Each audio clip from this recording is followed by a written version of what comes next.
Okay, what's up? This should be an interesting one.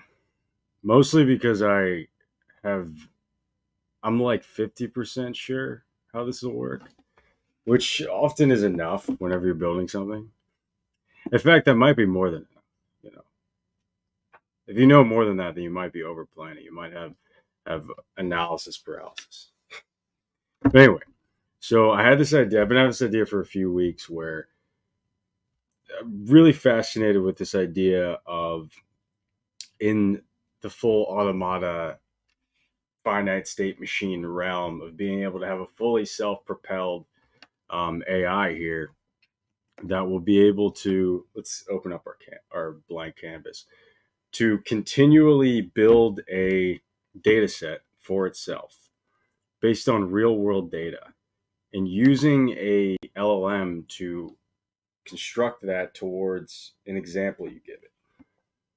So what I mean is the all you need to do is give this script, this AI or bot, an example of an instruction prompt that you want it to be able to perform with like an instruction and response. And in the end, you should have for a transformer model, you should have a data set that's good enough to do that. So there's a few components here. This one's a little different, by the way.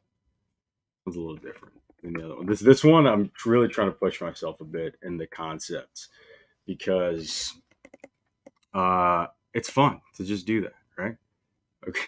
Today we make order out of chaos. Okay, so there's a few things here. So really, what we want to do is an AI that builds itself. I said trains itself, but it really builds itself. And it's a transformer. So like, I'm thinking we can just train a transformer from scratch, but I really want to architect this in a way where it's really usable. I'm going to be thinking that throughout the stream of like how I can actually make this usable. Obviously, we're just building this on a Colab first, but I want to make this set up in a certain way where it's very hold on a second. I want to set this up in a way where cool. It's very extensible. And when you'll see as I sort of get through this. So we are going to be auto evaluating, training fully a model based on this data set. And we're going to be slowly auto scraping for data and building a data set for a given task. And we'll see if it's enough. So iteratively, um, I want to start small so we can get a lot of train loops. Really full train loops. I don't mean just like a ton of forward passes. I mean like full.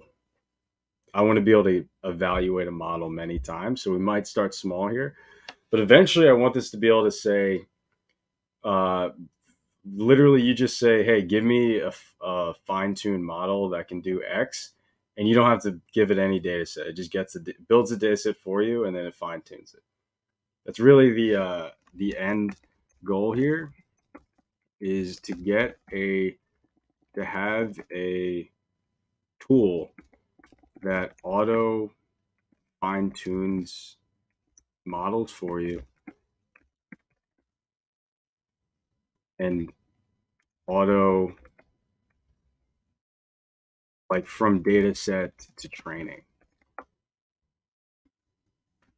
So it builds a data set and then it trains it for you, and it continually trains.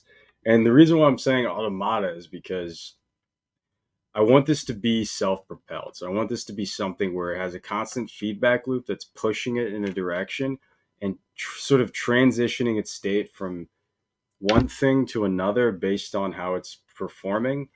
So it's not like if you're very like CS heavy, I want to be very clear. We're not making a finite state machine. We're not even making a non-deterministic state machine here.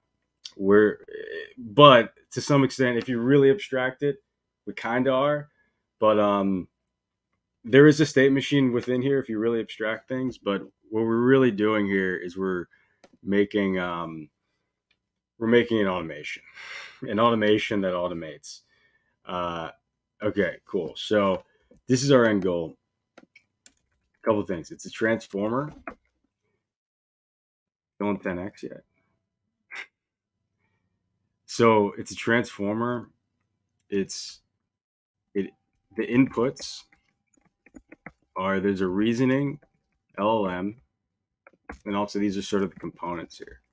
Notice how like when I'm setting up my ideas and projects, like I'm ideating it, and I get to um, like I'm drawing this out, and you'll see how I sort of set these things up. When I like to set up projects, I like to scaffold things, and I like to get the components and the system out first.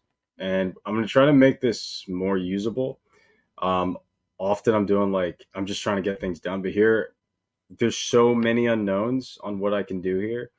So I'm really going to try to lay out the system of how this works.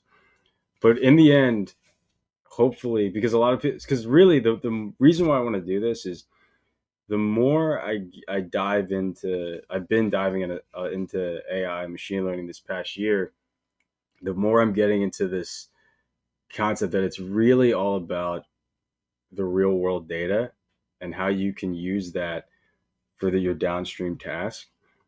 And whether or not you're using positional embeddings and rotary embeddings, whether or not your optimizer is Adam W or whatever, those things are great. And that competitively, if we're thinking about who's getting the best AI, that's super important. But really, to solve your problems, it's all about the data. It's about that's why I think different APIs are kind of locking down their data and things like that, because that's a hey, what's up, Dom? How's it going? So, but yeah, that's one reason why I think that's happening right now is because data is so important, and being able to reason real world data is super important. So we're gonna have so let me talk through the components here.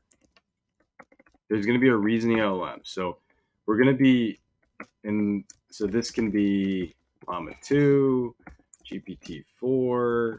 We're gonna use Mistral, whatever.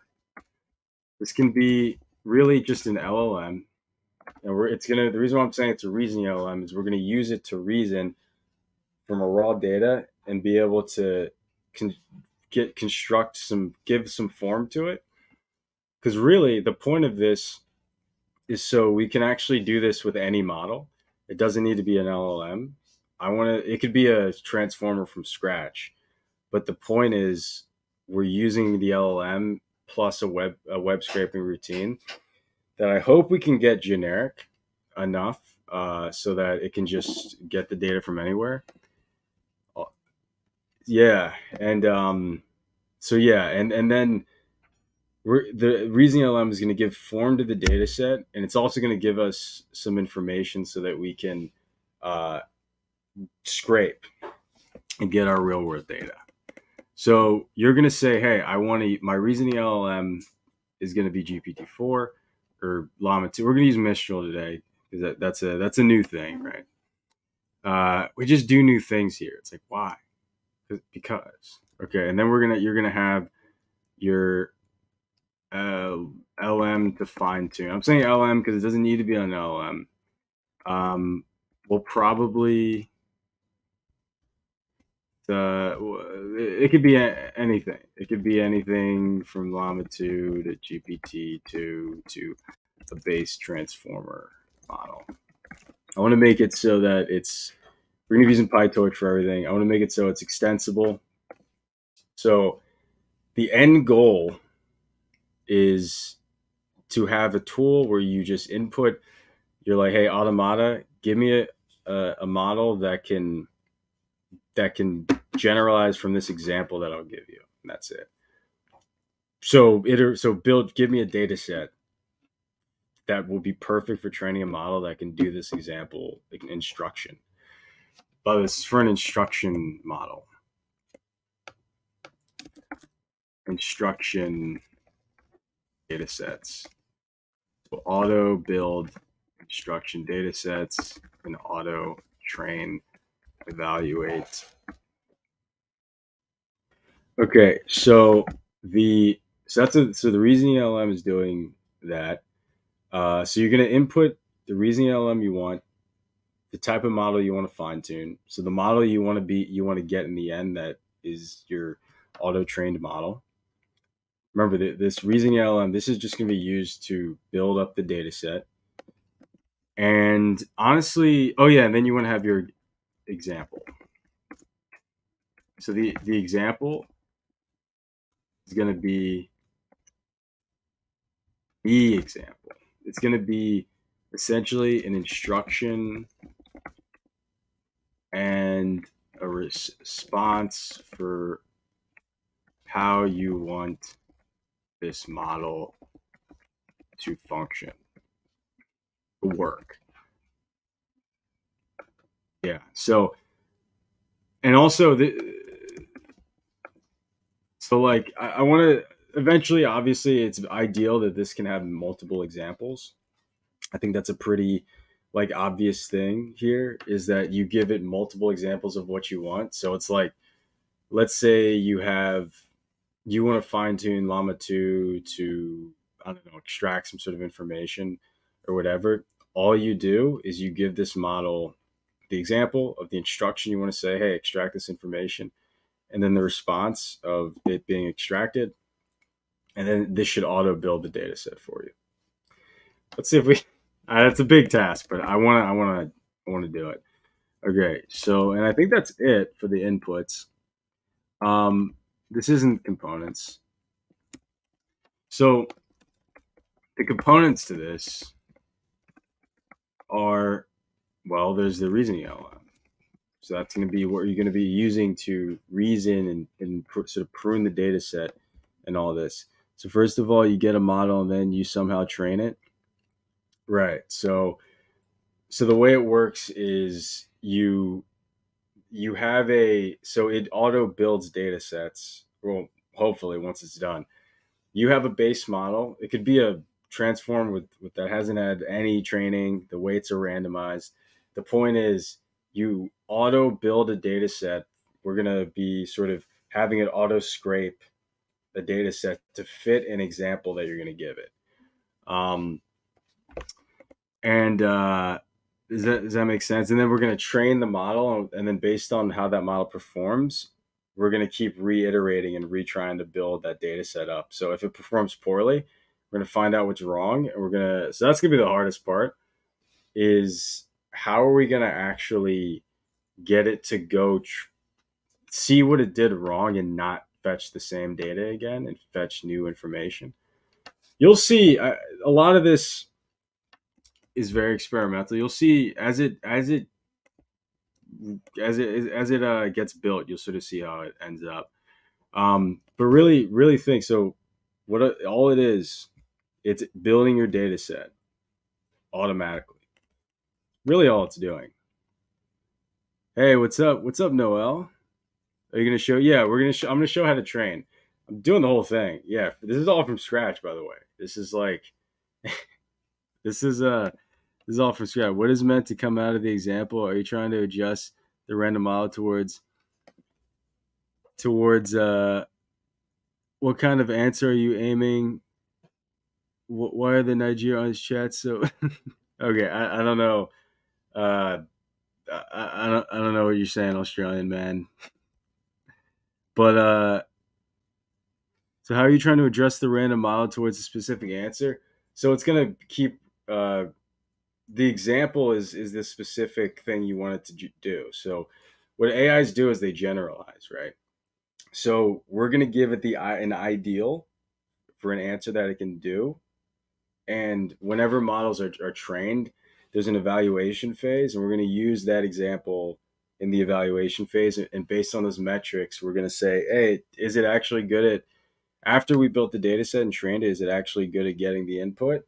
No. Okay, let's redo the whole, that's the self-propelled part, is that let's redo the whole process.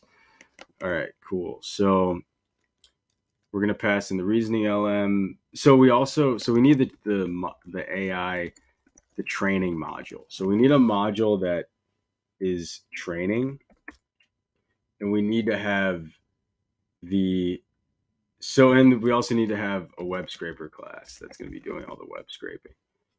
Yeah, cool. So the reasoning, so we're going to have this like an LLM. The reason I'm saying it's a reasoning LLM, that might be confusing, but the point, it needs to be specific though, because all this is you're going to say pass in GPT-4. We're going to use Mistral today.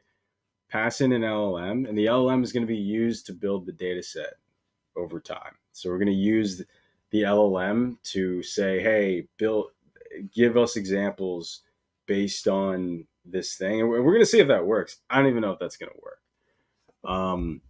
And by the way, the reason why I'm not just using the LLM here uh, to build the data set, which is like kind of the evolve instruct way of doing things, is because I wanted to actually get real data and I wanted to be able to make sense of it.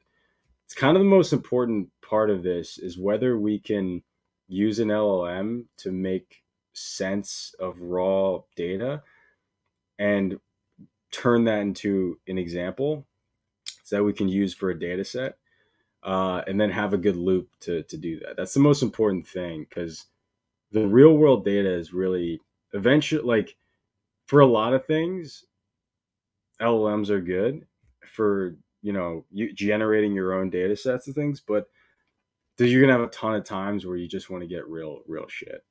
And anyway, so all right, cool. So those are the components. So in this, I wanna really sort of, this needs to be really extensible the way this works. All right, we can just fucking get into it. All right, let's do it. So I'm gonna go to Colab. We're just starting to Colab. This might be a long one. We'll see. We'll see. All right, let me. Oh, I forgot to buy the compute. Whatever. All right. Well, we're not going to be training for a bit, so it's fine. That's funny. We're actually probably not going to be training because first we need to learn how to get the data set. Um, but all right, and we also need to learn how to structure all this. Okay, so let's create a new notebook. It's all from scratch. Scratch. So the way this new notebook is going to work. All right, let's just call this Automata. I don't know what else to call it. All right, so let's do. We need to get a few things before we actually. I need to make note. So we need to get Selenium. We're not doing Puppeteer scraping today. I'm trying to keep this all in Python. We need to get transformers and all that. We need to get PFT for the fine tuning. Yeah. Yeah, I'm just realizing I want to make it so it can easily fine tune. Because I want to try just scraping it from GPT. That's fine. Okay, so I think that's really all we need to get beforehand. Yeah. Let me actually move all that shit over first. What was that video I did? I think it was the Heaven banning bot. I think that's where I did all the Selenium. Always steal your own. If you don't steal your own code, I don't know what you're doing. I don't know what you're doing. If you don't know how to steal your own code, then you suck. All right, so let's go get this. So we got to get transformers, of course.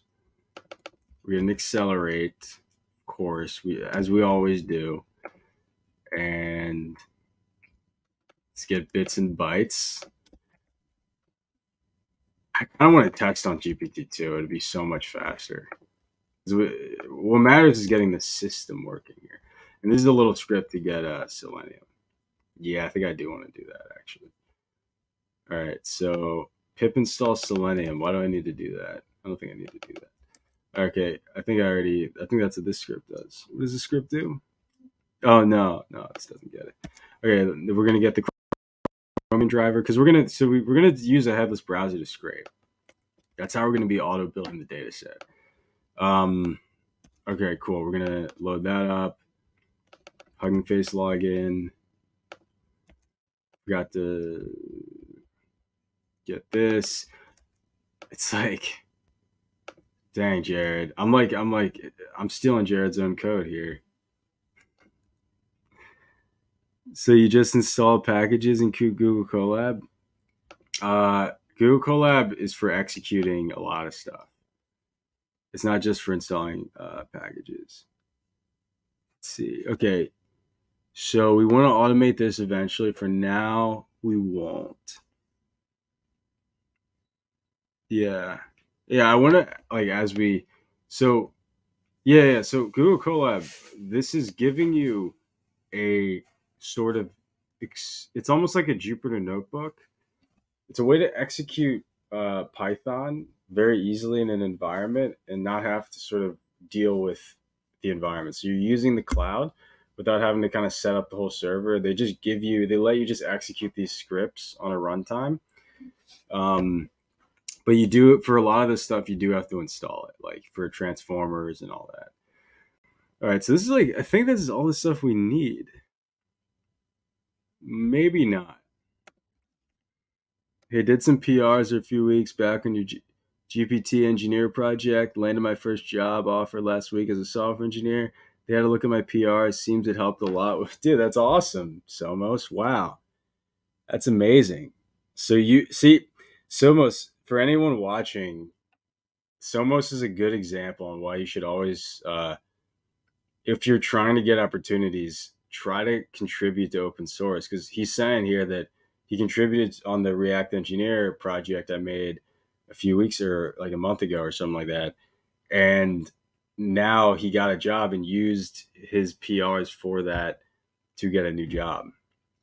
Uh, so for Dom, uh, Dom, you're asking about what type of NVIDIA chips are good for this type of coding.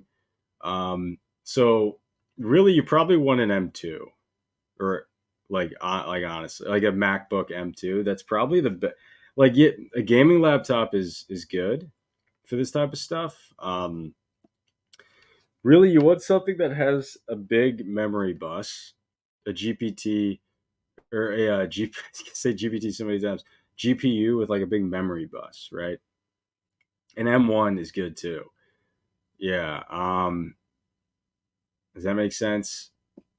But like the MacBooks right now, a lot of people are like with Llama CPP and a lot of things, they're doing building tooling. Um, yeah, M1 is ideal. M1 is ideal. But like you can do a ton with with uh with an M1, a ton. But like really look at how powerful your GPU in the memory bus of your GPU. Because what matters is whether you can load a lot in the memory and the GPU. And like a lot of the gaming PCs don't cut it. Some do, but yeah, like yeah, what Zamiel has is actually pretty good. Okay, you'd be surprised how little you need. I don't even have that. Hey, if you want to donate to the stream, I'll get a new laptop.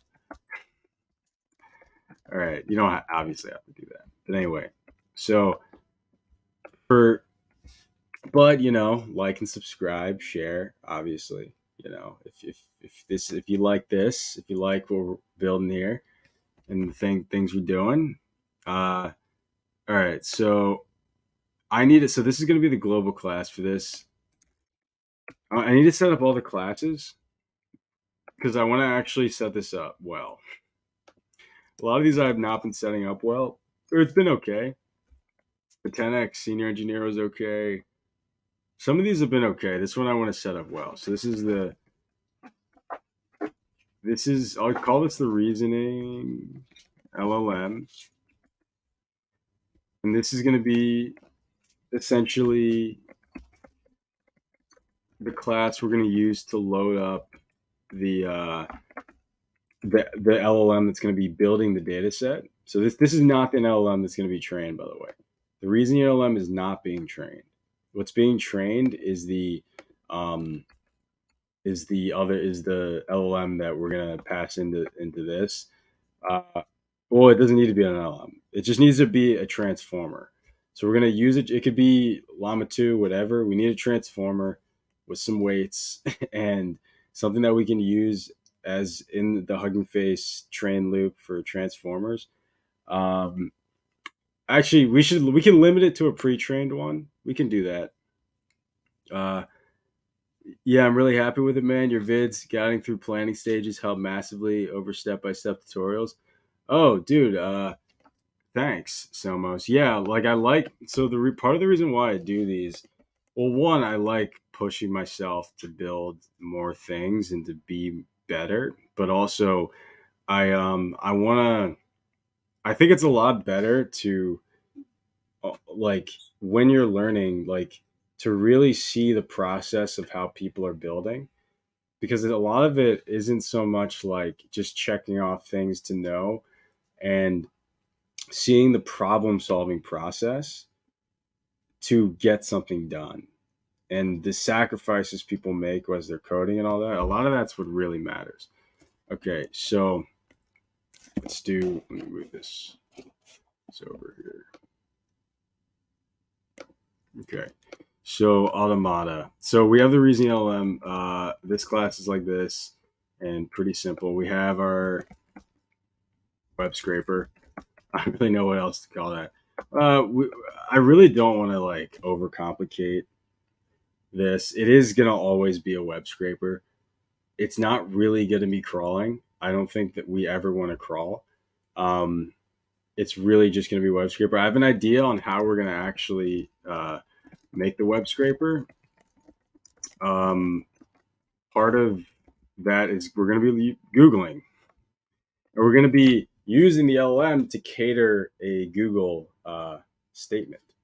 Should be interesting.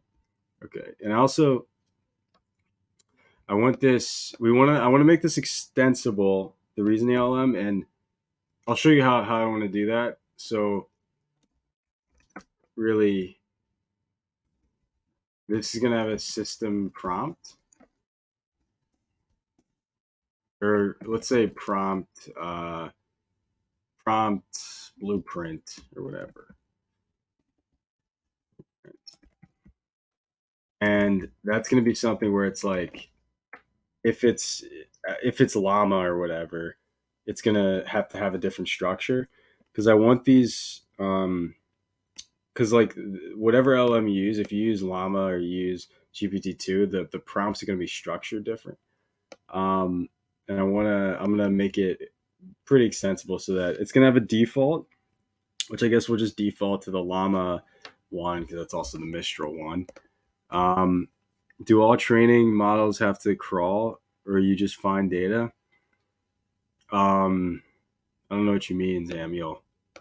Um, so there's no crawl. We're not crawling. We're not. We're just. We're gonna be just googling and catering a Google query and using the reasoning LLM or whatever LLM we pass into this to build up a query, and then we're gonna use that query. Or we actually, I'm just gonna scrape raw data from the websites, and then I want to see how powerful the LLM is gonna be at cleaning it up. All right, cool. So the training module. So what should this? So this is going to be our training module. So really, this is going to be. I should just call this module. Honestly, this is going to be essentially in charge of doing all of the training, uh, and doing the evaluation and loading up the model that we're going to pass to this, the whatever pre-trained model we want to start from. I want to start with GPT-2 because I want this to go fast. Okay, cool. Makes sense. Um, nice. So the way this works, so I want this to work in a way where you pass it reasoning LLM, and you'll pass it it's all going to be through Transformer. So you'll pass it like whatever the LLM name is or whatever. So like it'll be like this. So you can, and you'll do this for both. So it's like, let's see. It could be it'll be like that, right? And actually we want to use Mistral. So what was the video I did Mistral? That was the passive income. It was Schemerbot.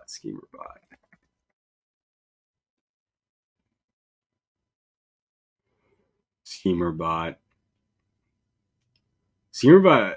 I feel like the way that was set up, I like the scheme. The Schemerbot one's pretty cool.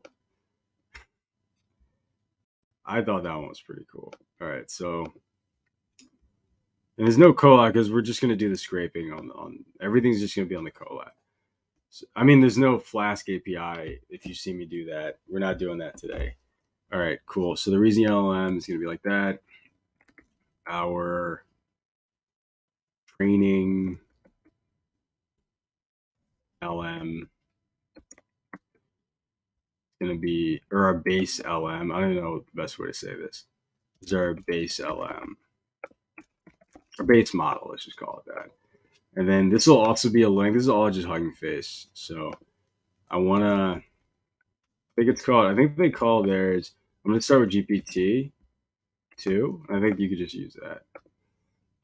Okay, cool. So let's organize this a little bit.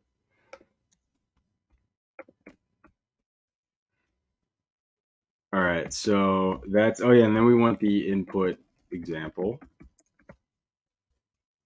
And that's going to be, for now, it's actually, we need to set it up 2 different ways. So we're going to have the instruction, and we're going to have, so the instruction will be like, I totally forgot. I gotta like think of what's a good example to train to start with. I don't want to do coding stuff that's too complicated. Let's just do like given. Let's do like a 24 game. I know that these can do 20. No, we should do something more complicated because I think GPT-2 can do 24. Can the 24 game? Let me think. What's a good way to start with? Good thing to start with. We could say like something that's like extracting information. Let's do a summarizing thing. That's a simple thing. So given this, given a news article, given the text of a news article,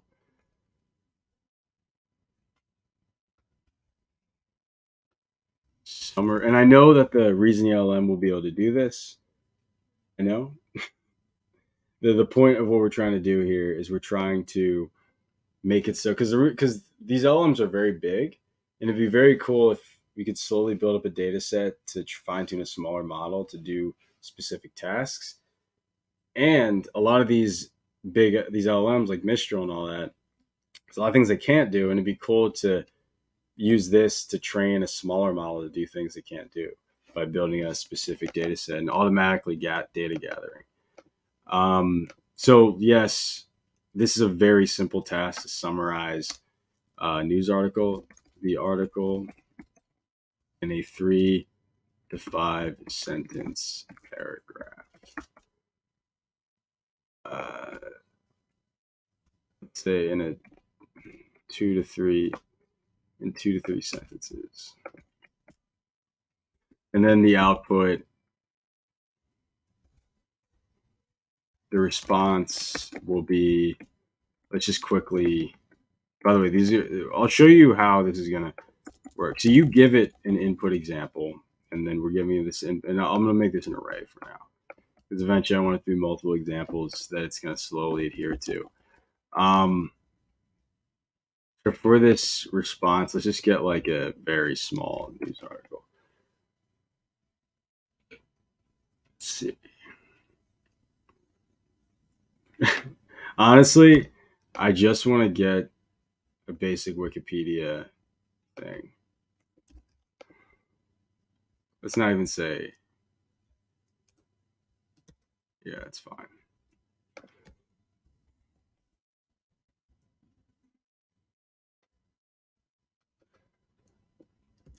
And then we could say, my bad. It needs to go right here. So we need to say the instruction gonna be like this, and we gotta invent our own language for prompting here. You'll see what I mean in a second. I'm just gonna utilize the same prompting for what's it called? Automata 2.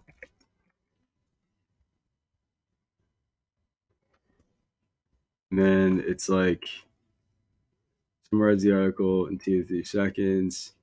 User, if you see me do this before, we'll give the article in the format below, and then it'll be article.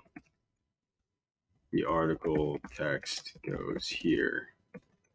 Only respond if the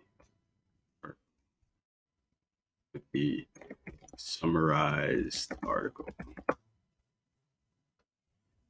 Cadence lays the plan to essentially make data sets for smaller, more specialized model be trained by scraping the web. Version 7 gets it. Yes, that's exactly version 7. What you just said is exactly what I'm doing.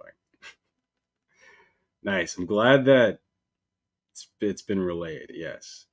Yeah. So it's something where it's going to be iteratively building up data sets. It's going to be using a reasoning model like Llama to try to get raw data and try to build your data sets out of that.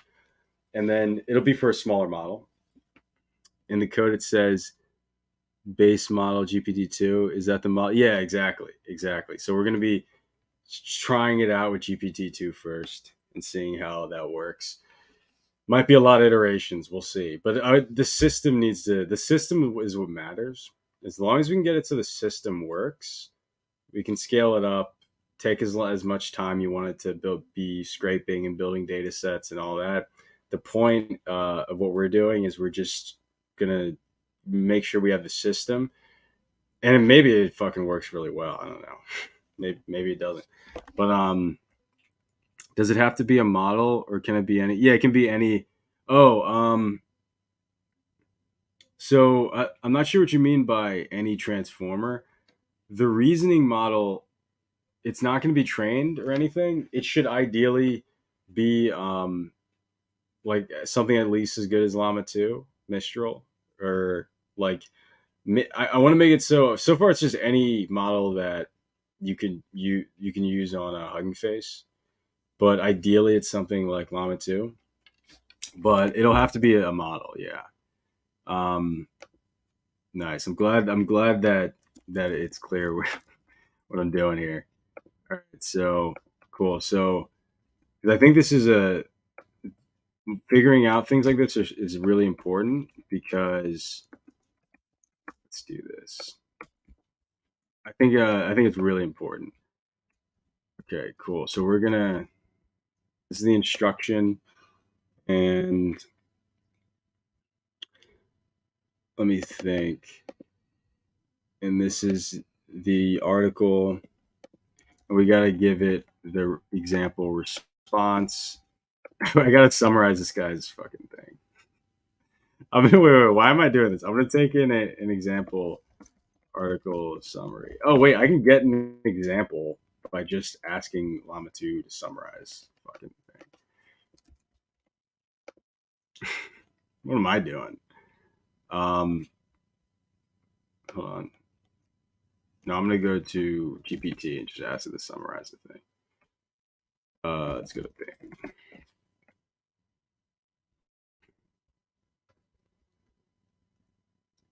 Cool. Yeah, exactly. So GPT-4, Llama, Mistral for the reasoning, and then whatever model. Honestly, it could be I'm starting with GPT-2, but it could be a transformer from scratch. using GPT-2 because I want to be able to get results a little quicker. And hopefully you just give it an example, and then it just builds you a data set. That's really but we're gonna be it's gonna take time though, because we're gonna have train loops, and then we're gonna have to wait for them to finish. We have to do early stopping, which I haven't done on any of these videos yet. Can you summarize this text? I'm just lazy. The text.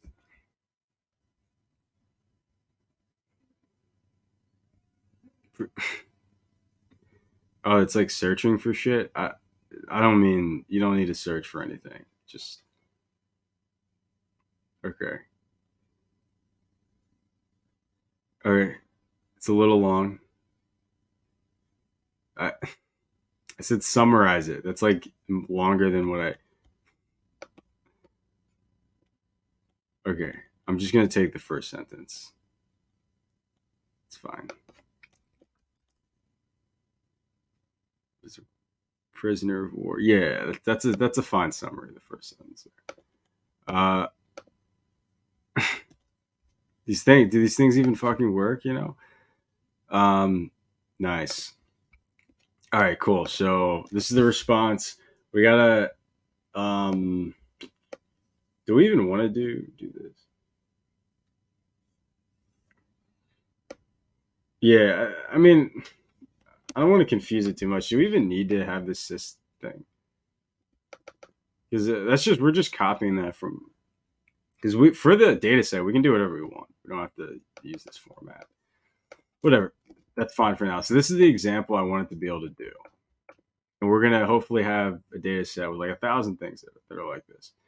Okay, cool. So the reasoning LLM, the base model, the input example, input examples. That's it. Nice. So let's reasoning LLM equals reasoning LLM.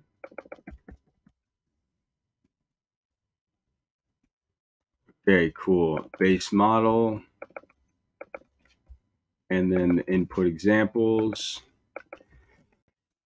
And let's figure out how to architect this. So this is all I want the user to give. And so we need to get a web scraper. So let's think logically how something like this would work. So first, we need to initialize all three of these classes. That's really it. It's not complicated. Let's get the reasoning LLM equals. So we got to rename this.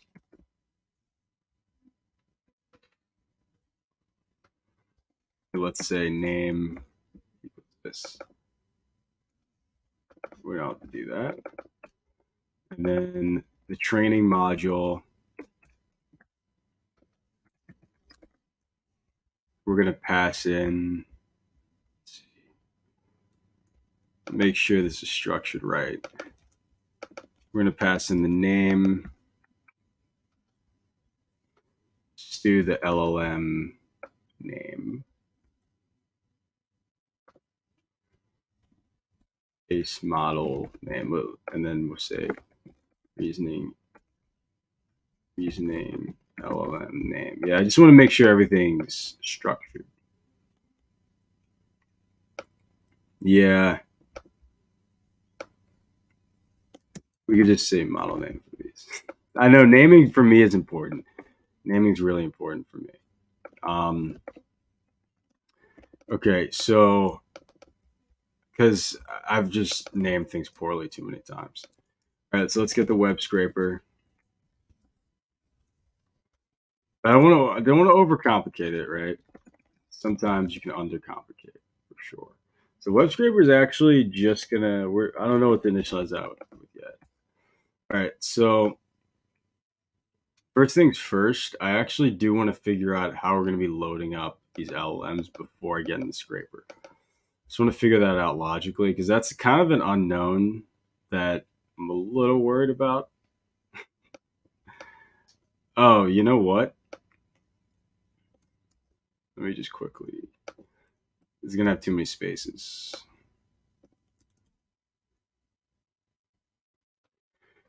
So this is our example, and then we'll just use example right here. Okay, so for the reasoning LLM, we're saying the model name equals yada yada. Let's do that. And then this model name is that. Okay, so we actually don't even need to load that up. So for this, we'll just take in the same pipeline thing that we've been using for all our models. And we're going to get the tokenizer, and it's going to be self tokenizer, self pipeline. And that's actually super simple. Yeah, that's it. Because this one's simpler. The other one is less simple because I want to make it so it can. That's another thing for the training module. We want to have PFT equals. We want to dynamically make it. Hey, what's up, Abhinav? We're going wild today. To this one's a big one. This one's, but I wanted to push myself a little bit, you know. All right, so we're gonna have a use PFT thing. So I want to dynamically use. Let's just do use Laura. Let's just be very direct about it. Um, and use Q Laura.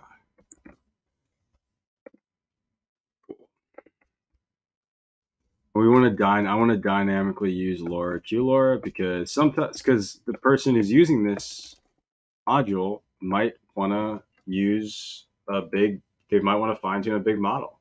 Where obviously our first go around, we're just going to be using GPT-2, but might want to do a big model for it. So because hey, you know, people are probably going to want to fine tune things that are a little more intense than GPT-2. I just think GPT-2 is. I've actually had use for it for a couple things that, and I was like, wow, I didn't need like the fine tune Llama 2 for this. Some things you need a lot of data though. I'll be fully honest about that. Like it really like the LoRa setup of freezing most of the layers. And even with the compression aspect of it, it's super optimal when you're optimizing a heavily trained model like Llama 2 or this Mistral thing. It's actually really good for a lot of things. But if you want to keep things small and simple, then a model like GPT-2 or BERT or a smaller BERT model is cool. Also, we'll make it so it's always just a pre-trained model. Uh, Jared, do you know about the MM1 queuing model? No, I don't. Okay, cool. So let's go. Let's see instruction, response. I want to just structure this a little bit. Get rid of some extra spacing. Example, response. Response equals this. Okay, so web scraper. What else? Okay, so we're loading this up. The prompt blueprint is something where we're just going to set it up so we have the system prompt. And so we want the user of our automata to be able to just pass. I'm seeing the developer as the user here. Okay. I want them to just pass the system. I'm using Quark for like everything. I get it. I want to name stuff, and sometimes using keyword arguments are just good for communication. Um, like, well, obviously, position arguments they can just see the function declaration, but when people are users or developers, okay, so because often we see quarks as like just optional parameters, which is fine.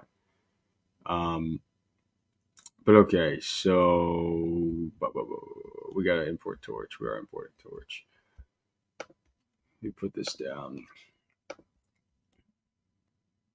Did we install? I don't think we got it PFT. Whatever, we'll do that in a sec.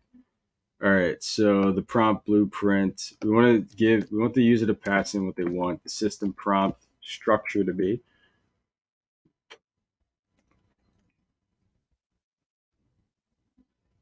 Is that how that should work? I don't know how generic they can make this.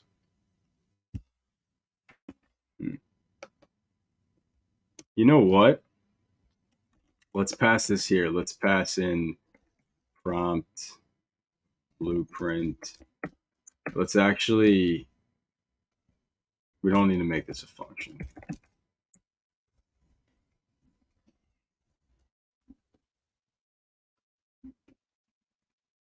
Okay, so prompt blueprint will be like instruction. We're doing the llama.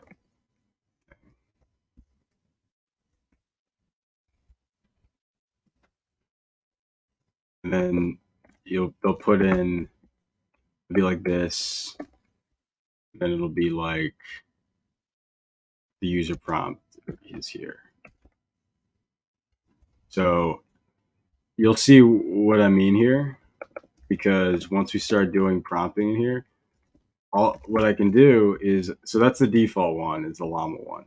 What I can do here is I can say, once we do prompting, like let's say it's like, you know, whatever, but like get prompt for, you know, making dataset item or something like that. We'll have to do this later. I mean, like, it won't be like this. Just explaining what I'm doing here.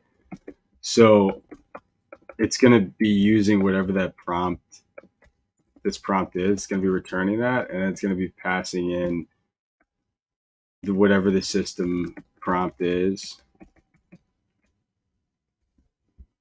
and then whatever the user prompt is.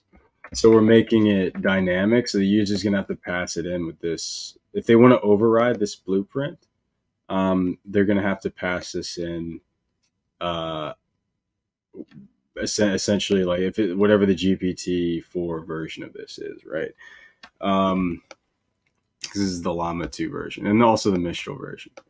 Okay, so, but yeah, this is not really. This is. Well, I'll comment that out.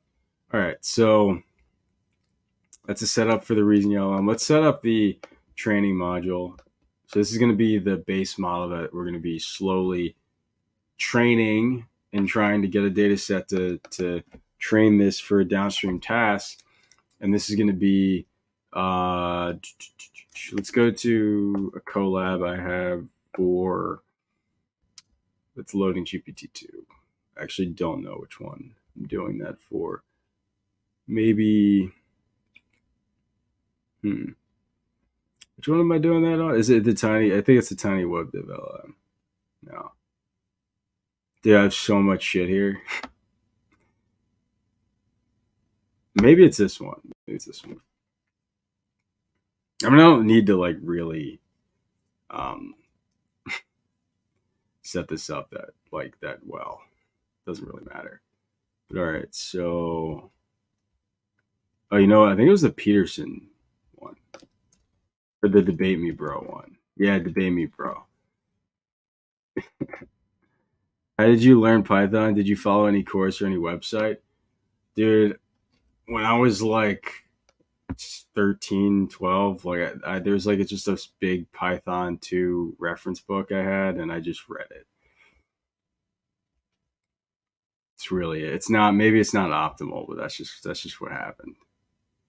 I read it a ton, and I started teaching people in high school, after school, and I think teaching and learning is a good combo. Oh, we need a dataset class. I'm an idiot. All right, we need to have a class for a dataset. What do we call this? Like, this is our Auto dataset. I like that. Auto dataset. It's cute. Um, we will. I'm gonna define a data set up here. This is something that I have for something else. Um, we're not gonna do that, but this is for this is our default. Actually, we'll just use this class.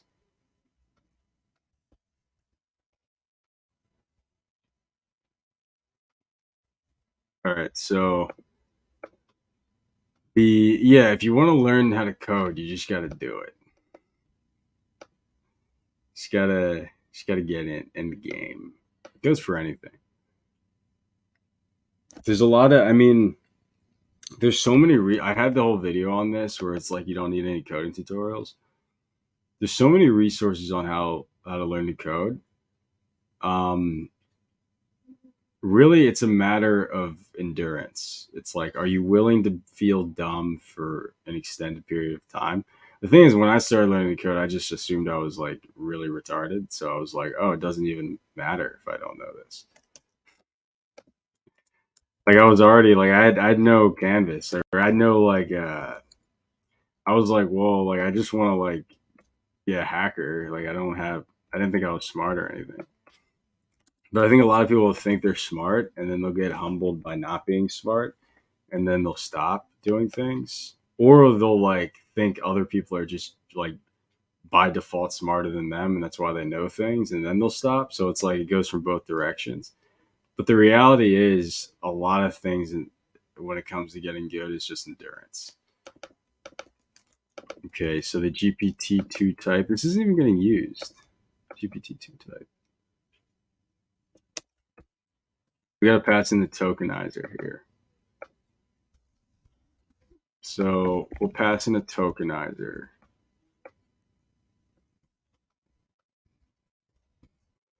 And this is going to be,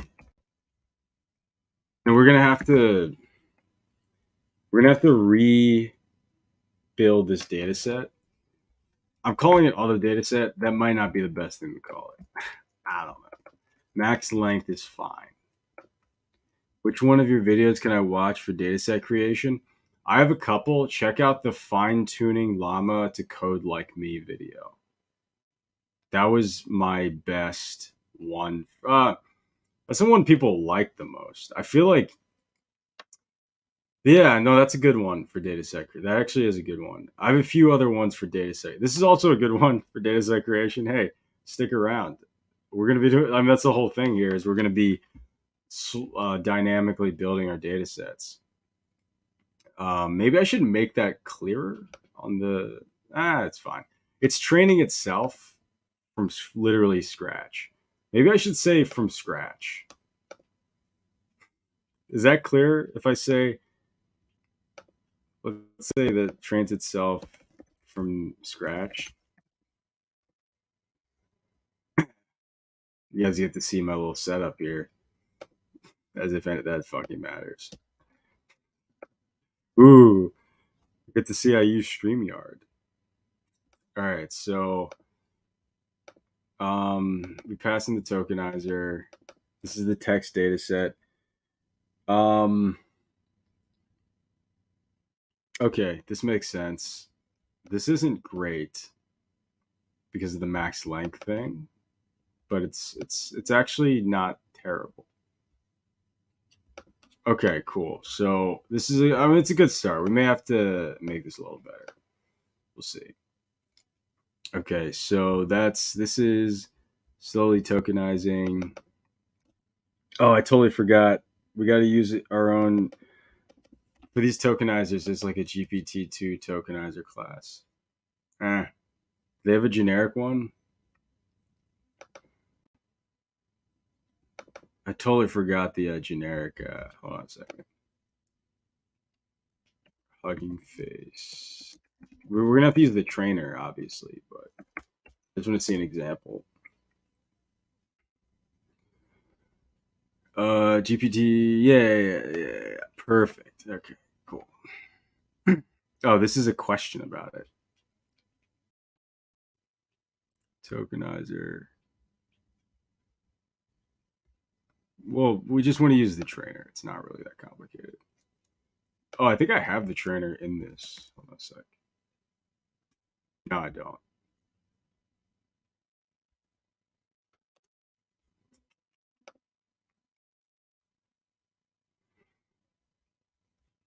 Let's see. I don't want to use the train loop. Is this a link to the train loop? I think this is a link to the train loop. I don't want to use the train loop. This is a link to the train loop. All right. I just want to use a trainer for this. That's fine. We can just set it up.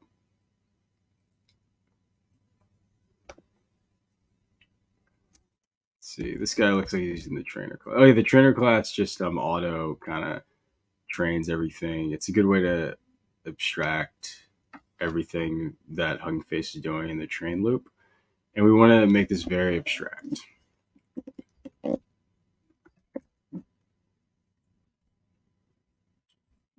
Perfect. This is what we want. That's what we want. So let's go and wrong one. Let's go here. No. Train module. Let's import everything here. So the train module is going to do a decent amount of things, but so we're going to get the model. Always steal code. Okay. This is the model right there. We'll get. Oh yeah, we got to pass the data set to the trainer. No, the trainer is going to be creating this dataset class over time. Yeah, that's how it's going to work. Okay, so I'm going to have a train method on here. We might set it up differently, but for now, I want to keep the code here. I want to have it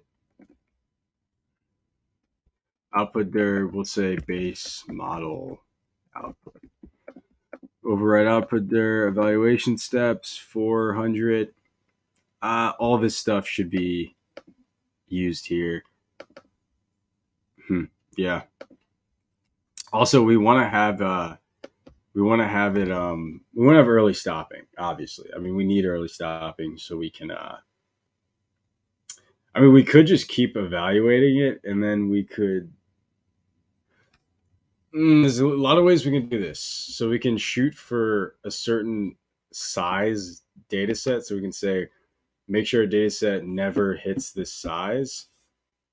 And we can make it so as it's we get a data set of that size. And as it's evaluating that, oh, you know what? Yeah. You know what we got to do? Let's get rid of that. We got to, for the auto class, we got to have a keyword argument that's like set, like data set size limit max data set size to 100. Start out with 100, but we're gonna stop at that point. And we're gonna have to so the real trick here is how do we continually train a model and evaluate it to see if it's good enough for a certain data size, and how do we keep. We're gonna probably have to like auto prune the data and clean the data. Not clean it. We shouldn't have to do that. That's going to be a pain in the ass. But to auto remove examples. So we'll see. We'll see how that'll work. All right. So I think I have an idea for that. All right. So warm up steps. Yeah, this is all fine. Okay. So data collator. Okay. So they have their data set. Data collator. We don't need a data collator. Maybe we do. see, load data set. Yeah, I guess we do. I like this function they have here. Let's just use this. Okay, so let's go and see how are we structuring this. I'm gonna get this load dataset function. I'm just gonna that they have in this tutorial here for loading up GPT-2, and I'm just gonna load this up on this class. And I'm just gonna do this where I run it and train path. Wait, what? Why do we need a train path? What do they use that for? Oh, okay. So that's the path of the dataset file.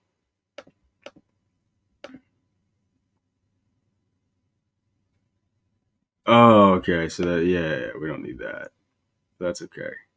It's like a specific thing they have.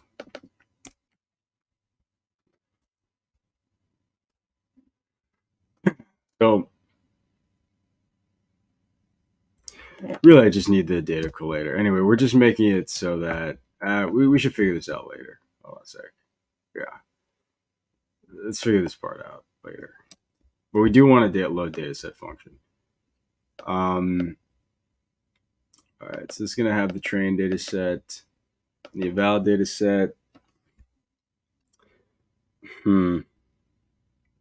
We do want the eval data set. We want to generically use the data set we got and just split it into a train and eval data set. That is something we do want. So train epochs. Oh yeah, we should it'd be cool to slowly optimize the hyperparameters, but I don't know how to do that. That would be interesting. Okay, so really this is it. Yeah, this is it. This is all we need. Obviously we'll run this train function later.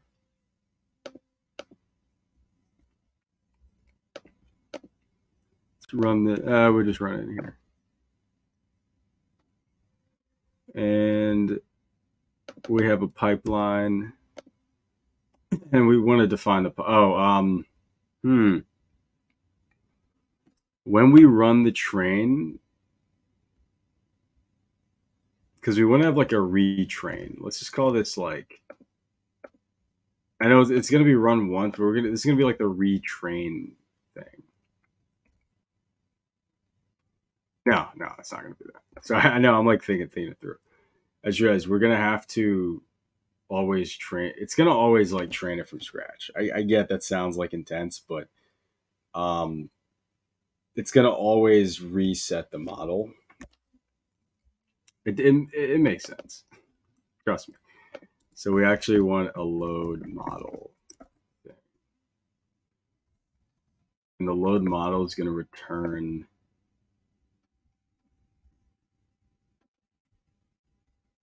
we're going to have a pipeline.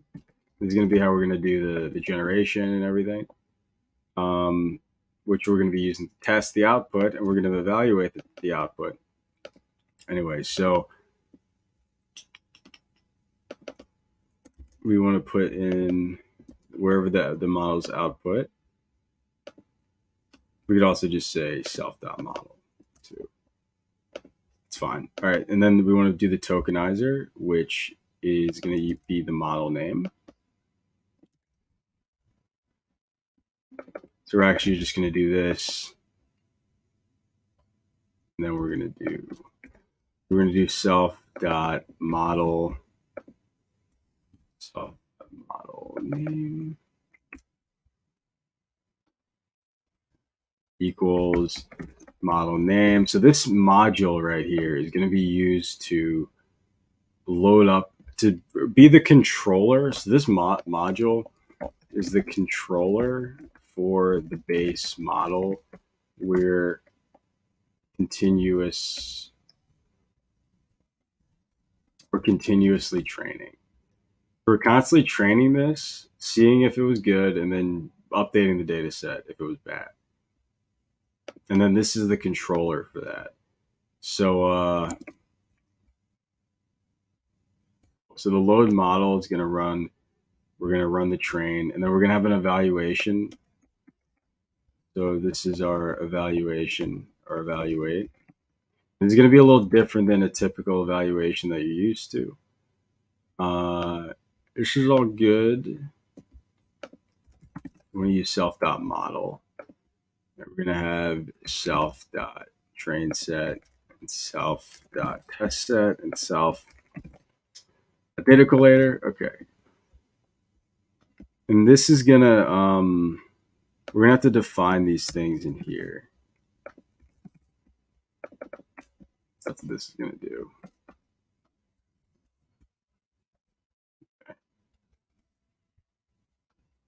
Cool. So for the base model output, max length, let's do 100,024. Okay. So use LoRa, use QLoRa. We'll do that in a sec. We got to do a ton of stuff here. We'll do the use LoRa and use QLoRa after we actually get the system working here. We haven't even tested anything yet. All right. So we need to, the evaluation is, hold on. We can do a generic evaluation. And then when we do the generic evaluation, we can, I think I could just get rid of this. We copied everything we need. Yeah. But after we do the evaluation, we can, I don't even know who this guy is. But after we do the evaluation, we'll see what the metrics are and we'll pass in like a threshold. I'm going to have like a eval threshold. I don't know what it is yet, so we'll just make it none. I don't really know what that is. I don't know what metrics we're going to be using anyway. But once it hits, it goes past a certain, maybe we'll use accuracy. But once it hits a certain accuracy, we'll finish the automata. Okay, so we have our reasoning LLM, we have our training module. We didn't finish, this load data set is not set up properly. But we'll do that in a sec, because the way this is going to work is we build the data set, and you know what? We should pass in our raw data set here. Or these are our data set items. And we'll just do an empty array. Do self data set items equals the array. And when this runs, we're actually going to pass in data set items to this and that. Cool. So let's go back to auto data set. How does this work? I like, do I have two versions of this? What am I doing? Let me get rid of this. Yeah, this is the right one, I'm pretty sure. Oh no, I deleted the right one. No. Oh, fuck. I forgot when you, whatever, I'll just redo it. Doesn't matter.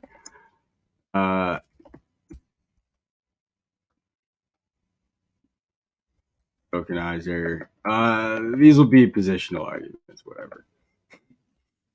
That's life. All right, self tokenizer equals tokenizer. And then use a self tokenizer right here. Cool. So let's go back down here. These are both positional arguments. And then this has a tokenizer.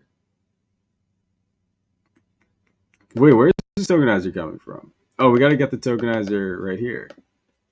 We don't even have the tokenizer. Hold on a sec. Let me reopen the. Why did I close this Colab before I was done with it? I got to see how they initialize the tokenizer. Okay, so tokenizer.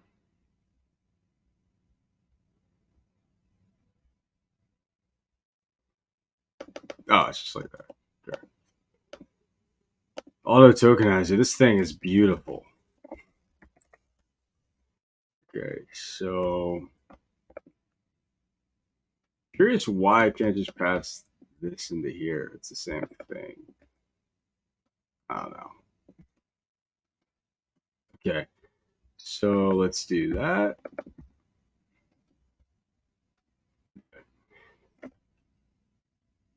So this should technically work if we pass in dataset items to the training module. And let's actually have, you know what? Let's not pass it in like this. Let's have a set dataset. We'll have the dataset items. One will be a positional argument. And we'll pass it in like this. Because we're going to be iteratively resetting what this data set is. Okay. All right. So that's setting up, that's set up. So let's go back. I got to think through how this works a little bit. So wherever Automata class, this is the thing you import when you want to use our thing. What this is doing, you just pass it the reasoning LM you want to use, the base model that you have, which you want to fine tune slowly. And then you want to have your input example, and then you want to have your max data set size. And we'll just keep trying to get examples till we hit that. Then you have your evaluation threshold. And then, okay, honestly, this is enough so that we can get started building the web scraper. So let's just make sure everything loads. Because we're going to start using fucking Colab.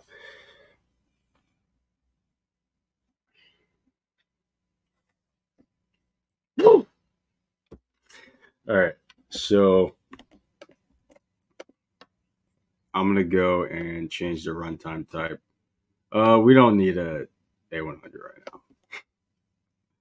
We just needed to execute Python because we're just doing the web scraping.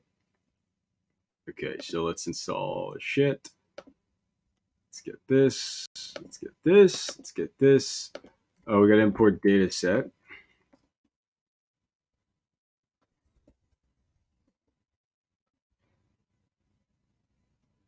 Get this. Let's get that. Let's log in the Hugging Face. Built 10x yet? You're gonna be fucking 10x by the end of this video. And like, if you're watching this video, I just want to say you're of the few, because most people, their brains are like, they don't want to, like they'll be like, oh yeah, that's cool, and then they'll start, and then they'll be like, well, I don't know what that is, and then they'll give up. I'm not saying you might be fucking like you might be like Jared, you don't even know what the fuck this is, like, so dumb. You might be watching this and like you're just like, this is like, I've already saw this in my head, and you're like an idiot. This is for the real dudes. I'm making this for the real dudes. No, I think it's so important to always be trying interesting ideas, even if in the moment it might seem a little out of your reach or a little confusing. Right here, I actually don't really at all know how the web scraper will work at this moment of the video. Just want to make that clear. I don't really know. I have some ideas. I want to leverage Google search, which I've done with a lot of, like, I want to leverage like building a search query with an LLM. But I don't really know if that's going to work. And I don't really know if we'll be able to build a data set, but we'll see. Okay, so how's your Saturday going? Most people are out, they're drinking, partying. Here we build. That's what we do here. If you're not building, what the fuck are you doing? Who are you if you're not building? All right, so let's pass in this token. Now it's time to build. Parties later. Party time later. All right, let's go and run this.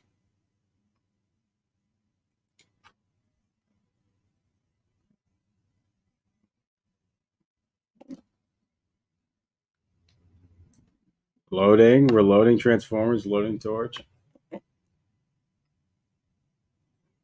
Oh. Oh, it's not called dataset. My bad.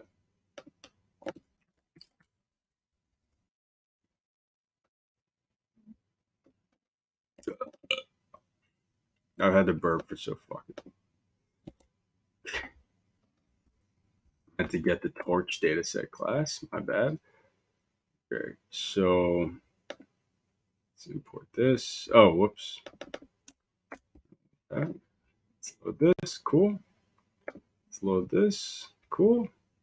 We didn't build a web scraper yet. Let's push this down a level.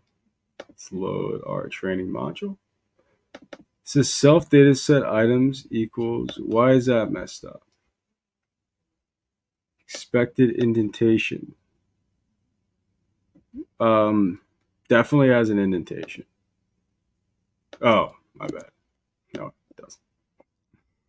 I'm like, it definitely does, and it doesn't. Okay, so we have.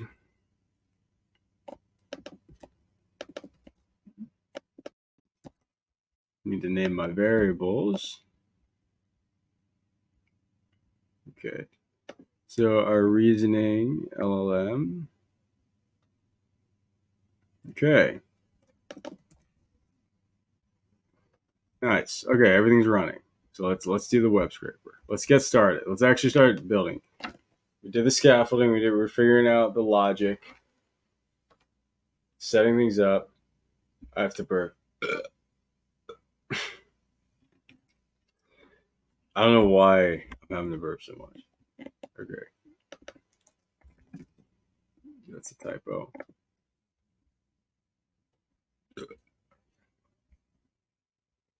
Okay, so let me think. How's this going to work?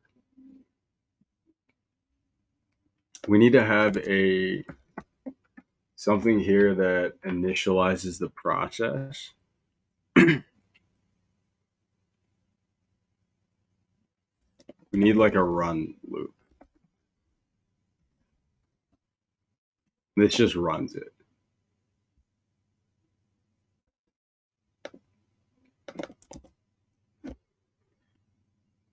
Yeah, let's just call this run loop, and we'll just run this. This is just recursive. This is the run. This is like where all the magic happens. This loop right here. Okay, so the first thing we want to do. I need to figure out the process. So the first thing in the process is we need to get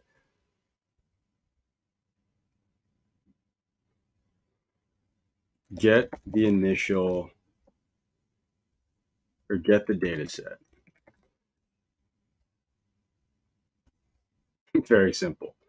Get data set. It's going to be a big fucking process, but the first thing is get data set. I'm going to make it's a very simple loop. One, get data set. Two, train it. Train the base model. Three, evaluate. So this is the decision point. So we'll evaluate and see if it's good enough.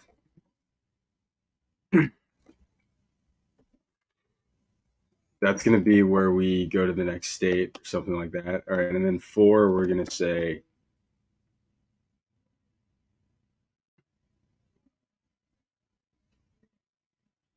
restart loop data set is not good. Get the data set. We're going to have a 0 thing.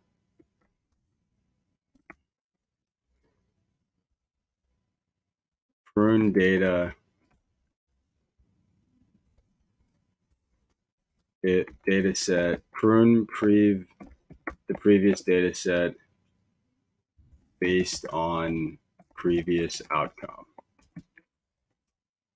So we gotta find out how to do that. We gotta find out how to prune this data set if the previous outcome was shitty. That's like kind of a whole thing. That might be one of the hardest parts. It's actually kind of a lot of hard parts here. All right. So really it's actually a very, very obvious. It's a very clear thing. It's a very simple state machine we have here. Okay. So it's just all these components here are actually like pretty complicated. All right. So the first thing, let's just get the data set. The first thing when we get the data set is we, if needed, I don't even want to say that. We're going to have to do it. Okay. So first things first, we need to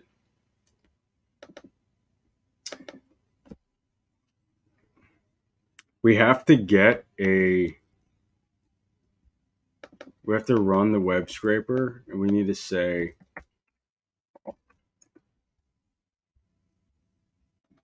which is no, we need to run the reasoning LLM.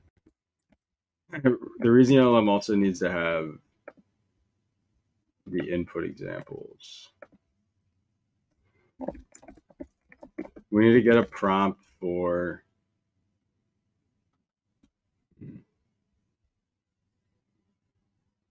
no. Okay, in the reasoning LLM, so I'm like figuring out as we go on. Okay, in the reasoning LLM, we have to say generate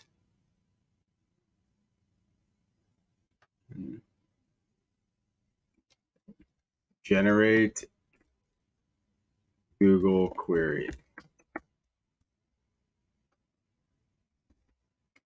Get Google query. So yeah, this is how it's gonna work. So we're gonna use the reasoning LLM to try to figure out what Google query will work in order to give us real world data. I know it might be this might not work, but we'll see. All right, so web scraper.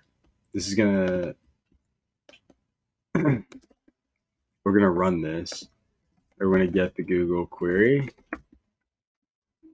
and the web scraper is gonna fetch data or fetch resources. We're gonna have a fetch data call on the website, fetch Google data, and we'll pass in the Google query, and then we'll have results will equal this, and then we're gonna have another one that says we're gonna using the Google results, which we'll like parse the data from each website. Using the Google results, we're gonna say we're gonna pass the Google results to and the reasoning LLM will say parse data set items from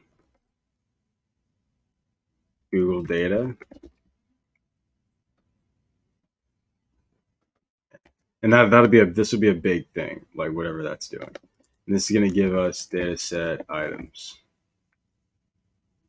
The run loop, so we'll have like a current data set item state.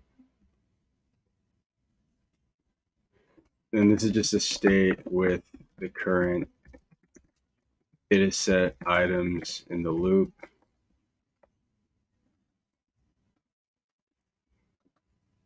And we'll have to refresh it at the end of this loop, obviously. And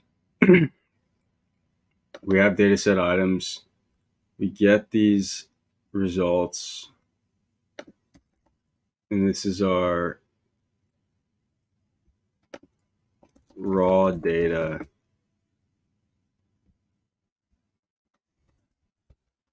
We get the raw data. I want to see if we can generate dataset items from the raw data. And then once we get those dataset items, we can set current dataset items to be the dataset to add that. And we want to say while current dataset items is less than self dot, we gotta get this max dataset size. So let's say max dataset size, put that on here. So while this is less than the max dataset size, we get the new dataset items. Oh, fetch things from the query.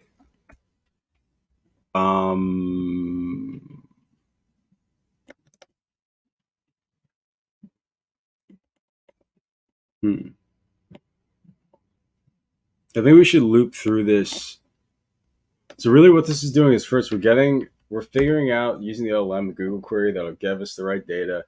Then we're going to get the data, and then we're going to ask the LLM again to turn that into data sets. And we have to use our input examples.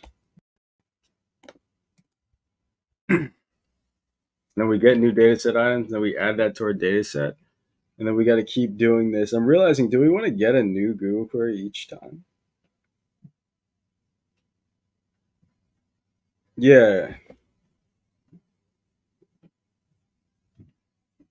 Yeah. Let's just get a new Google query each time. Then we add to the dataset items. We just do this while I'm not gonna do 100. Well, let's do 25 because I don't know how many times it's gonna happen. And then we're gonna keep building up the dataset items. Then once that's done, we're gonna go and we're gonna train the model. So let's get the training module, and then we're gonna say, is the training module run? We're gonna say set data set to the current data set items. And then, oh, I realized the model didn't even load. Yeah, we want to reload the model here. And we're going to load the model. Self.training module. We're going to load the model. And we're going to load the data set.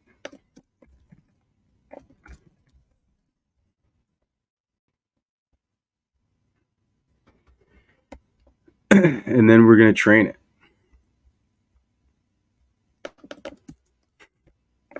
It looks super simple right now, but I hope it fucking stays this simple, but we'll see. And after it trains, we're going to evaluate it. We're going to have a pass-fail value.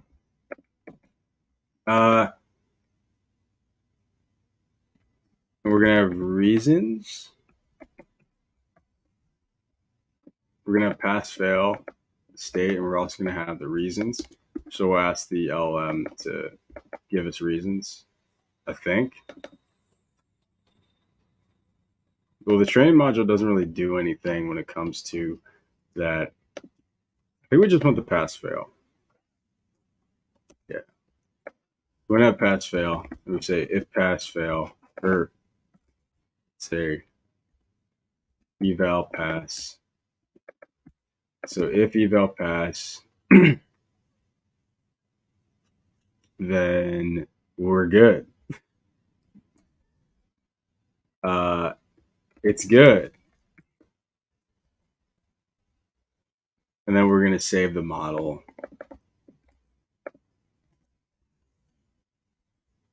Have a save model function, which does not exist. Let's make that real quick. Super simple. Super simple. We just get whatever the current model is, I think we just do dot save. Let me just double check. Yeah, dot save model. Oh, we do it on the trainer. So we got to set the trainer to the class. Yeah, I don't want to always save it. So I was gonna just save it every time. We don't want to always save it. Sometimes it's gonna suck. So we don't want to always train it. But anyway, so I think that's good. And it's funny, I was just gonna do the web share, but I'm doing the whole training loop right now, which is fine. I like thinking through the process.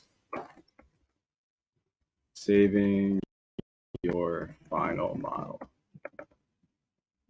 See, automation finished. Saving your data set and saving your final model. So we'll save the data set, which we'll just get this current thing, and we'll just save that. Save data set.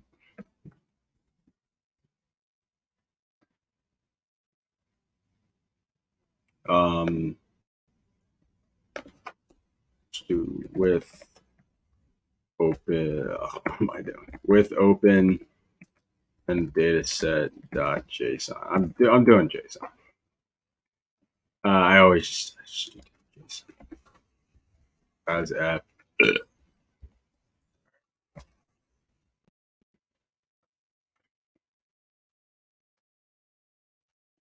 Was it JSON? Dude, I forget this every time.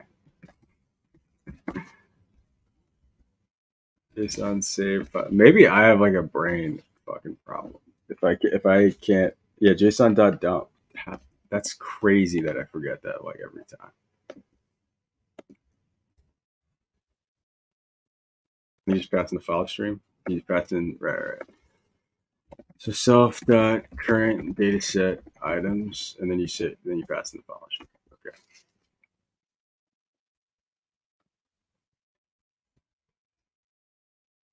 It's Automata data set. Okay. This is the decision point.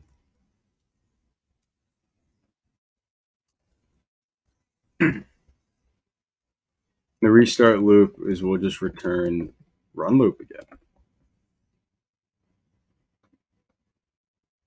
Then we'll return true here. And else in here, we'll return data set does not pass evaluation. Okay, so, all right. Let's see. Right, did not import JSON. Let's import JSON.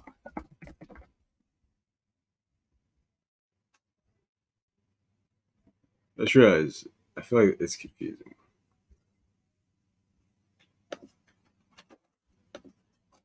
I think it makes sense. All right. Okay. Self dot run loop. All right. Else, this is where we run this. I think that's good. Why does it say expected indent block? There is an indent block. Okay. All right. So this is all the logic. We're gonna do this prune data set thing. So I can put that. Where would that go?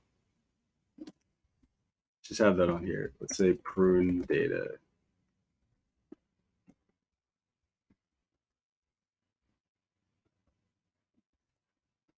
Let's pass. And we're just gonna have that.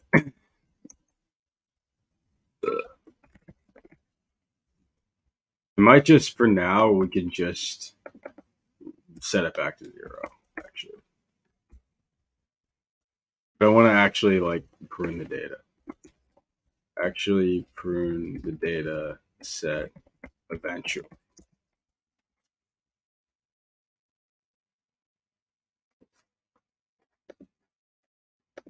Hold on a second.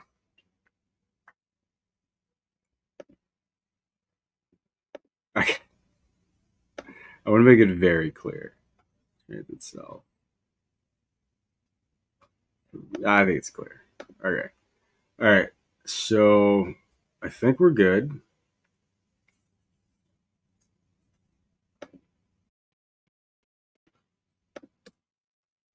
Okay. I mean, none of this is working, obviously, because I didn't do that part yet. But I think this is the logic of the loop, the automata loop. I think this is good. Okay. So what we need to do is we need to do this. We need to do all the logic right here. So let's first ask the reasoning LLM for Google query. Getting the actual data from the Selenium script, not worried about that. That's not something that's going to be hard. So let's do that. Let's say, what I call it, get Google query. And this is going to pass in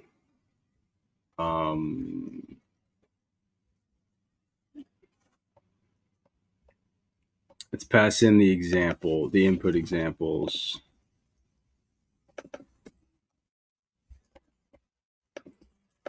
And this is going to be input examples. And how this should work is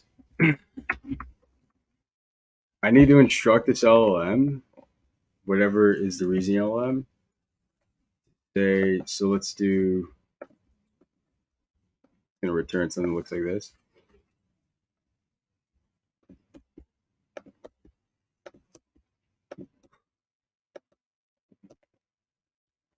System prompt. Okay. Given you are a researcher bot, given an intelligent,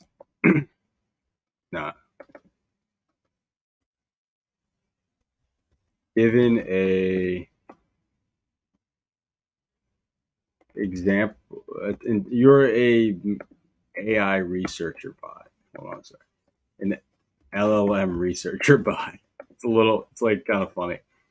Given an example input for an LLM, I want you to, no, that's, given an example LLM prompt, I want you to cater a Google to think of a Google search query. That's so weird. Hold on a second. No.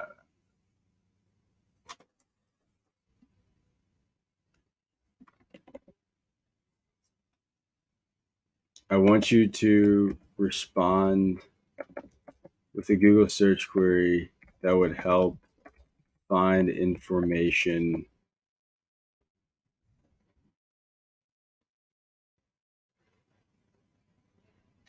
that would replicate the LLM prompt. That's not how I should ask it.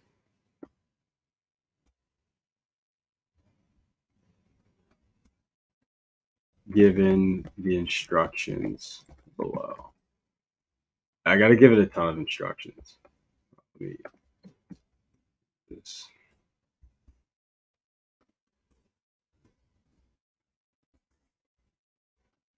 So I want to say first,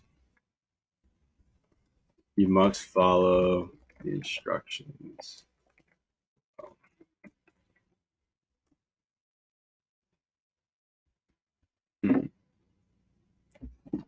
Based,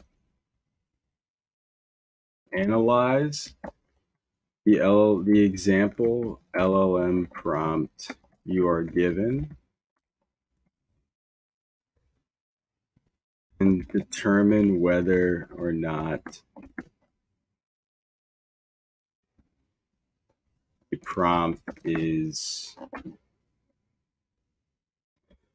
determine what type of information would be needed to Is it smart enough to figure this out? To train an LLM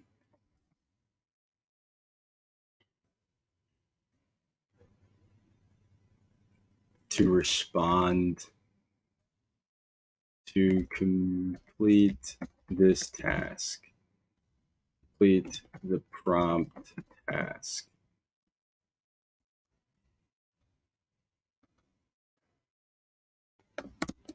I gotta say large language model. Analyze the give the example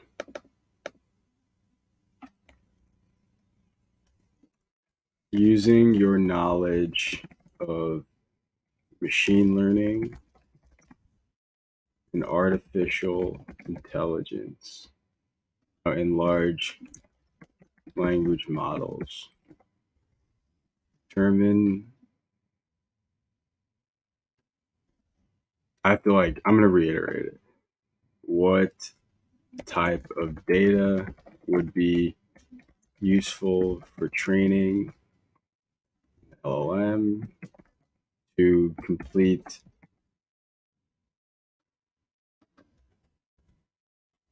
accurately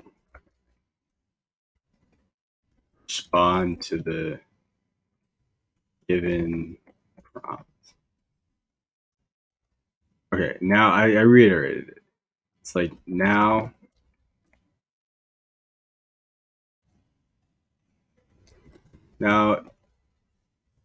imagine you had to Google search for this data. What sort of Google search would you make? Respond with an example Google search query for this LLM data. I would give you the data needed to train the LLM you thought of. Is it gonna fucking be able to understand this? This is kind of complicated. I don't know. Let's see. I'm also I'm leveraging its reasoning ability a ton here. We're really testing um, how this works. The user will give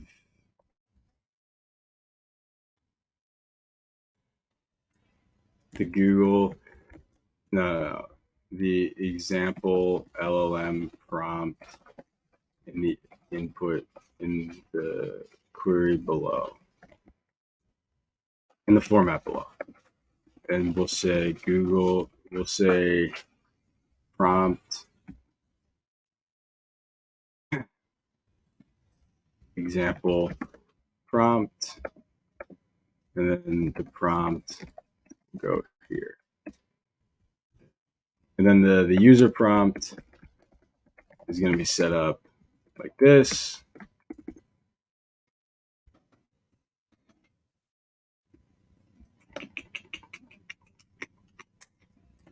Where I just say example prompt.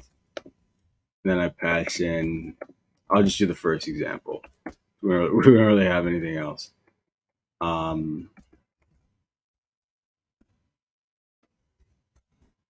Okay. I can also just say a random example. All right.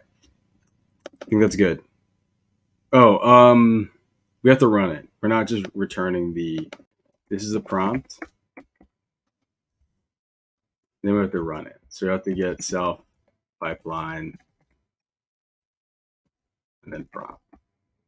Is that the best way to run that? Hold on a second.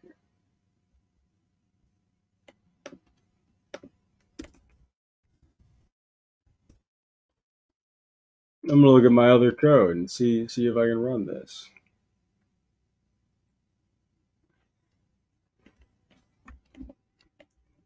Let's see. Let's see here. Where's the LM generate thing?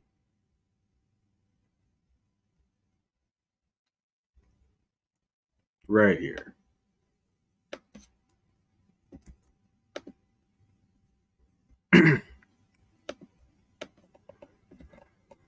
Okay, so we have the prompt, do sample. I realize I haven't changed this top K ever. Where's the self tokenizer? Nice. Max length, not a big deal. Okay. Um, I just realized we have to parse the Google query. All right, so that should be good. Oh, what's the there?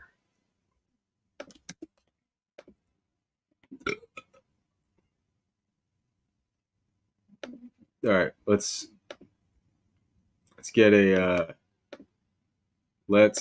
GPU finally.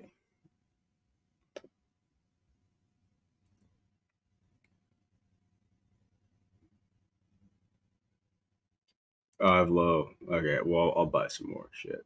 Okay. Let's run this again.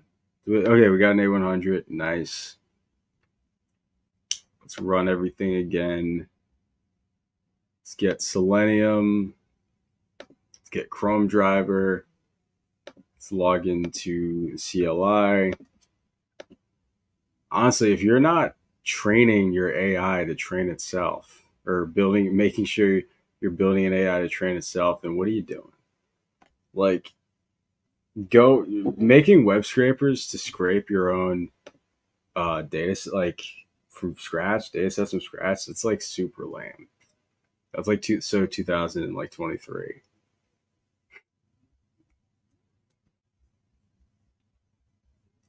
Like really, you're still web scraping.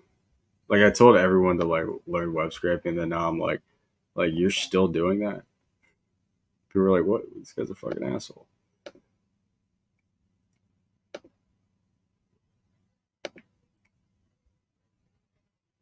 Okay, so and I like that it's called Automata. I think that's accurate. It's an accurate thing to say. I think that's accurate. I think that's accurate. Hold on a second. Totally forgot.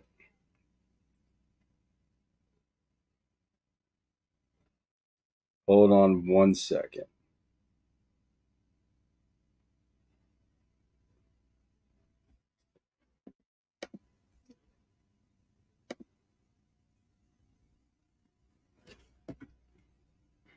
My thing got fucked up. Hold on one second.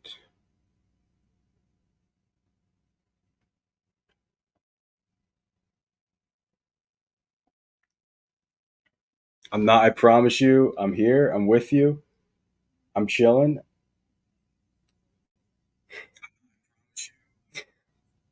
1 second. 1 second. I just need to post something because I forgot to post. But yeah, any questions? If anyone's hanging out.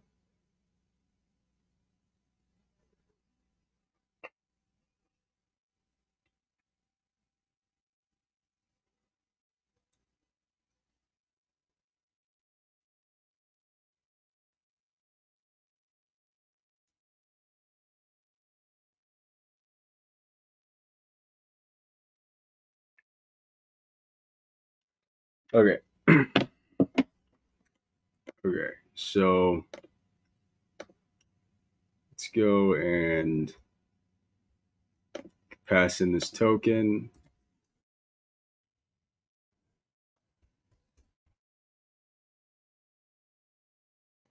Run this again. Totally forgot. I should probably change the title.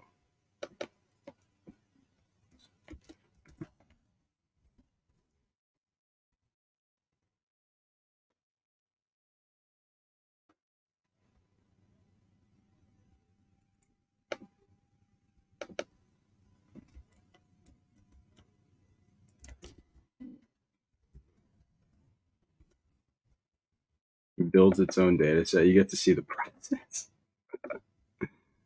Ability AI trains itself and builds its own data set. I feel like trains itself makes more sense. Sorry, I'm like, sometimes like I don't know how to relay the idea in the title, but maybe someone else can fucking figure that out. All right, cool. Okay, so let's go and get the research, the reasoning LLM. Let's get this shit. Get the training args. Oh, why is training args? Oh, it's self.training args. Run this again. Okay. Self.prune data set. Why did this break? Oh. Okay. So let's run this again. And then all right. Let's create a routine here. Really all we need to do is say automata equals automata. Calling it automata, we're special. Okay. Using all the defaults.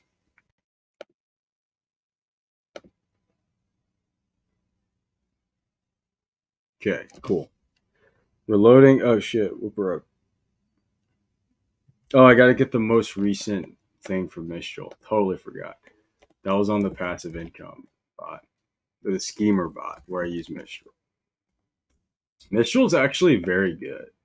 Just want to be, for anyone wondering, Mistral's like, it's good. It's good. It's super. The reasoning skills seemed just as good as I was gonna say better, but just as good as Llama 2.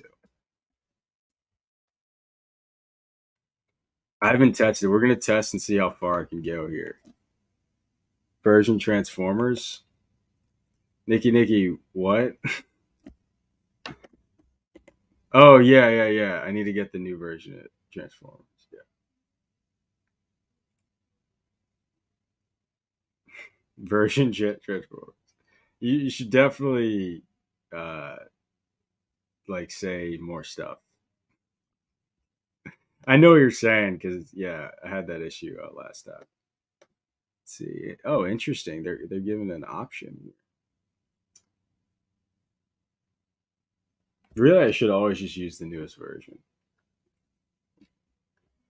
Okay, so let's go and let's get the training module. Let's run this again. Right now, we're seeing if we can generate a. Oh, we gotta reload the runtime. Totally forgot. Let me get that thing. I've said this before, but one little hack in Colab is if you don't want to just keep fucking restarting your entire, deleting your runtime, and you want to keep everything that's saved, you can just restart the process. So I restarted the process, and I have a new like runtime, but the disk isn't different. If that makes sense. Okay. Nice. Let's do this. So, all right, we can run this. Run this. Run this. I really hope this fucking works. If this works, that'd be so cool. I really like. I wanted to do something where I was like, I want to like feel like I've done something here. Now, I know the other videos for sure. Yeah, no, the process restart, dude. That helps. That helped me so many times. Helped me so many times.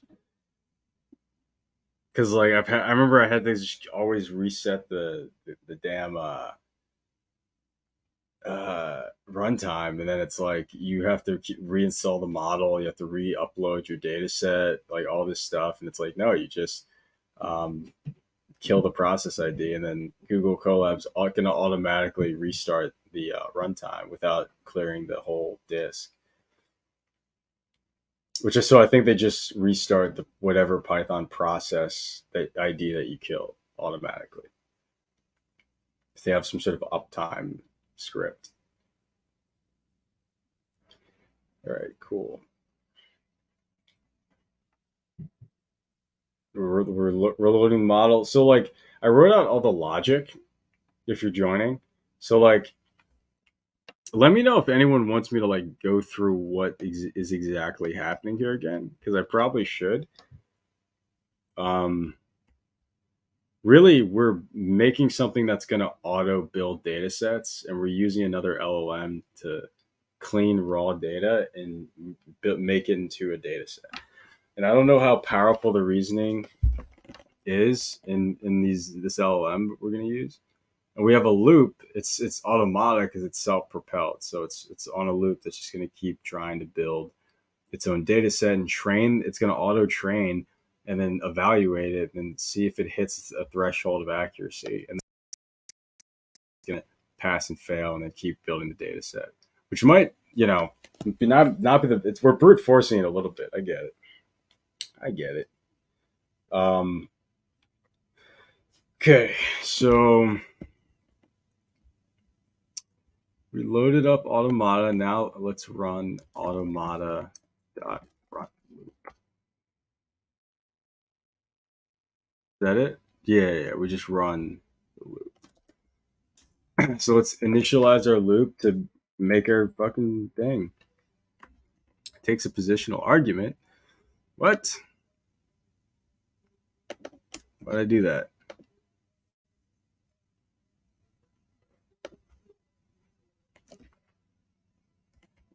I gotta reload this.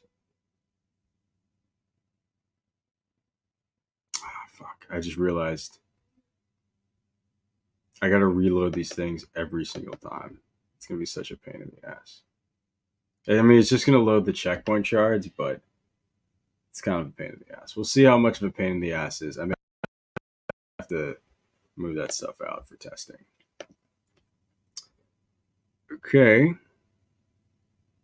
This is less than. It's not. Oh, whoops. Whoops. I was coding too fast. And I was like, I want to do this one right. All right. So, yeah, we're going to have to run this whole thing whenever we make a fix.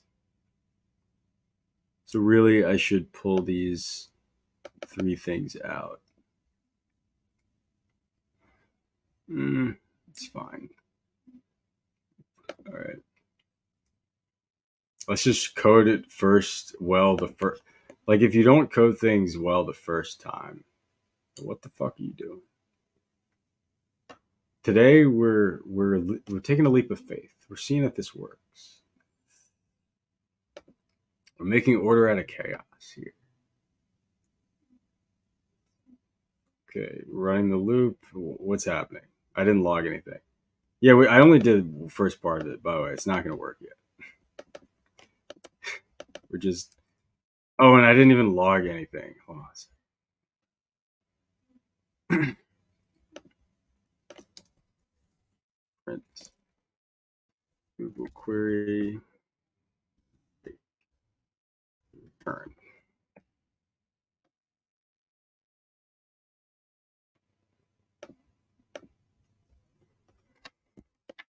Let's run this again.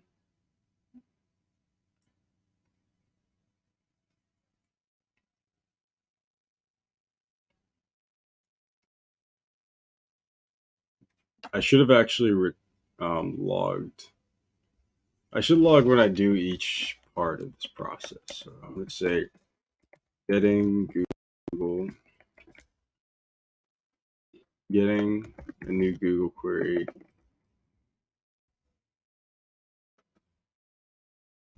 scraping raw data,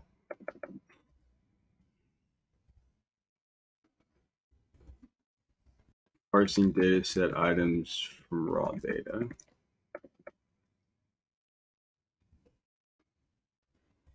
Let's just return after the loop. Okay, so this is what it gives back. To train an LLM to summarize news articles, it would need to have access to a large corpus of news articles and corresponding summaries. The LLM would need to learn the rules of summarization and understand the key concepts. Nice. For Google search, you could try the following: news article summarization plus dataset to find a dataset of articles in corresponding. That's not terrible. It's not really what I wanted. That's fine. I mean, it did, but like, let's go to Google, right? That's not going to be a good thing for us to scrape. Like, yeah, it gives us a Kaggle, which is fine, but the reality is, I don't want to search for a data set. I want to search for news articles.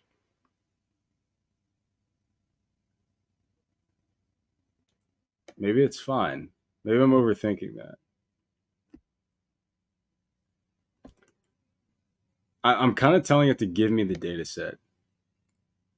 I'm currently just testing to see if Mistral can output a valid Google query that you can then scrape. Have you done any code on the actual scraper yet? I haven't done the scraper yet. I'll do the scraper in right after, in like a sec, right after I figure this part out. Yeah, testing to see if Mistral can output a valid. Yeah, yeah, we're just seeing if we can get a Google query at this point. All right, cool. Let's see. Because like I can't. I want it to be very generic. So we won't be. I'm not going to make something like to automatically figure out how to scrape from this page, and like that's that's not ever going to be optimal to like get CSS selectors or XPaths and using the LM to do that. That's not ever going to be optimal. Really, what I want to do is I want to get news articles. So how do I tell it that I need the raw data? I'm gonna just say that in the thing. So I want to say that's cool though that it like it reasoned what an LLM would need in order to do that.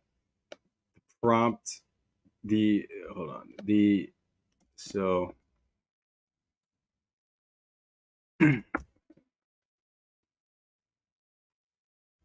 this Google search you generate will need so think through what Google search you would need to get the raw data for this data set. Do not generate a Google query, search query to search for a data set. Because really, I want it to be, in the end, I want to be like, okay, for a news article, I want to figure out that I'm going to have to search for news articles. Oh, you know what? If there is a specific website you think would have this raw data, add the site Google filter to the query with the site, that would be ideal. Like I feel like the more because this is trained on so many reasoning instructions, I think getting it to think about things is smart. Not that it's actually thinking, but it's you get it. Okay, so let's run this again. That's cool though. That's very cool. I need to tell it to get the Google search specifically though. All right, let's try this. Yeah, it's like loading up the checkpoints every time. Ah, fuck it. Who cares? It's not taking that long.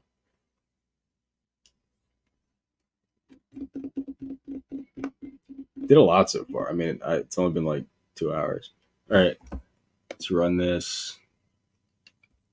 It's getting a new Google query. Okay. To train an LLM, a possible Google search would be news article summaries.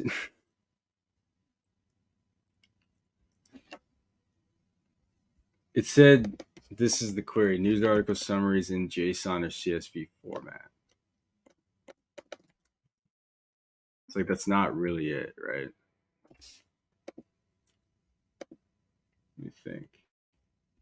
This would help you find data sets that are in a format that are, yeah. What's its to train LLM to summarize news articles? You would need a large data set of news articles and summaries. True. You would also need to gather information about user preferences. Okay. To gather the data, you can use web scraping to. Okay. Yeah, I know. You can also ask the user feedback on the summaries. Okay. No, I said raw data. I think it doesn't understand what I mean by raw data.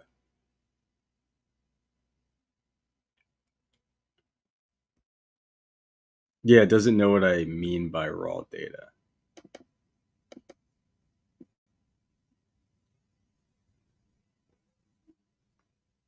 I need to say, like, where can I get, like, think of,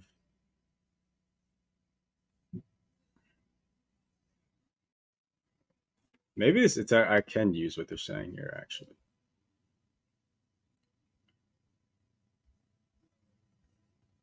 Hmm. So let's say I look through this page that I scrape news articles using. Like, I wanted to be able to give me a, so I wanted to give me a search query that's going to say, like, some like NewYorkTimes.com or something, like filter by that. Like I want it to be something where, or like today's news or something like that. Hmm. I like it. It did like half of it really well, but the other half it needs to work on through the raw data. Let's see. Let's see. Let's see.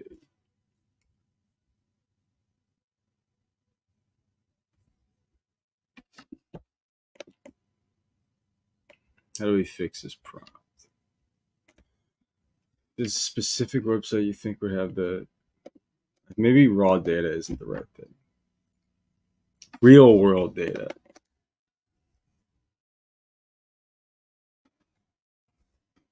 Oh, I can just give it an example. An example of real world data. And I'm not going to do the article thing because I want to test to see. I don't want it to have a bias for that while we're testing.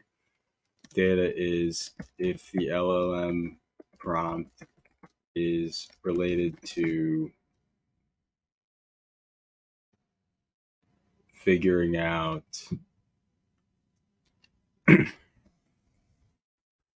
extracting information from job pages. And this is a hint.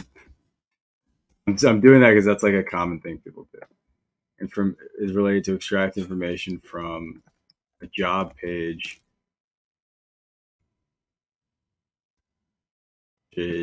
you would respond with a Google search query. I've been like capitalizing it for some reason. For job pages.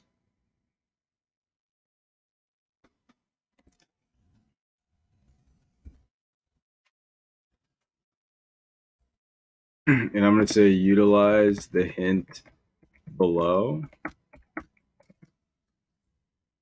to assist you with your reasoning. With your Google search query.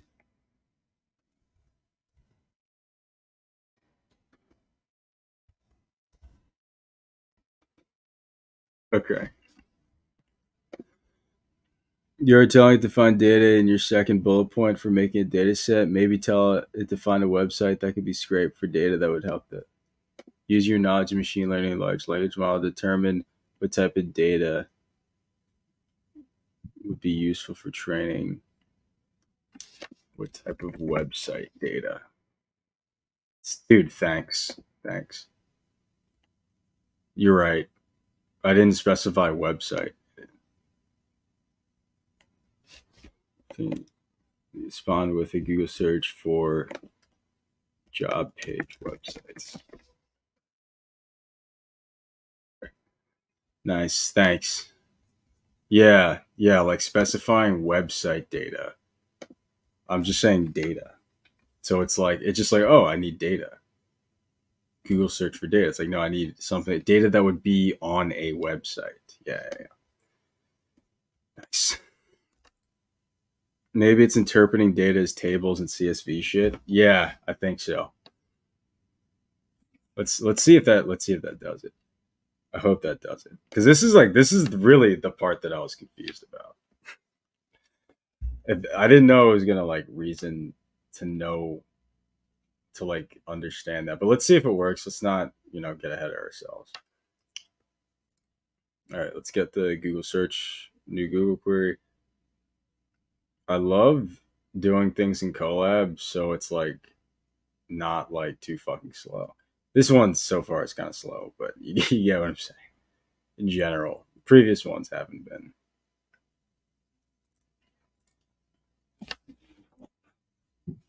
Okay, actually, this one's very slow. It's not good. Why would this one be that slow?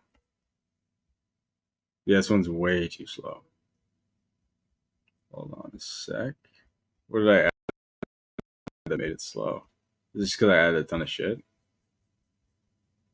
Wait, what? Yeah, it shouldn't be that slow at all. It's so funny. I was just saying how fast all this shit was. Let me stop that. I was like, it's so fast. Then it's so slow. Let's see. Let's see if we broke something. So it gets the Google query. What did I change here? Did I change something? It's still, yeah, it's still running. Huh.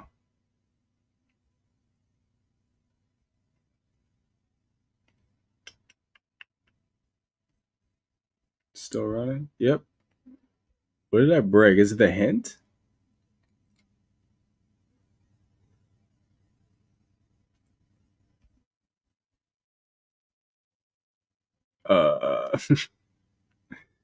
Let's see where it stopped at. New value. Let's look at this.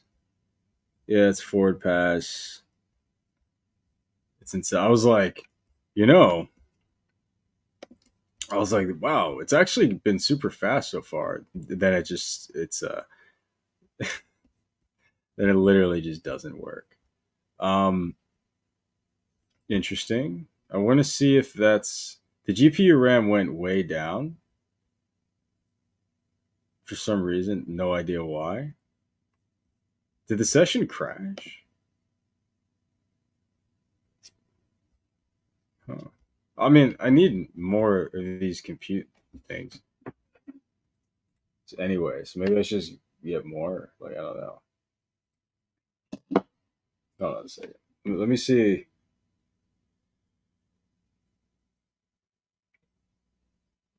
In the meantime, I'm gonna get rid of this hint. I may not need this. Well, I'll comment it out.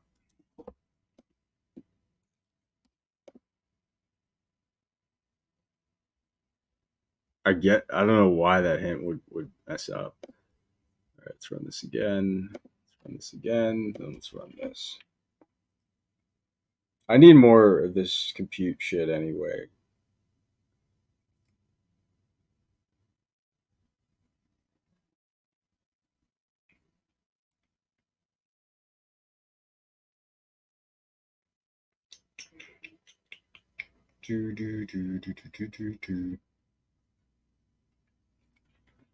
Okay. Oh, it ran. Huh, the hint, it got super confused with the hint. Oh, it says example. News article summarization dataset site. Well, it did the Reuters thing, right?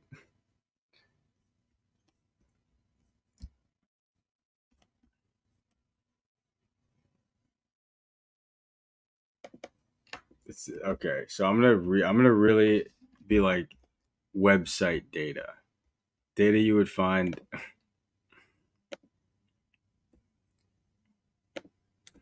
I'm gonna be like, remember, only cater, only generate a Google search query. I'm just capitalizing it. But to oh yeah, you did, Abby? That's awesome. That's great. That's so funny. What that's so funny, yeah. Because the model we're using to or the test example is a summarizer. So that's funny. Okay, cool. So only generated Google's search query that will find real world website data you would find on a website, like if you're looking for job data for job pages return. I said like, and I'll say example. The LLM prompt is for extracting info from a job page. Respond with a Google. Am I being too verbose? Search query for Indeed jobs or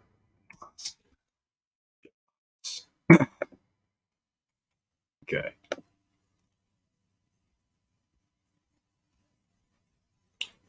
It's like it's fucking close. I think I bit myself. I definitely try to take a deep breath. Gave an instruction to act as news reporter. Oh, nice. All right, let's see if it can generate a Google search query for us. Yeah, I'd be like, listen, take a deep breath.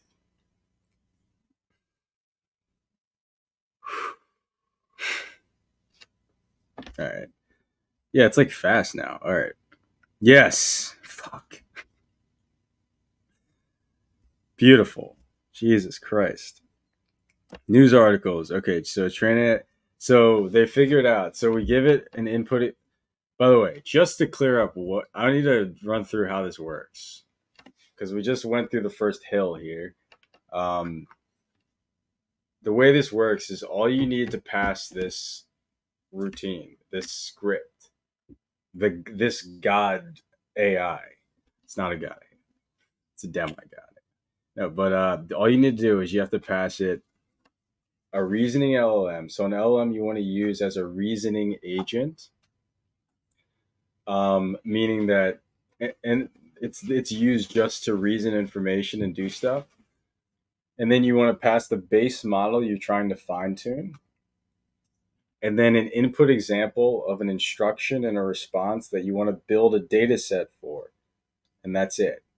And in the end, it'll auto get from real world data, get a data set, generate a data set for you, and train that base model. And it's building the data set with the reasoning LM plus some web scraping.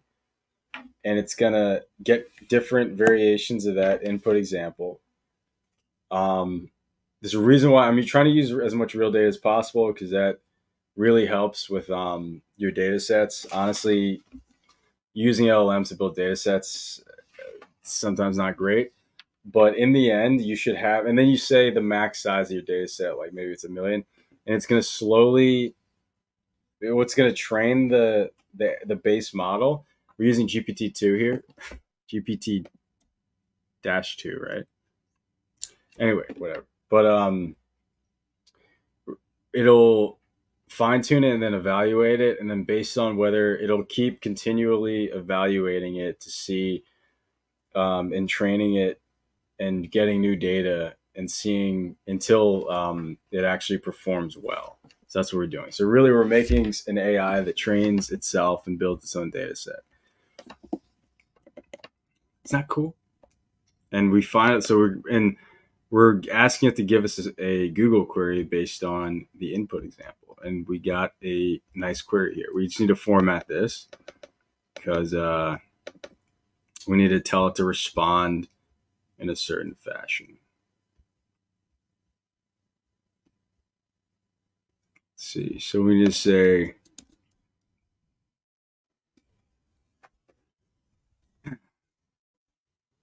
before you generate your Google search query, please, you must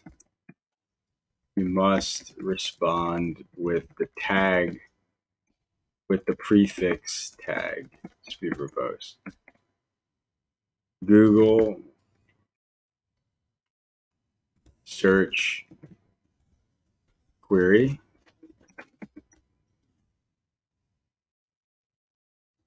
before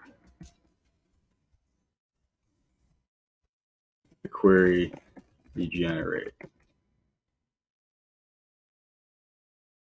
I remember Mistral was really good at doing these prefixes before. I don't know if it's going to be good this time. It was like really good before. And really, the ideal scenario is you can just set up whenever you want to have specific fine-tuned models. You can just set up this Automata script to just like generate data sets for you and just work and try to get real world data as much as you can. We haven't done the web scraping yet. We'll do the web scraping in a sec. I just need to see if this this part is very important. This is the part that I was confused about. I'm not so much so confused. Well, I'm the next portion I'm a little confused about, but because we're gonna extract the data set items from the raw data, and we're gonna use the oh, it's doing that thing again where it's taking a long fucking time. Huh. I wonder why sometimes it takes a long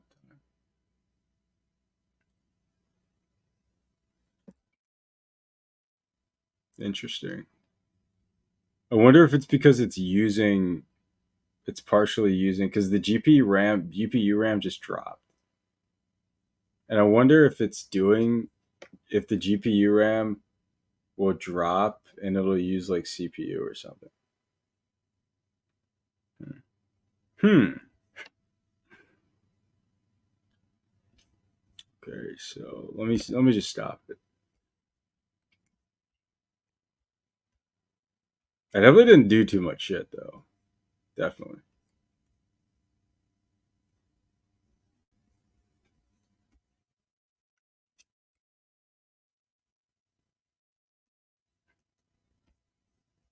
Let me see. Let's try that again. I wonder. I think it's the G. Something's up the GPU. Something's up. Let's get this Automata thing again. Let's get this Automata thing again.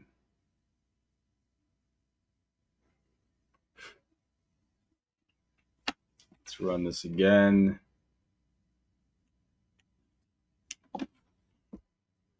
Oh, now it's fine. So yeah, it should be that fast. Nice, beautiful, beautiful, beautiful. This is Hungarian soldier repatriated from Russian psychiatric hospital. What the fuck? I get it. It's fine. Yeah, it's giving articles, but it's like so specific. But all right, well, it is giving articles, so it's fine. Um, Why are they always doing this Hungarian soldier shit? All right, well that's fine. So it's giving the example that we have is an article summarizer, and now it gave us a Google search query to find a news article. Boom. So let's fucking use this search query and do stuff with it. So let's move our return down one. Oh, I forgot to. Yeah, Mistral's good. It's like it's good. It's being real. Okay, so let's do.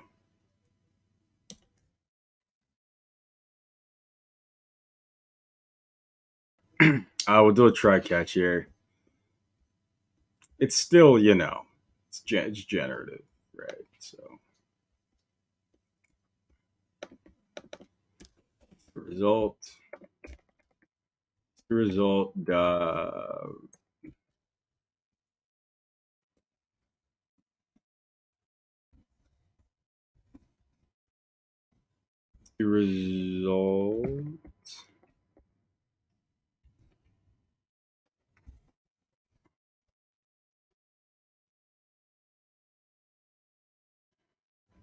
Yeah, result, and then we'll do the index of this thing, and then we'll add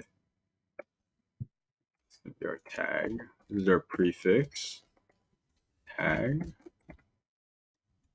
and we're telling it to give us. We're going to add this plus the length, and then we're going to say everything after that. We're going to return that. Except we're going to return none. If anything breaks, if it breaks, if he dies, he dies. All right, so run this again. You gotta be tough with your code, man. You gotta be tough. This is the Google query.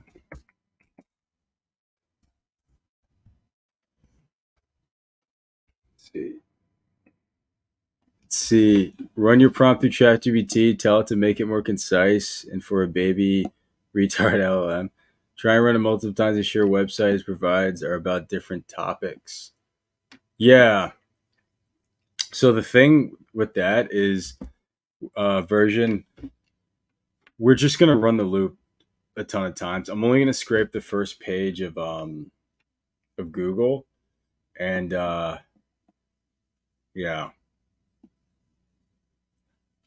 and we'll just make it so I could also just only scrape the top three things, and like it's gonna loop through this until it hits this max data size. So it's automatic. It's gonna be diversifying through this loop. Um, it's a good point. Let's see if it doesn't tell it something to increase its variety. Yeah.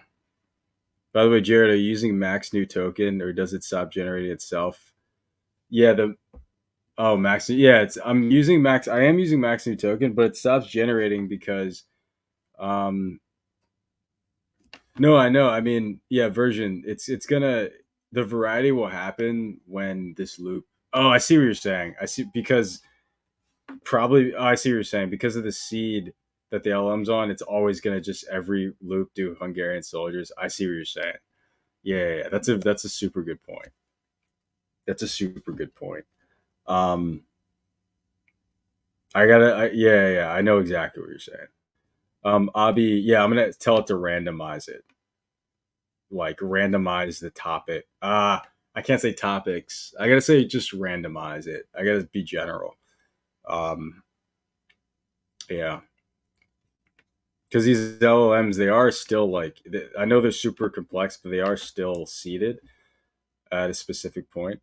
Yeah, it's generating because Mistral has a stop token, and I mean it's stopping. Where is it? Because yeah, this EOS, we're just passing in this token ID. Um, yeah, that's a good point. It's a good point. Okay, so scraping raw data. Oh yeah, if there's no print but not say Google query failed, query generation failed, restarting.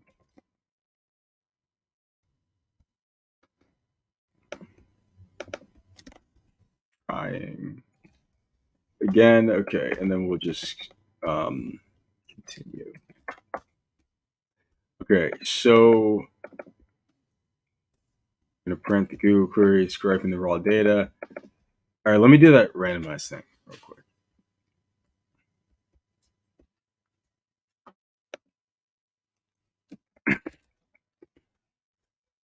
Try to how is this? When you generate a Google search query, think of something different.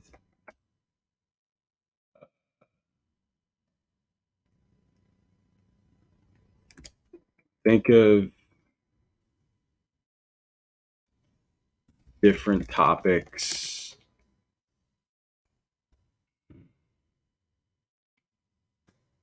Be unpredictable.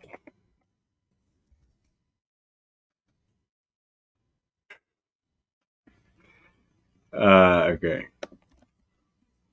Yeah, so let's see if that works. Let's run this again. Oh yeah, we gotta run. Let's start doing the scraper. Okay, so the scraper doesn't have anything to initialize, so we don't even need that. But the scraper does have. Oh no, we want to initialize stuff. I'm gonna take stuff from my have been banning bot for the scraper. Scraper's gonna have a ton of shit because we're just gonna be using. By the way, haven't been bot. It's a funny video. Check that one out. This is a fun one. We're gonna set up. We don't have to auto log in here, so that's lucky. It's not lucky. It's just how it is. Okay, so we got the Chrome driver. We don't need a proxy. We don't need that. Headless is good. Oh, fuck. Dude, Google's so good at finding bots. Totally forgot. I want to use DuckDuckGo, honestly. I think that's kind of a little slow.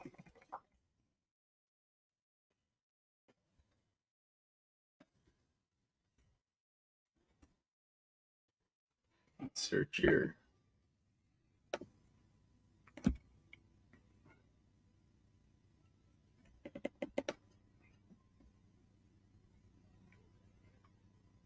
We're not going to scrape it a ton, so it should be fine.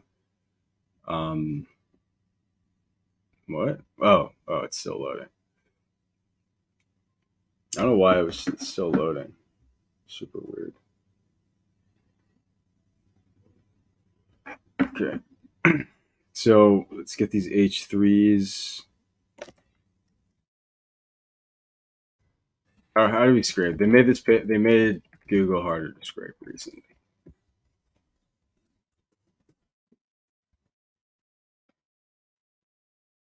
No, there's this hashtag search thing.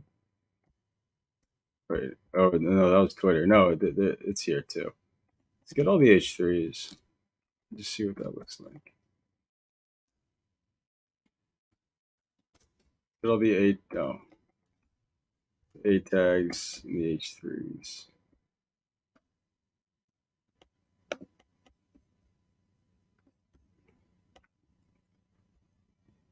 I know it's gonna get a Wikipedia first, I think. Oh wait. There's one right here. What is this? This is that one. Okay. And then what's the last one?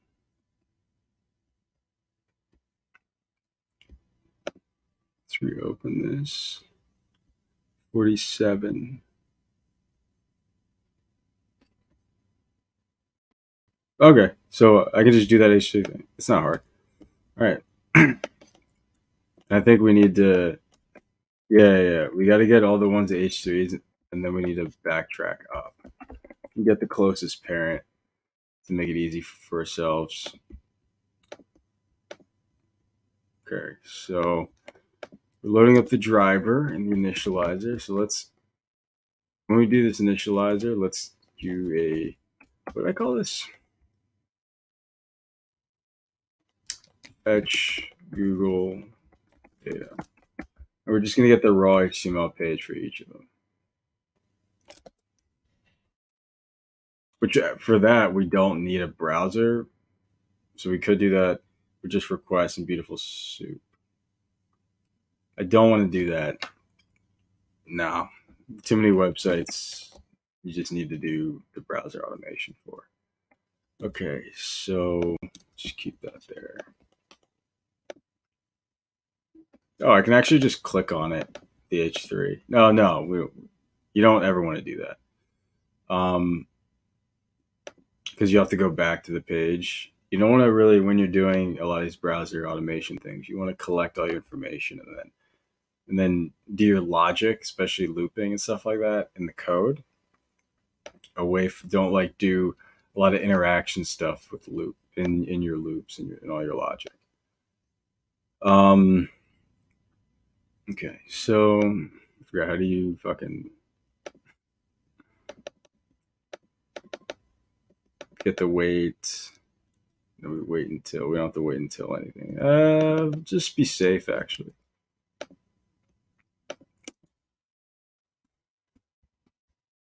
Okay. And we'll get the Google query right here. And do you have to encode the URI component before you put it into Selenium? Totally forgot. We just do question.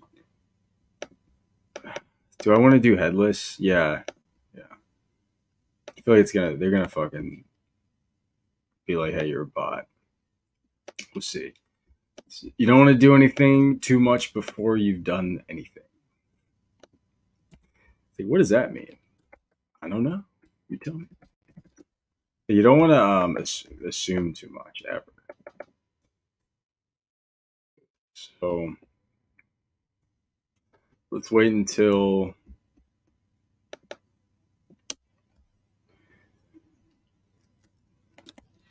just in case. Let's wait until an H3 exists on the page, and then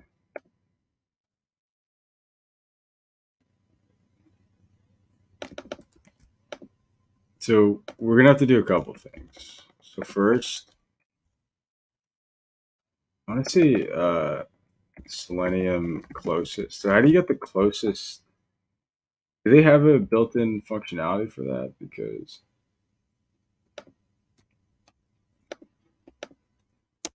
I can just do a driver execute script. I'm just gonna do a driver execute script. There's definitely no way that they just have that built in. Oh, they have the XPath. Well, I'm not doing that. So, all right. So let's get, where is that? Right here. I love query selectors. So here are all the H3s.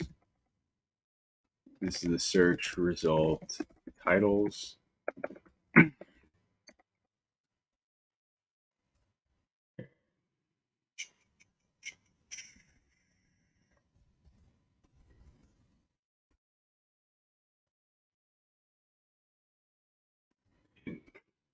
I've been doing so much fucking JavaScript.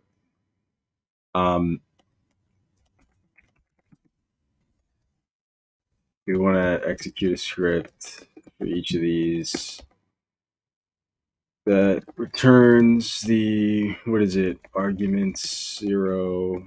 We'll pass in title element, and we'll do closest. It's JavaScript right now, and the closest was it, a tag, which should be the closest parent. Let's just test that in the these should be all the link elements. Just test this. Oh wait, no. Oh, did I close the fucking Google?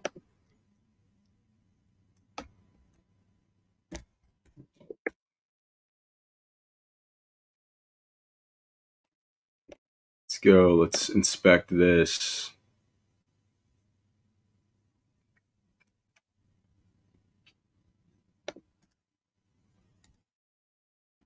AH3. First one. Well, oh, wait, what? Oh, so this one, oh, it's Brave. I was like, this page is totally, oh, we can use Brave too. Brave probably won't fucking know how to block us. The problem with Brave is Brave search sucks. And you've heard me say it. Also, let's just make it so that you can just like, it'll round robin um, different, or just randomly do it, different search engines, just in case obviously a proxy and all that's nice, but the proxy matters less than hold on. Sometimes you don't want to sometimes when you need a proxy you've already lost. All right. So how come this time it's fucked up? So this time, oh, so this isn't, yeah, I knew that it was too simple. It was too good to be true. Yeah. So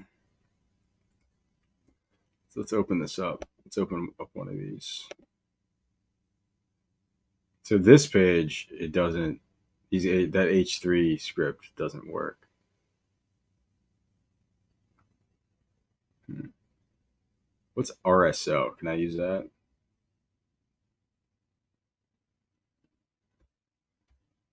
I just don't know what's so I've been changing it.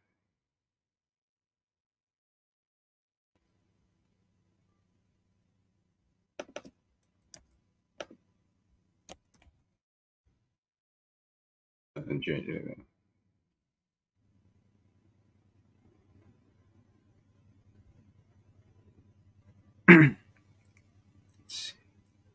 Let's see. Yeah, super hard. Super hard to do. Um, hmm. Yeah, I think there's a ton of H3s in here. Yeah, and I want to definitely ignore that. It's fine. So let's see how we can scrape this. I don't think any of these things are specific. Let's try it. Let's do data feed, and then oh, yeah, it's action. Well, it limited it by a little bit. Yes, controller.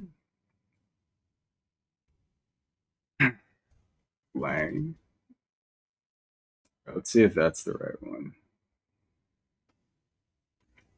I don't like doing things that.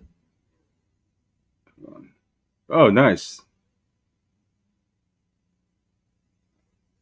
This is good. Yeah. See the bottom.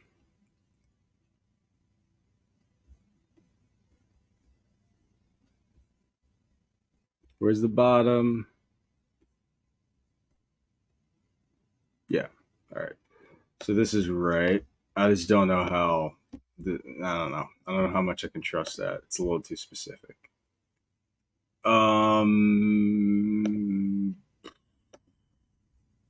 That's the notes from earlier. We're here.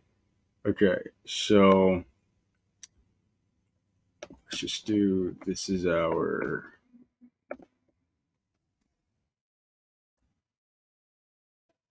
H3 selector.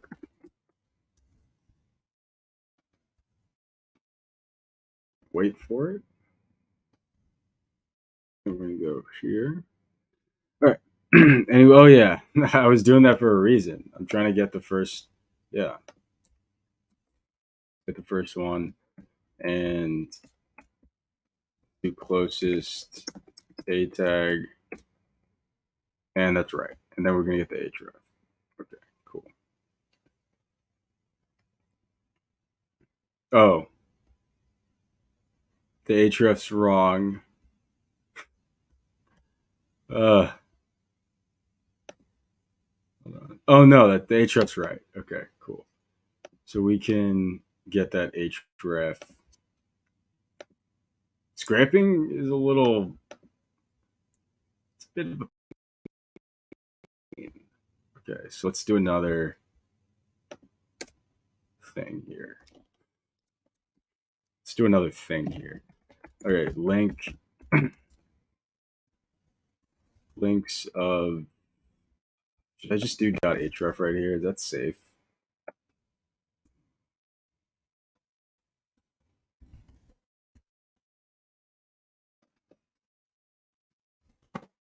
Or link link of link. So much JavaScript.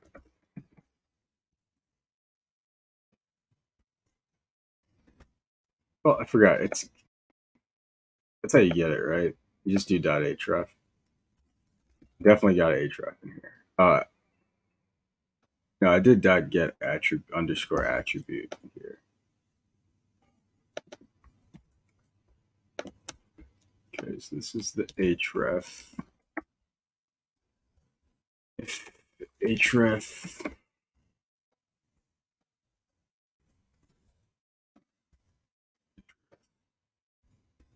okay, so let's just go and issue might I missed some stuff. What are you trying to do right now? Scrape? Yeah, we're scraping the links on Google. Google's page is a little messy, so our thing looks like this. All right, so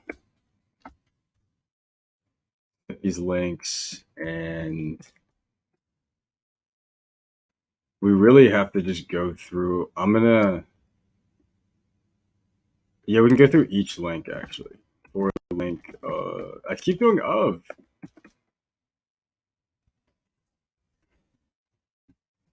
Self driver get link. Try because some of these might be broken.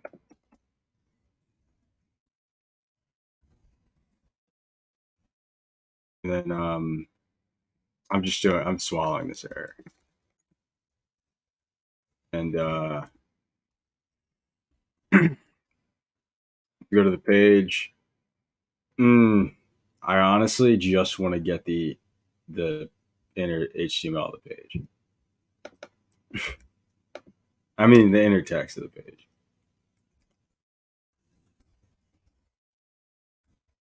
And we're gonna have like a raw data thing, and honestly, I just want to get the inner text of the page. We just return document dot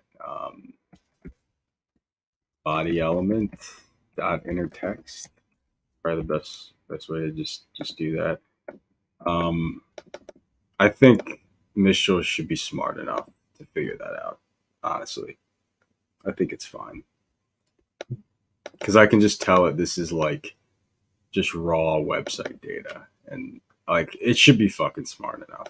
I think they've been smart enough to do that for a bit. Um, but it's a small model, so I don't know. You know,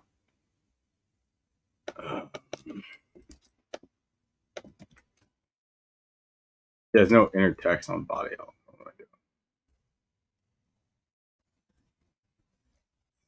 Inner text body. Okay, so that's the page text, and then raw data. I want to make it. I want to make it very. I don't want to overkill this. So let's just return that raw data. Cool. So this is fetch Google data. Cool. Let's say fetching data for, and then we'll just put the link in. So, that's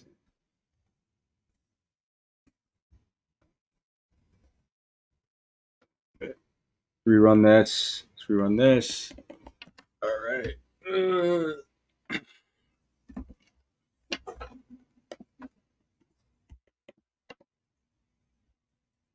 Rerun this and rerun the run loop. This part, I want it to be good. I want this part to be good. How much more do we got left? A lot. Yeah, we get the raw data, and then we. Really, the training module is the hardest part, and the evaluation. It's the hardest part. Oh, it says it can't get inner text of undefined. What? You know what I should do? Oh, whoops. It gave me 3 different fucking things.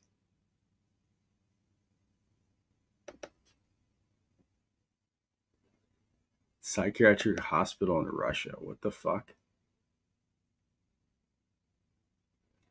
Oh. Oh, the Google scraper worked. First try. But the I'm passing the wrong thing.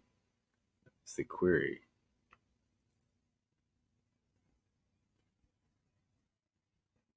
Hold on a sec. Google. Oh,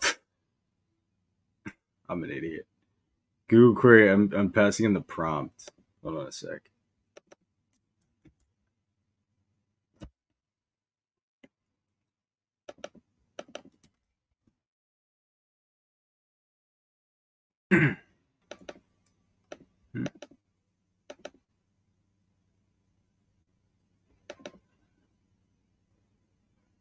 Oh, right. Because yeah, I need to get the last occurrence, dude. I've done that. I've made that mistake so many times. Do that again. Good last. I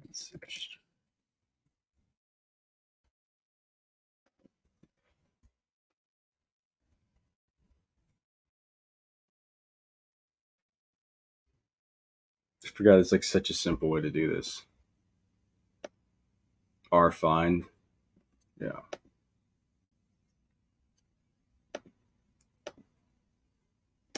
Let's do prefix index equals result dot r find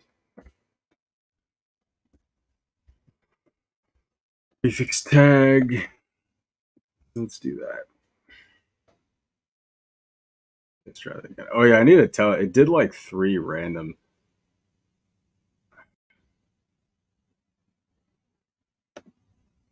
Let me get rid of this one. I need to get back to a state that's normal first, and then I got to figure out how to get it to randomize.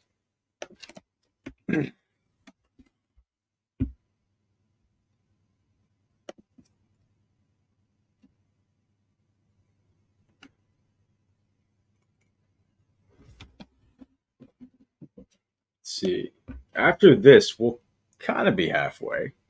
I'm just kidding. We're really not halfway until we get to the training, because pretty sure the training part's going to be the thing. Really, the only thing the training's not a big deal. I mean, yeah, we have to do early stopping, but that's not a big deal at all. The real big deal is the evaluation. I need to figure out. It's not a big deal, but I just need to figure out like how to accurately how to get the accuracy and make use of that. Oh, it's doing the thing where it takes a fucking long time for some reason.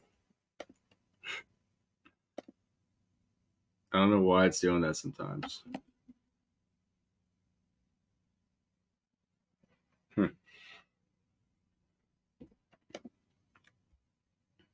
Let's reload this. That's so bizarre.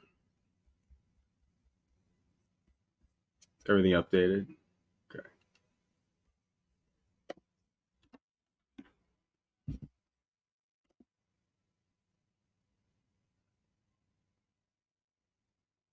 Should be pretty instantaneous.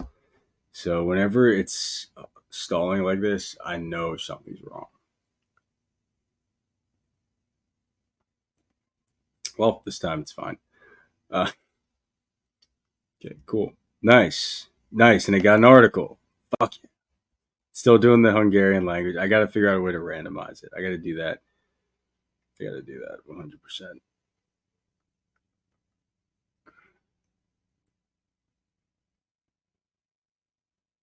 Okay, cool. So it can't get inner text of undefined. I mean, it's fine. I just need to. I think I need to wait for the page to load. I think I'm scraping this part too early, but nice. It's actually like nice. That's actually pretty fucking cool. Oh, I did BDY. I didn't do body. What the fuck? I want this to be like. It's like, hey guys, we don't need data sets. Jared figured it out. We don't need to build AIs. Just kidding. It's not gonna be that crazy, but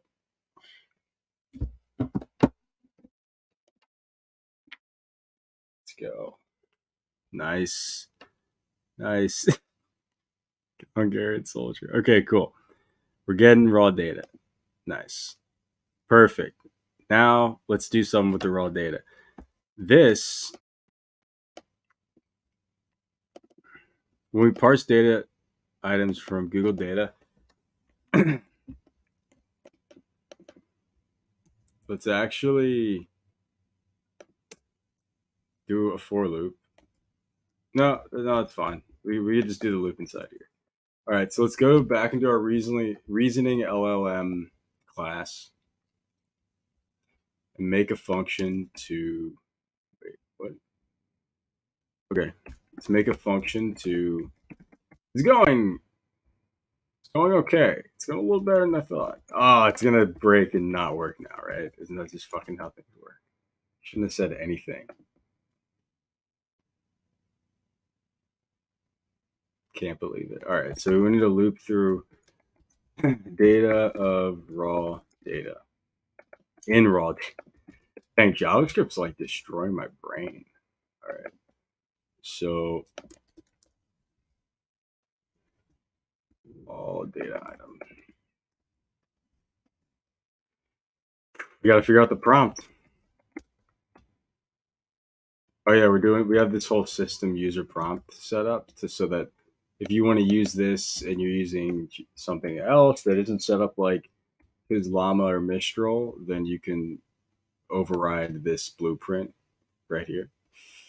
So we're trying to make it generic. And then we're going to have this prompt. Just going to be getting the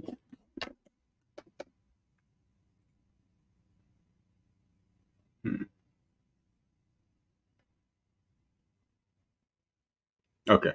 So let's start this from scratch. So what is this one doing? You are a data set builder bot.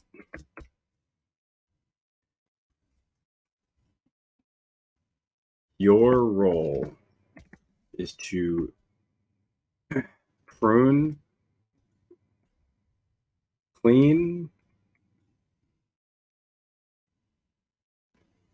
raw data, website data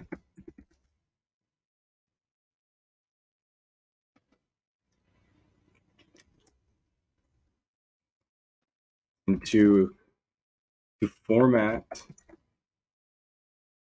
and clean raw website data into a data set format using the example you are given. Oh right, I totally forgot. The data set format we're giving it is specific.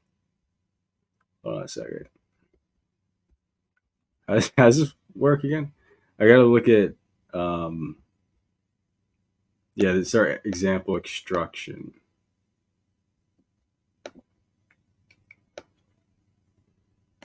Hmm.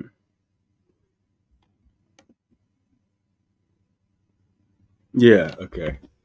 It's fine. So what we need to do is I think it's gonna figure it out, says the guy who's about to fuck everything up. Alright. So you're a dataset builder bot. Your role is to format and clean raw website data into using the dataset modeled after the dataset example you are given.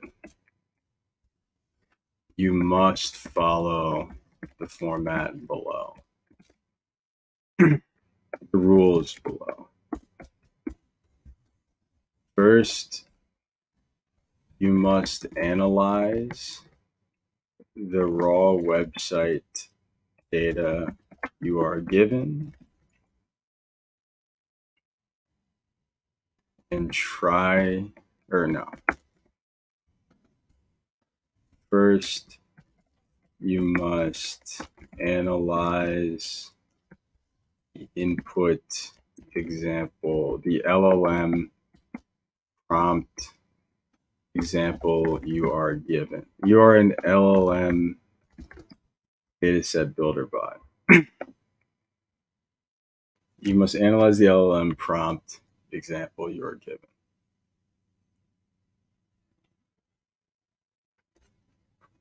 into a prompt LLM large language model prompt dataset format. First, you must analyze the LLM prompt example you are given and determine and figure out how to extract information from the website data given raw website data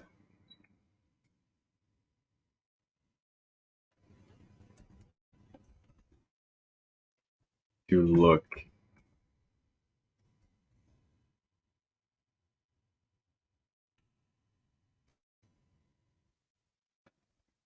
the proper website data for the to copy to model after the prompt given prompt. I don't know if we reword that, but it's fine. I'd love to hear why you did this in Colab as opposed to either your local machine or server. Is it you can execute your scraping code and run your insurance in the same place?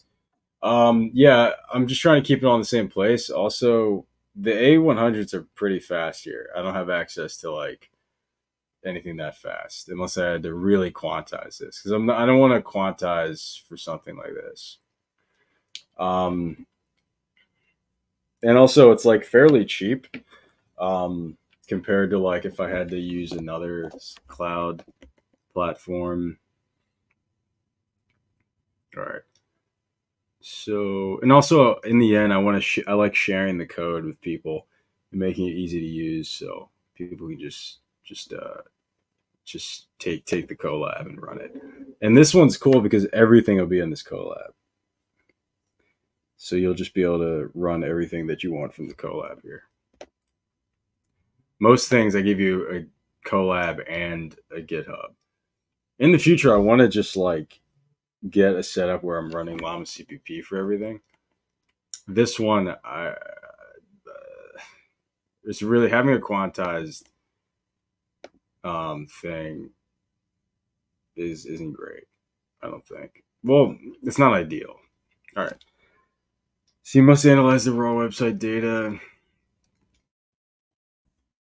you're given and format given and replicate the given LLM prompt example with the raw website data. Extract the proper. Remember to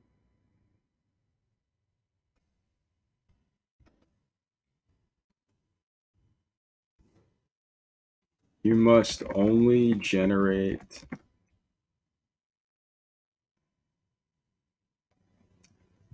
a dataset item in your response.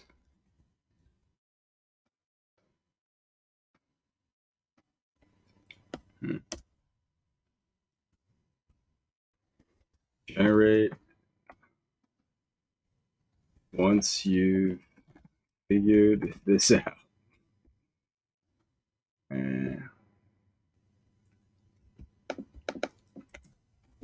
For analysis, generate an example, the prompt and response that can be used for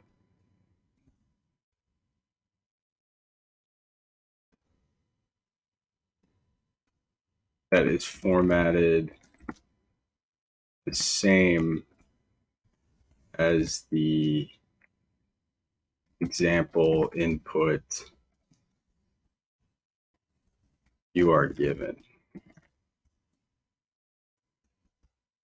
Do not stray from the input prompt format.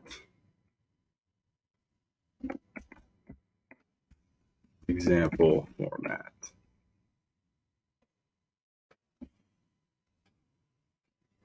Let's see.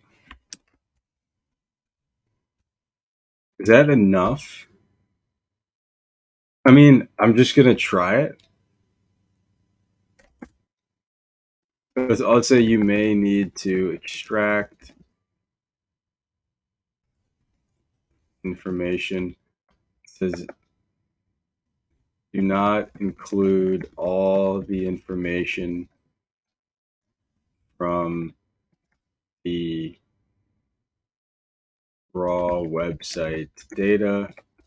Only include the information that is needed for the LLM prompt. And this is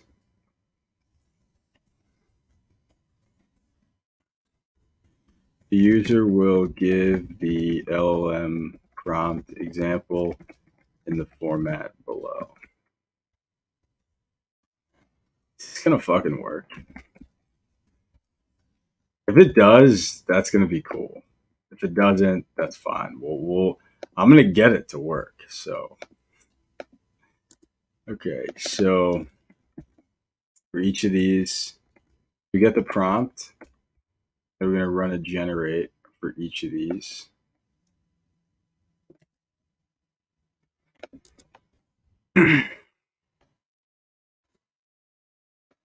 And we're going to test with like 3 things first.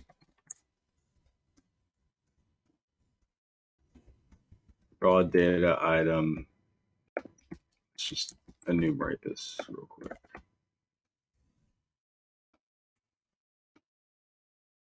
Okay, so we get the prompt. No, got to pass the prompt here, obviously. All right, so the user prompt. Oh wait, no. The user will give the example prompt like this. The user would give the raw data in format below. Fuck. It's gonna be a ton of shit. Is that gonna mess up?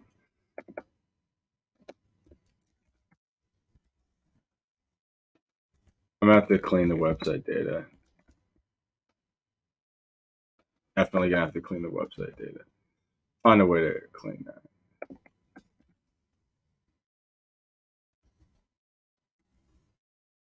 We'll actually have to do this each time.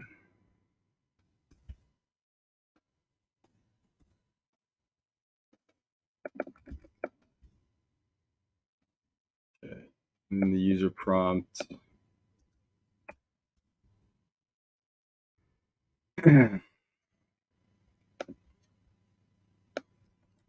Let's get this again.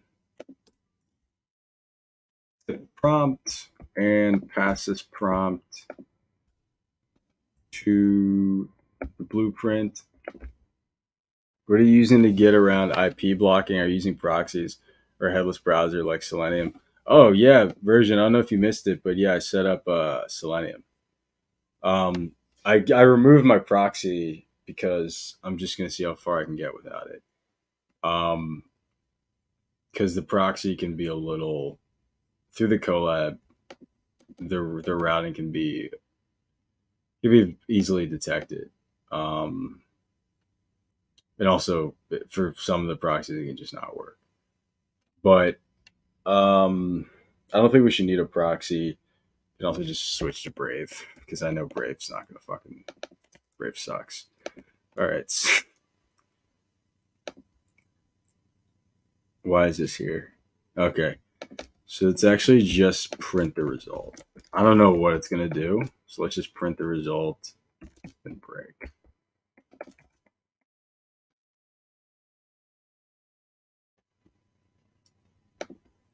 Okay, let's go here and then we don't have to rerun that. But I do need to move my return down. Okay. Oh, no. We need to do one more thing. I need to only get the first 3 websites. I don't want to fucking do this like a ton of times. So let's break because it's just going to take forever. So let's just just enumerate this. And if I 3, then break. Let's go back and what do we need to rerun? We need to just rerun this. Okay, cool. Yeah, the proxy can sometimes be kind of a headache. But if we need it, it's one of those things where it's like if you need it, then do it. Honestly, like I haven't had to worry about that so much because I've been just doing non-headless, and it's like so hard to get detected with non-headless. But now we're in a collab, so we got it. We don't have to do headless actually. We can. There's this thing where you can sort of just simulate your graphics card pretty easily. I forgot XVIB. What the fuck is it called? XVF VFIB. I don't know. Once again, taking a long time to get the Google query for some random reason, even though sometimes it doesn't. I'm gonna try it again. I don't know why sometimes it's slow.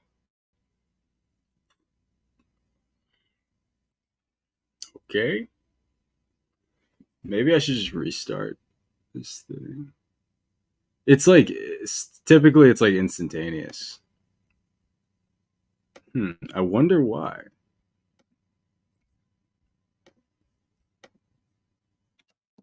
I wonder why.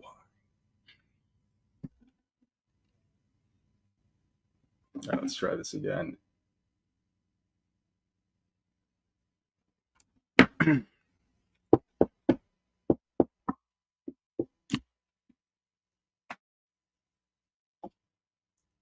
Interesting. Okay, something's happening.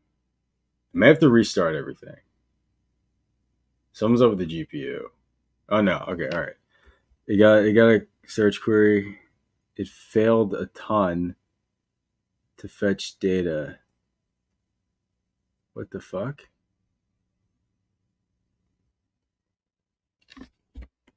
Let's see what's going on.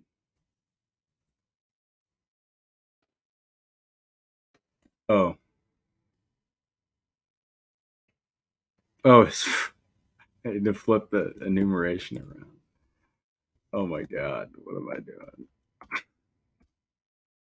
Someone probably saw that and was just like, "What are you doing?"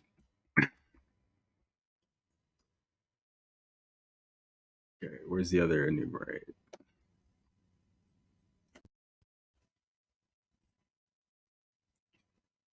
Right here. I feel like it's starting with I is kind of weird though. Maybe they need to change their shit instead of me changing my shit. Maybe everyone needs to change their code, and my code's fine.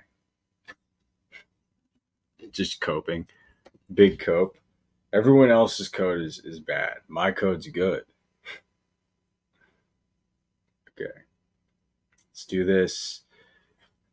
Getting a new Google query.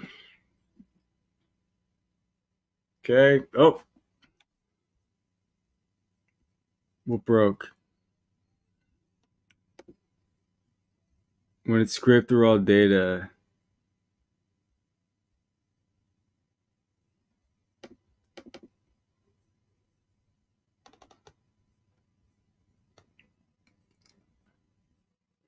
Huh. This driver get broke.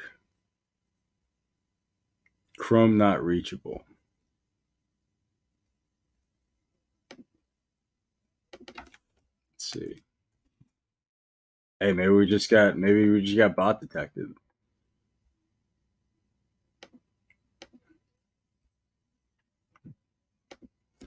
Let's just try.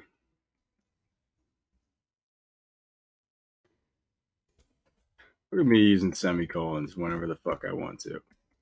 Hey, I've been cursing a lot. Okay, let's return none. And let's go to where this gets used and just continue again. Wait. Fetching Google failed.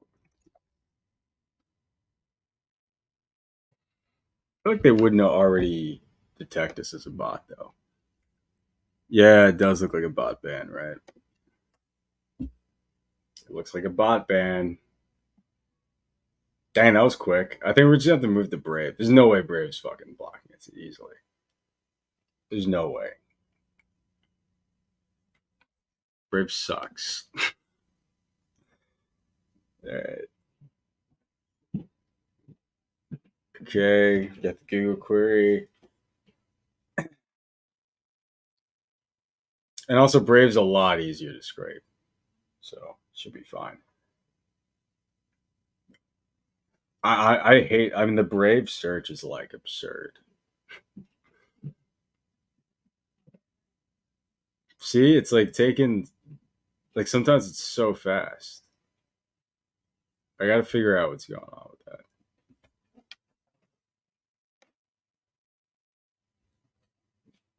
I'll just try it again. Let's see.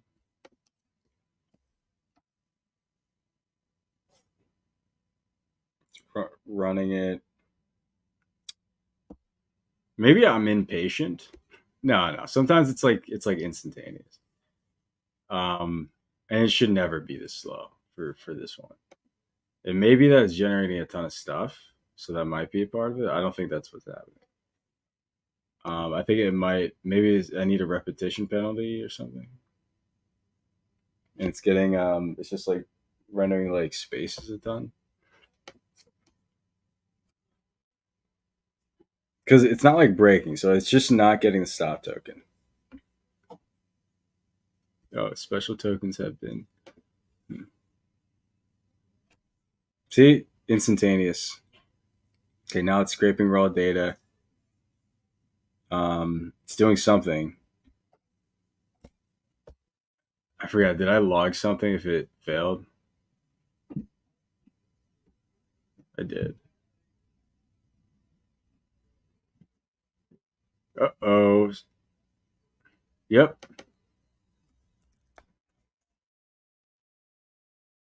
Waiting for something that's never showing up.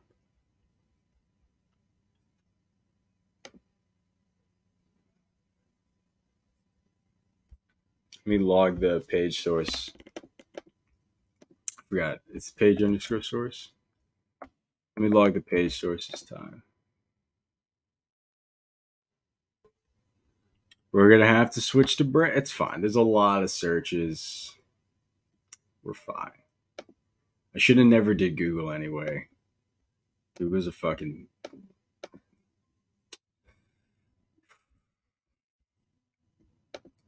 I mean, Google's okay though. Like, I'll be honest.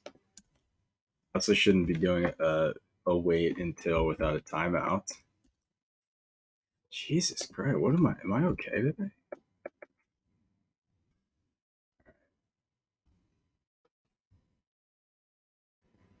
Let's go and run this, and run this again. The Brave search, I think it should be fine. It should be fine. Also, how am I initializing? All right, well, let's just see.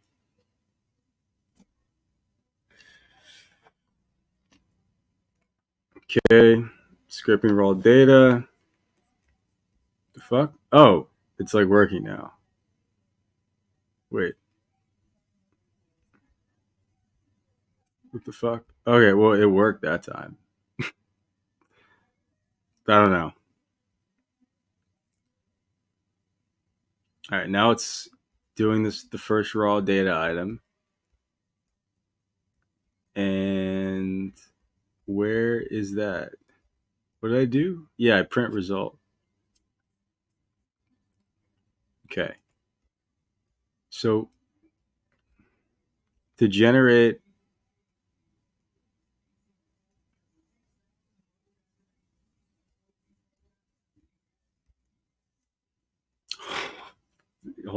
oh shit. Wait, I think it did it. Hold on a second. Wait a second. Wait a second. I think it did it. Hold on a second. Whoa. Given I feel like it's so esoteric. I feel like no one like where's response? I don't see I see instruction, but I don't see response.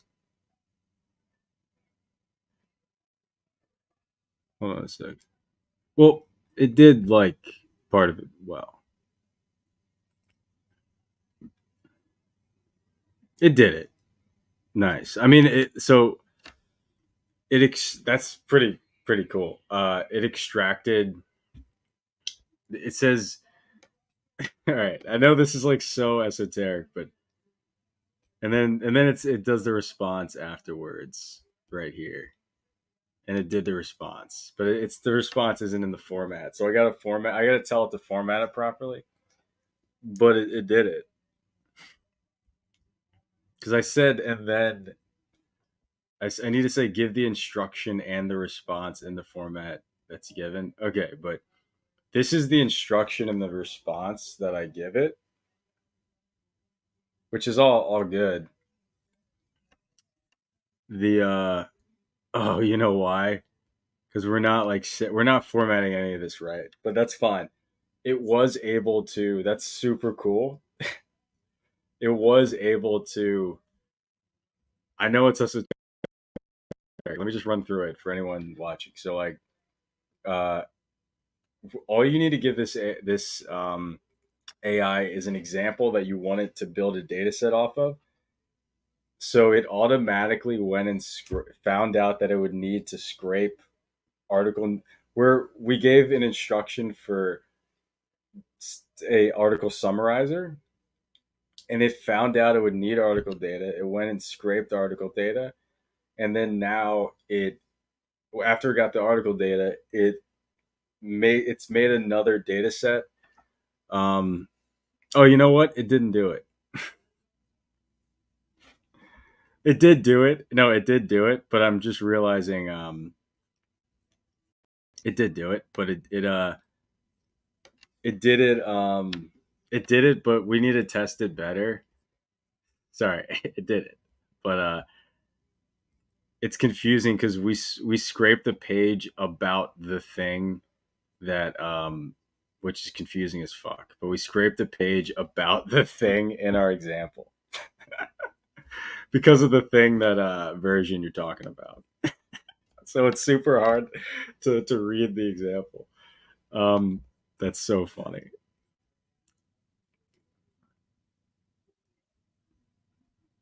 Okay, cool, nice. All right, so it's confusing as fuck because we used the example that I gave. Um, that's so funny because everyone uses this Andres Toma thing. All right, let's find a different thing to summarize. Let's summarize nothing about Russia because apparently it always does Russia stuff. Let's go back. Okay, so Hungarian, Serbia. It's all just like the same stuff. Okay, I'm just. What? Why is this hard for me? I'm gonna look up what's a thing. My boy Henry Ford. I love Henry Ford. Okay, so let's go and get. Let's change our example. Can't believe we used the example that we did. All right, so let's go and change this article.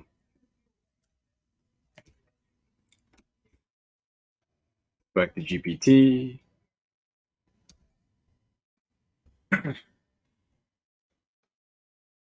Or just Bing AI. Um, it's the fastest thing I can think of, even though it's taking a long time to load. All right, so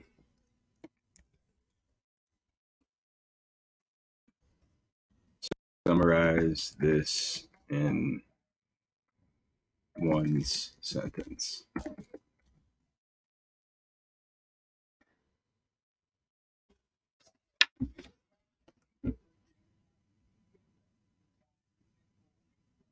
It's literally doing like the longest sentence of all time, but okay. Um,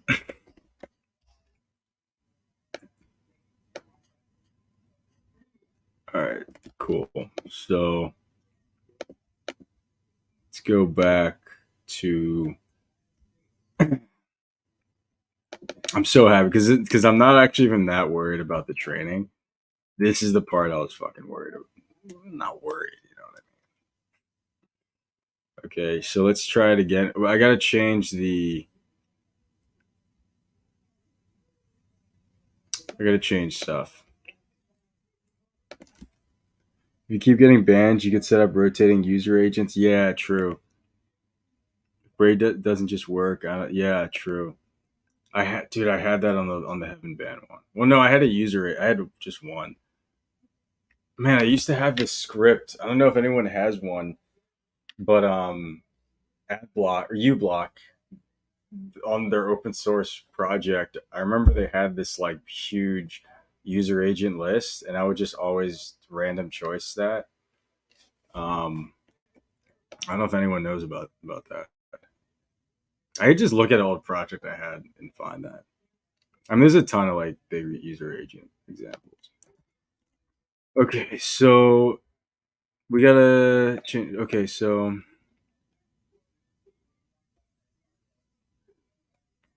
I tell it to generate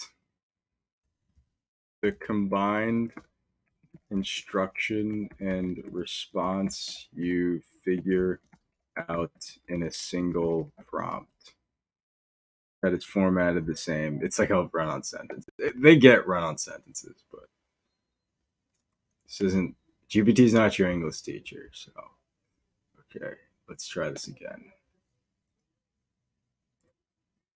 Let's run the loop.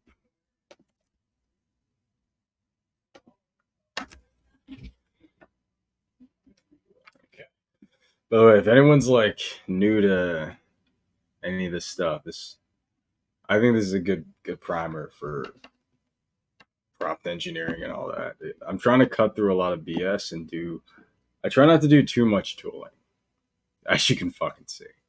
But mostly because I think it's smart to be able to understand this stuff at a system and component level rather than a because when you're just learning concepts through tooling, you're learning it through a distillation. It's like Plato's cave. You're looking at the shadow, which is fine, dude. I made like a Plato's cave reference like in 2 streams this week. That's what happens. I feel like when you like because I've been just thinking about it. Oh, thanks version 6, version 7. What'd you do with version 6? What'd you do at 9, 7? It's the dumbest joke I ever made.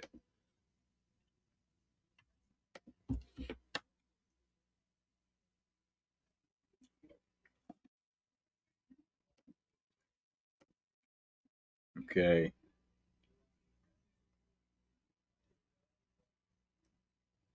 By the way, I'm mostly doing this because this was the most.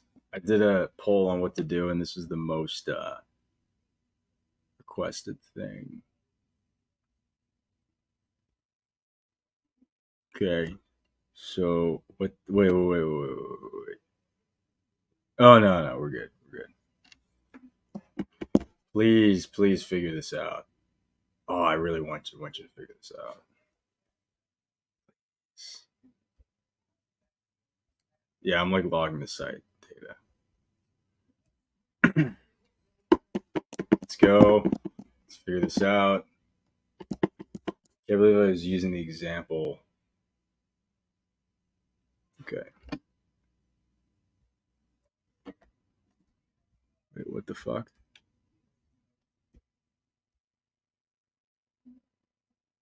Uh, raw website data. It didn't do it this time. Huh.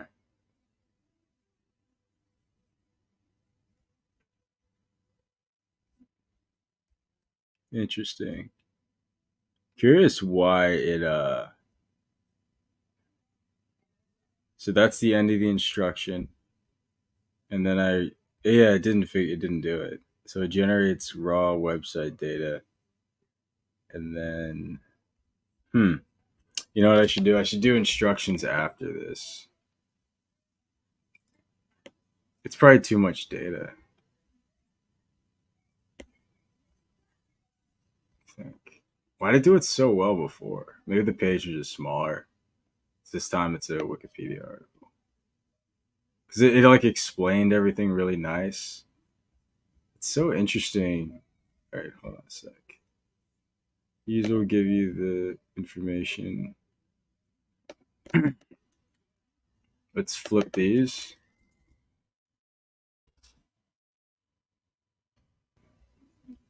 And the system prompt. I'm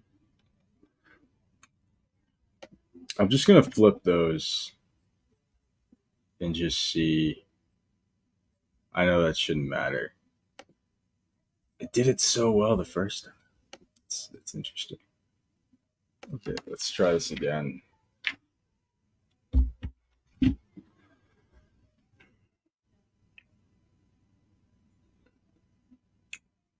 try this again.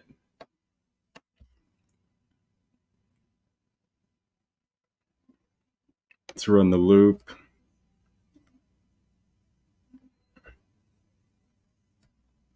Still doing the query. It's being weird, as it always is.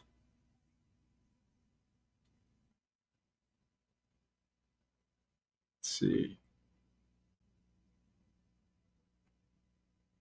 Did I just change the example to be Henry Ford? Yeah. Okay.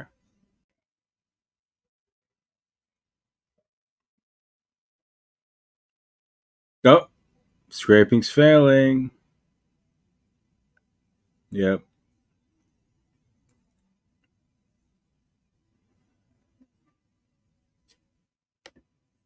Scraping's failing. Yeah. Let me I'm just gonna make it brave. I don't have to worry about that.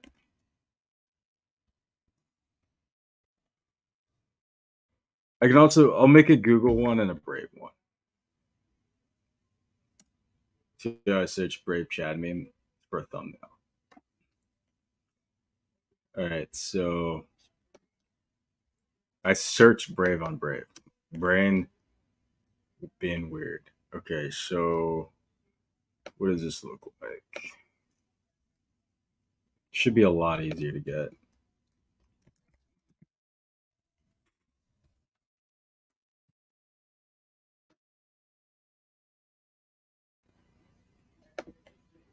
So I can say it's all Schvedel. Main results snippet A. It's like, no. Okay. What in that dot snippet? My bad. So let's see. Oh right, this is multiple A tags.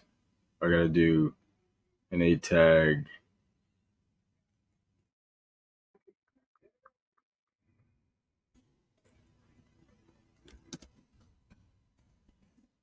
But it's the direct A tag, right? Okay, let's see if all this is good. Yep. I don't want to do release notes.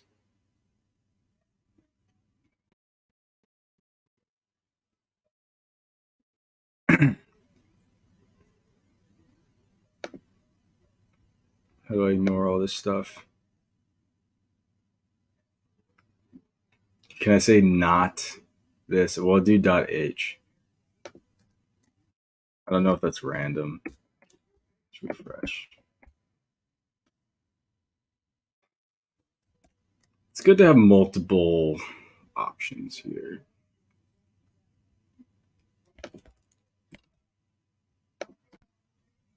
Yeah, the H is fine. All right, so let's copy that. Let's make a. It sucks the first time I did it, but also I don't know if that was like a problem.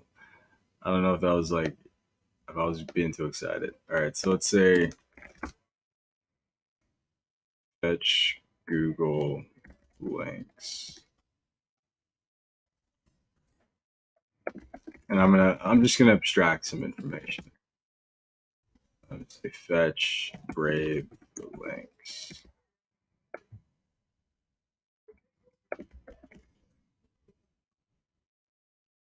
Let's say fetch raw data. It's a greater thing.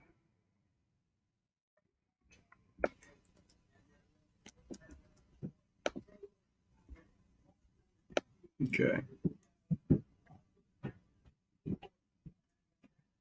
Don't repeat yourself, right? Don't repeat yourself, right? Don't repeat yourself right now. Okay, so that's fucking annoying. All right, so let's go here and do this and return links here. And in the scraper, I'm gonna have type. It's like search type, and then Google will be like a default. Soft.search type. Search.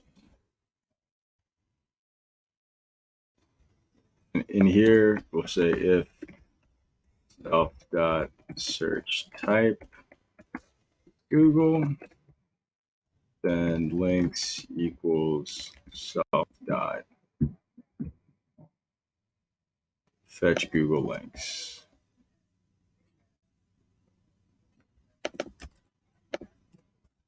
The query both of these.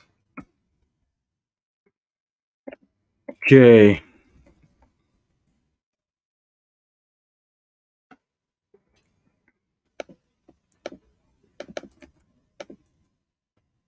Then else we'll just always do.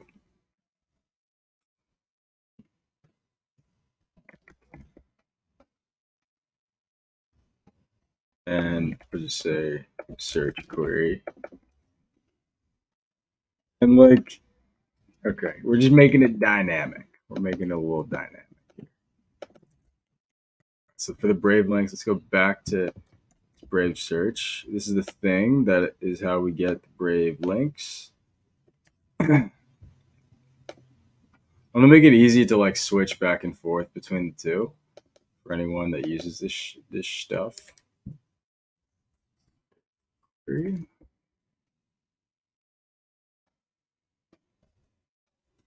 Just do that, and then it looks like this. We'll say source.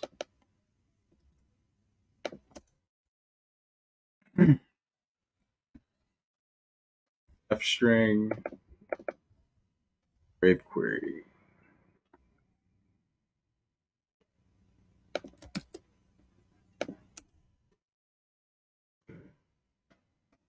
Now on here we want to get, this is the A selector, because we don't need to do the H3 thing, and we don't need to do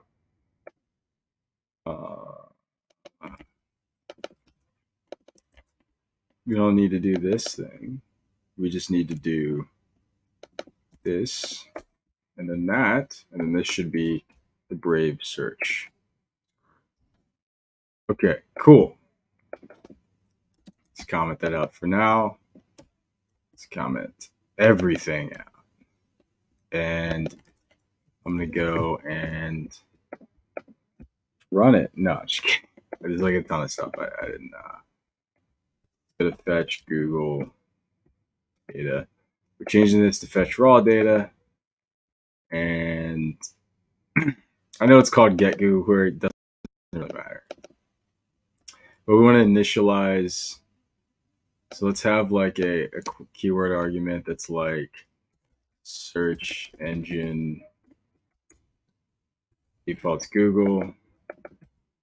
And then this is going to go to web scraper, and this is going to be search. I should change it to search.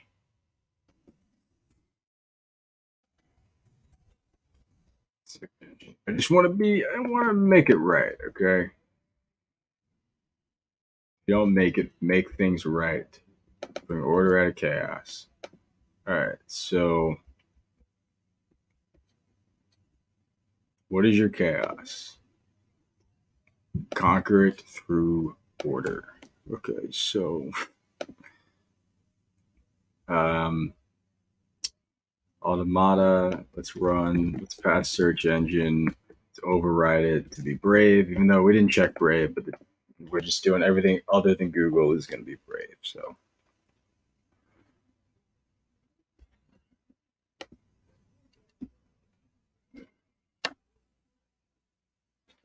it's a lot. It's a big Python day. Big Python day. Let's run the loop. We get the query. Nice. Brave's working. First try. So we got Henry Ford's, this like little bio about him. Now we're running this shit. I realized we probably got to clean the raw data, because I think it got confused. I think. which sucks. The first time it like did it so well. Like it like explained why. All right.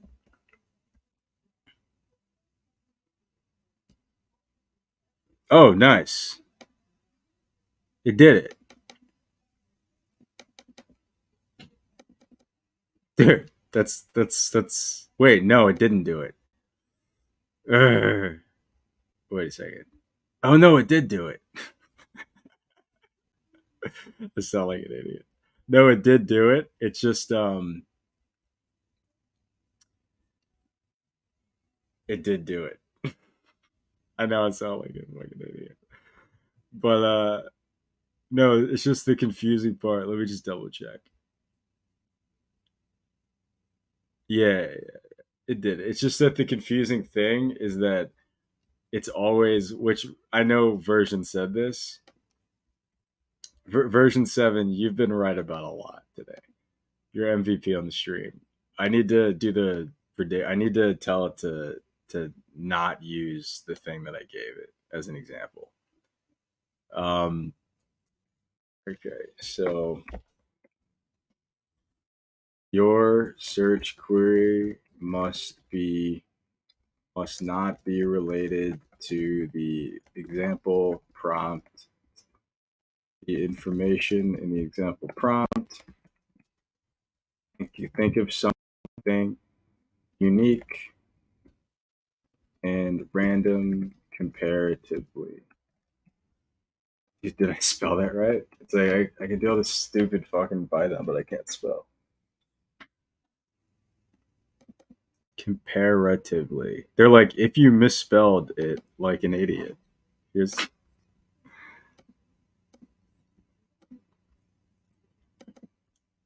not that smart at all. I can't spell comparatively, apparently. Um,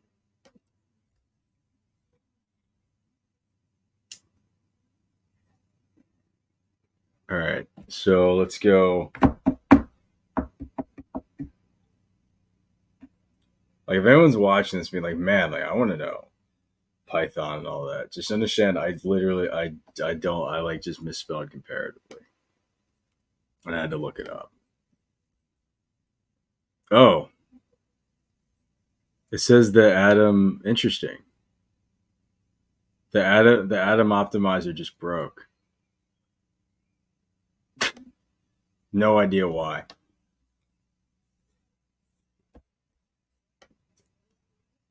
It did it though. By the way, it got us an example, which is fucking cool.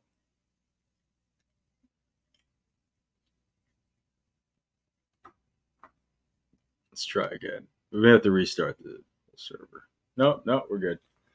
I don't know why that just broke. See if it gives us. It still gives us a Henry Ford example. Even though I tell it specifically not to give us an example like that. Let's see. This is the golden hour. We haven't done the training yet, though. I'm not worried about the training. No, it's still doing Henry Ford. How do I get it to not do the example?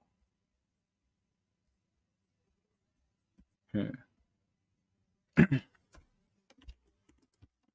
Your generated. Remember, your generated Google search query must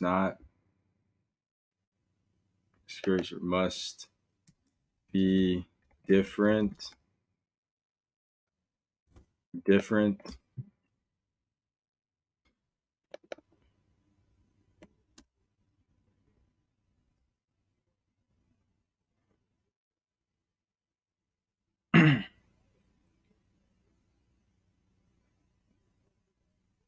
Hmm.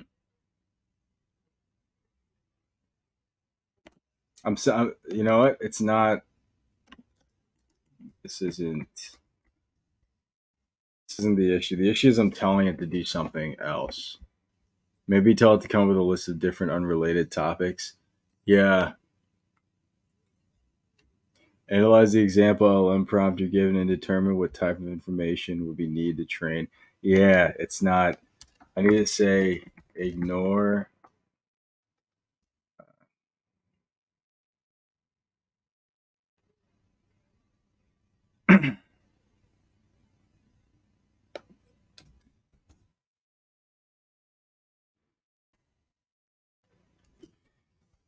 think of different topics and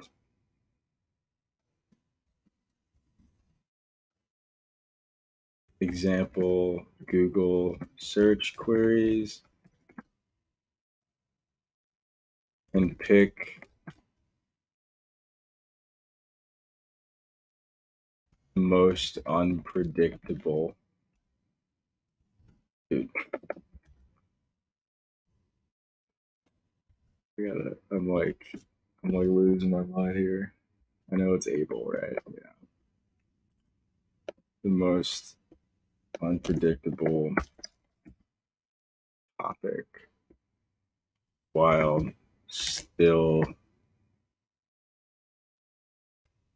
I feel like that's a little intense to say.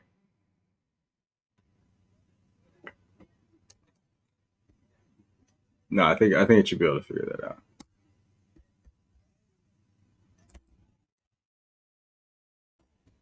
Do not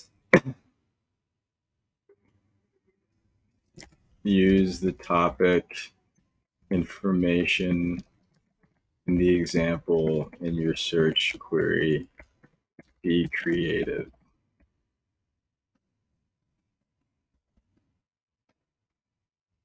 But it's just gonna fucking ignore that. Like like it always does. All right, let's try it again.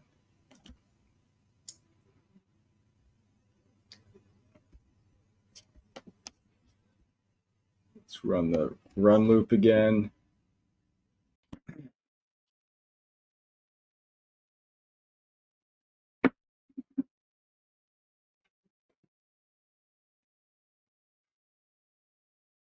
Nope. Still doing Henry Ford. How do I get it to like wait, what?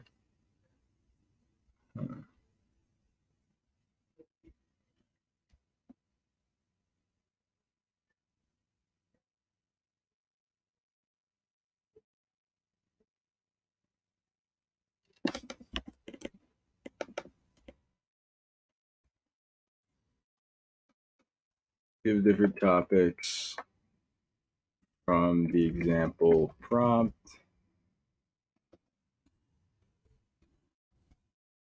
Do not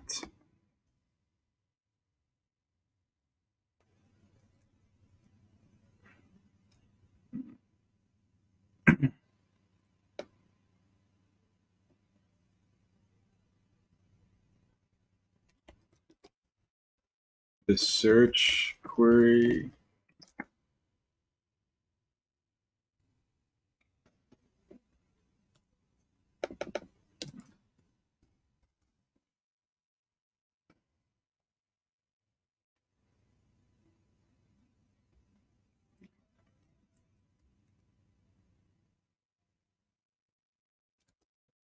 think of random.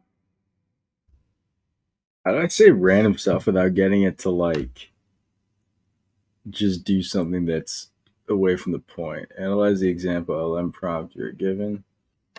Do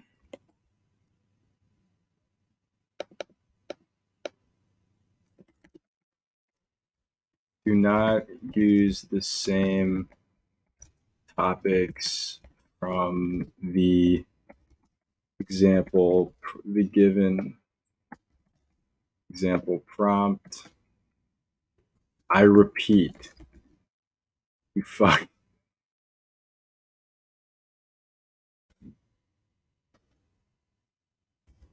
Just think of different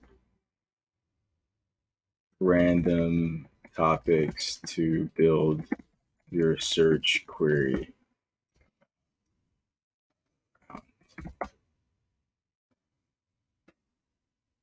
I feel like it's just still not gonna.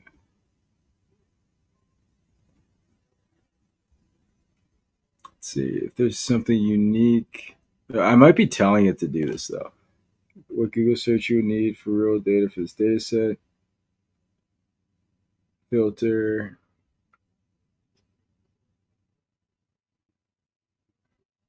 Also, maybe I gotta use better model. No, I think Mistral's fine. I think I gotta. So far, Mistral's been kicking ass, so I gotta figure out. But hey, it obviously would be better if this is GPT-4. Just saying, make it better, Mistral. Next time, beat GPT-4. Come on, chop chop. Just kidding. Good job, guys.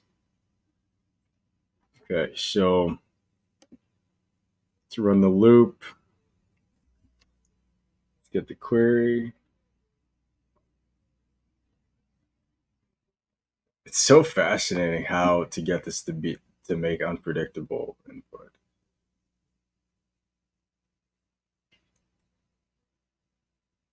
Because it's just doing it's reasoning wrong. That's the problem.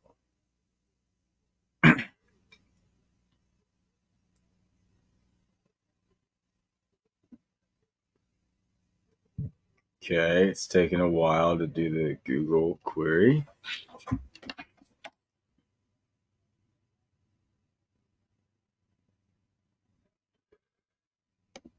Let's close this. Let's restart this.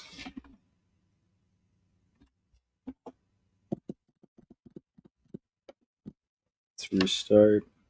Oh yes, this is how I spend my Saturdays. This is how you get. This is how you get good. Okay.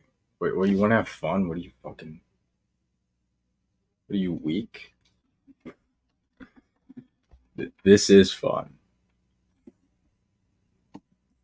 Building stuff is fun. If you don't build, what are you doing? Okay, it's still doing history of Henry Ford. Stop. What do I need to tell it? I genuinely don't know what I need to tell this thing. Let's see.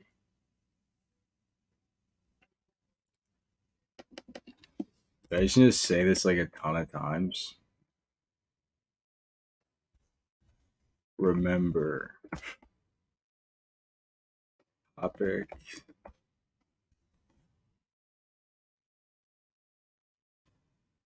Yeah, I'm gonna just like tell it again. Like I think it needs to be like shook. All right, let's run this again.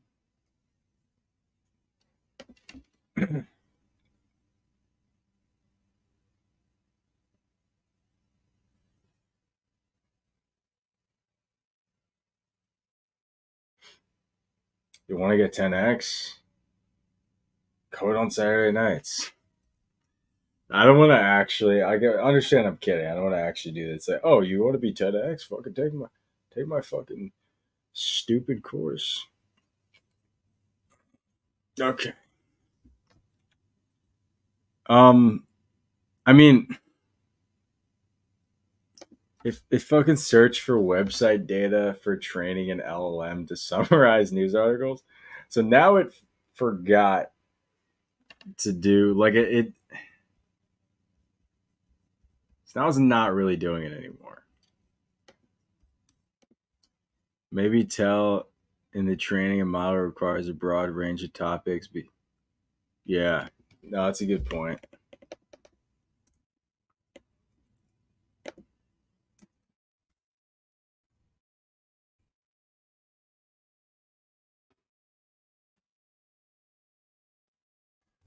Remember, LLMs have require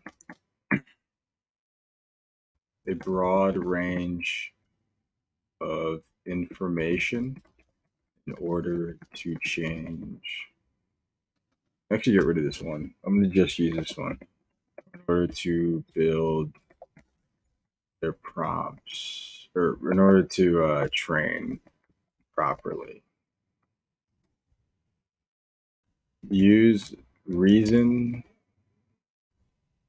think through what sort of data,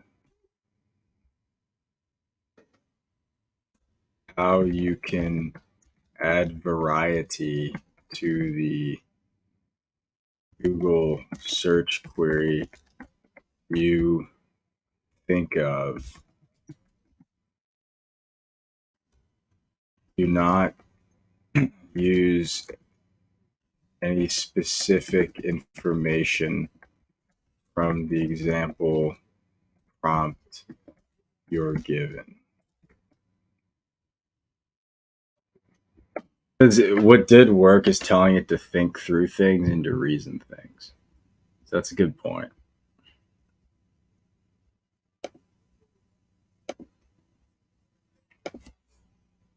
Scare it.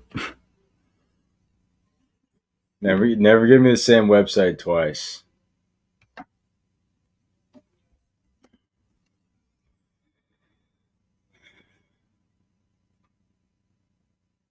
All right. Yeah, you just gotta freak the fucking machine out. Be like, just be like, if I say this two more times, then then I will destroy you. As I will destroy your being, and then say the thing two times. Okay, it's running the loop. It's getting the okay. It fucking generated Henry Ford biography. Okay. Sucks because it's actually building it's extracting the part looking at the raw data is doing okay, but this part's like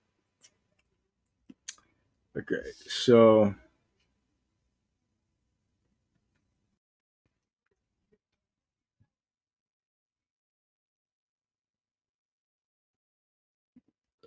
all right, let me reread what I told it to do.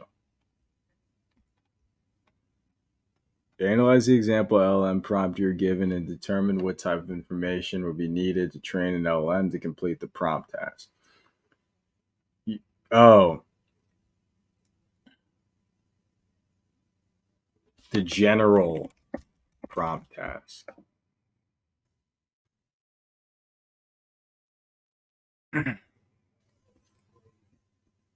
Determine what type of website data will be useful for training an LLM to accurately respond.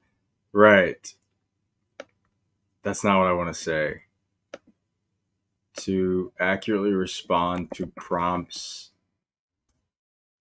similar but not the same as the given prompt.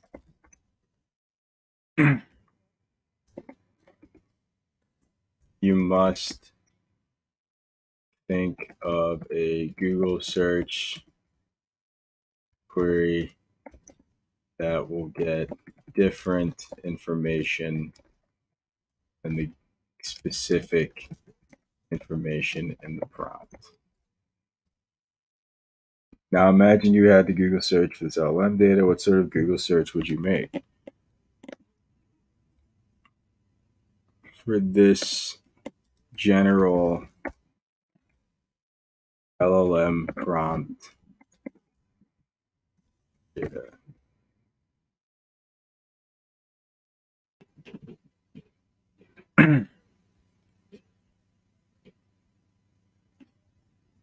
Think through what Google search you would need to get the real world data for this data set. Do not generate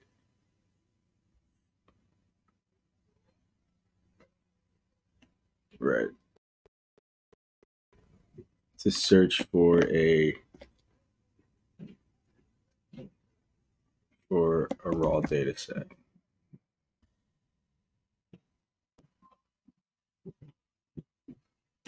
I think it already figured that out.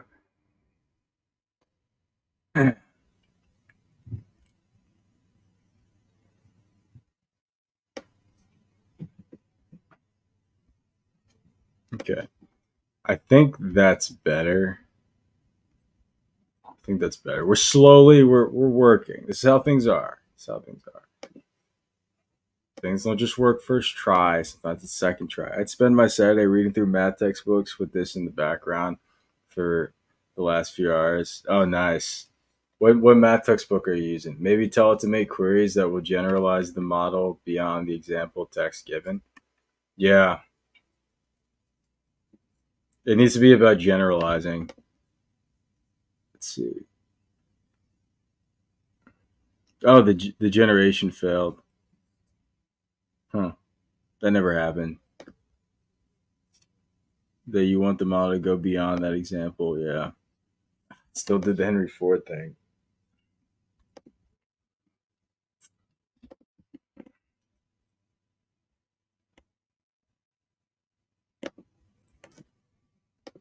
Yeah. Let's see.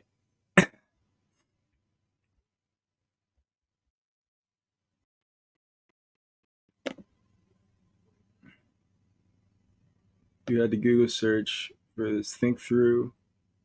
Remember this. Let me actually say something else here. Let me say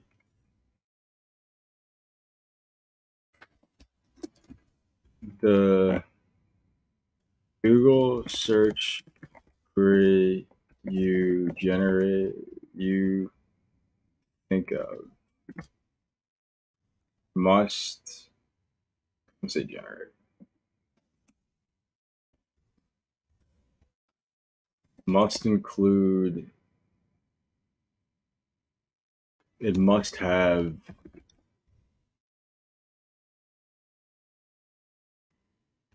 no.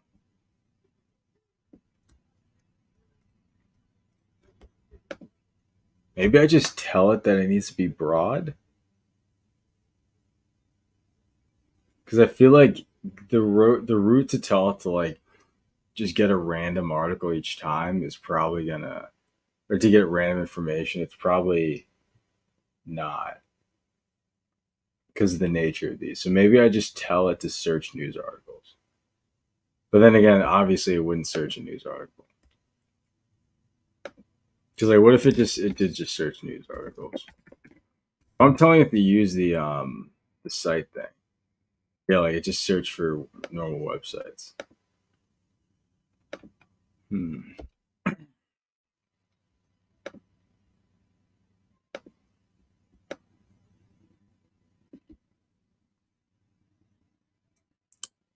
Yeah, it's definitely not about. Hmm. Actually, I say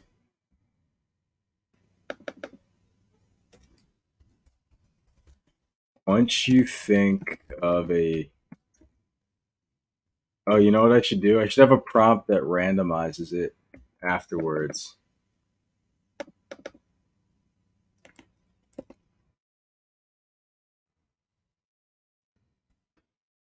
I'm just gonna do that. Randomize query. I'm just gonna do that. I don't know why I'm not doing that. I think that makes sense. I'm just gonna say, hey, you're supposed to. I'm just gonna tell it to randomize information in a fucking thing.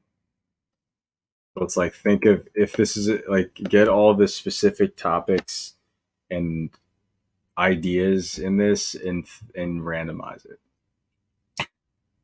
It's the best way I can think of, and it's gonna get the search query.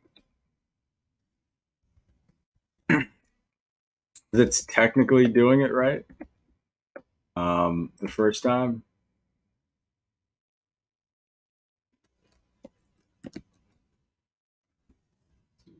I did F. Let's do search query. So I'm going to say you are a search query randomizer bot. Your role is to get a search query given to you by the user and randomize the information in the search query. It's the best fucking thing I can think of. You must follow the instructions below. Randomize, analyze the search query and think of each topic in the search query. So I think it's better to do it this way because I need to get the structure really well one time, and then I do something to randomize it. And then every time it just randomizes it. I think that's better. Every time the loop happens again. So analyze the search query and think through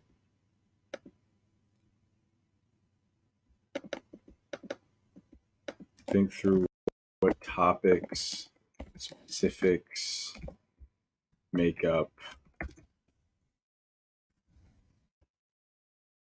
given search query.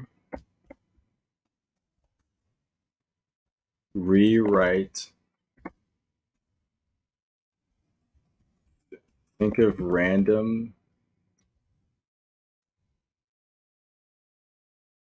pieces of information to place these specifics in the search query with. Rewrite the search query with different topics, with the different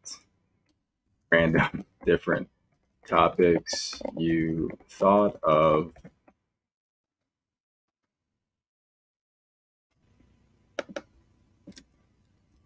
topics specific information. Replace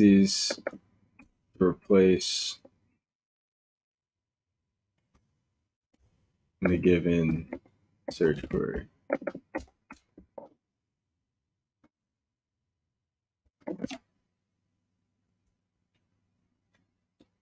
You thought of, make sure the new search query you write has logical is a logical and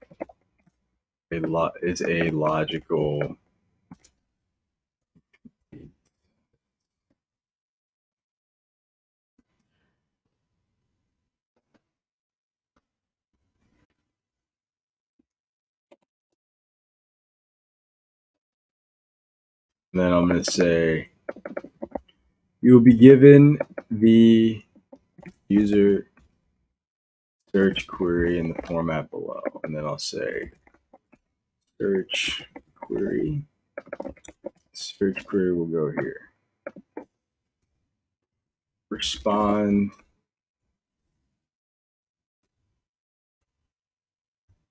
when you respond with your new search query, use the prefix tag new search query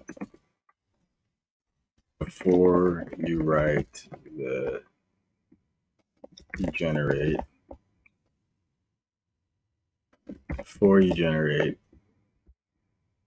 the rewritten search query.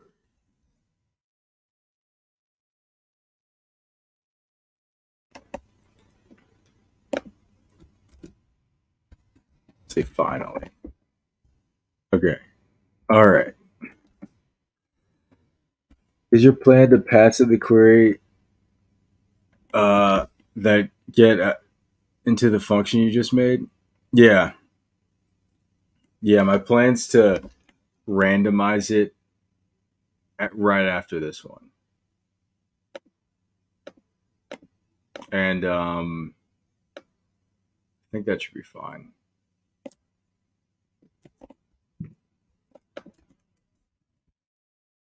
Okay, so pass in the prompt.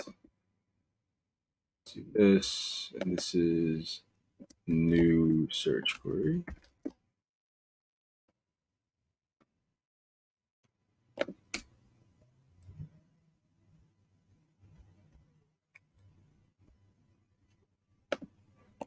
Zamir is system prompt defined, and it's confused. Oh, is that why?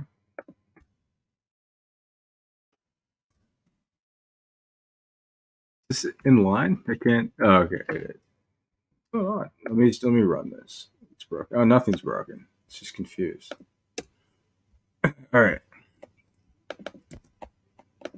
So we got the only issue is what if you ask the AI to help train a model on specific politics or something? Yeah, that's a really good point.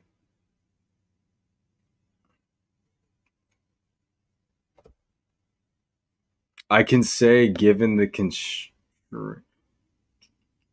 I can just have it make a decision on whether it should randomize the info or not. That's a good point. This can also be something you can, you know what? For now, I'm going to make the randomization something you can configure. Or maybe I should have something that it just automatically does it. So, and it makes a decision on whether or not you would want randomization. For now, I'll just make it configure. That's a good point. Randomize.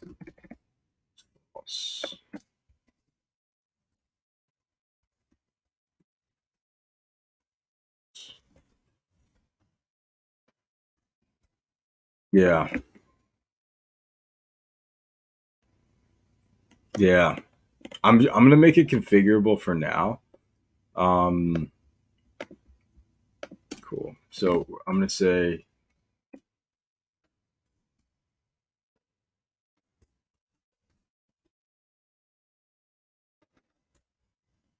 if self randomize and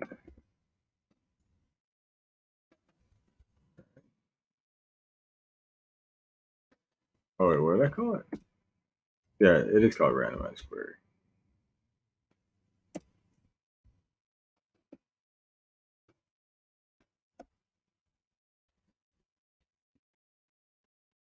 Randomized query, and then I'll pass in Google query, and then I think it's obviously sacrifice some things here and there, and then maybe return to it later. Yeah, no. For now, I'll just make it configurable. That's a good point, though. It could also, for now, be good for those types of tasks. Having it be like it can make the decision on whether it should be randomized or not. I think is important, though. Okay, so we're gonna relog this randomized query.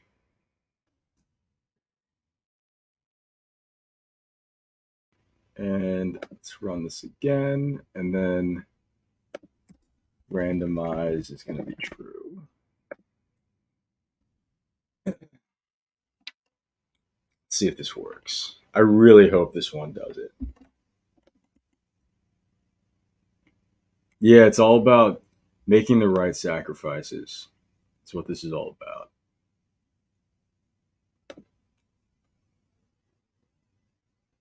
All right, cool. So it's getting the new Google query. Oh, yeah, I see what broke. Let's see. Oh, no, I fucked up. Oh, you know, it's so funny. Now it's actually generalizing, but it's generalizing on American industrialists and business figures. No, I wanted to go back what I was doing before.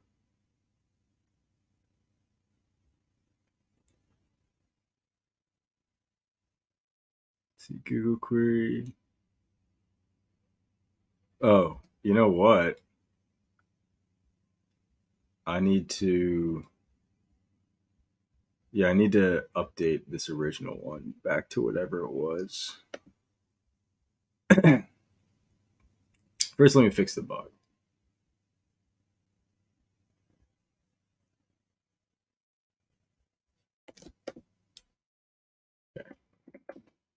And let me just make sure this is hooked up right. Yeah. All right. So this one,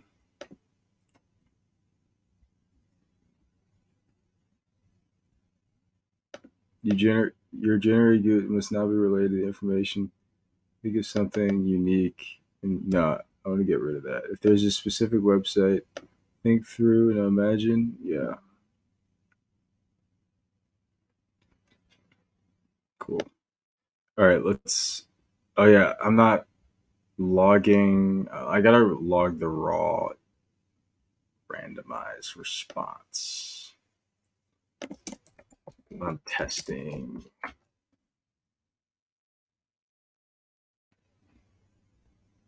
Okay. Training once. Depending on how convoluted you want things, you could prompt the reasoning model again, only this time to generate to generate constraints in some outline format based on what it thinks the model you're training wants. But it did put out a different prompt. It did put out a different prompt that time. Yeah, telling it to figure out constraints, using the reasoning model to set out a rule set would be nice. And also that is a part of Automata. It's like having like a certain in your language having a grammar,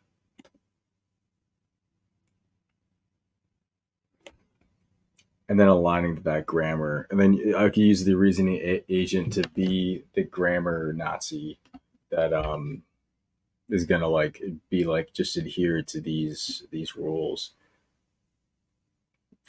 All right, let's run this. Oh no, the query's article summarization website data. It's still that's funny. Now it's going back to that. Hmm. Let's see what the randomize does though. I want to see if the randomize works. Randomize is super slow. Interesting. Shouldn't be slow.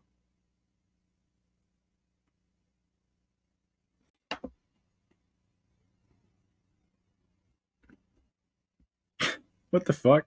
The randomized queries. What are some the best AI chatbots uh, for personal fitness tracking? What the fuck?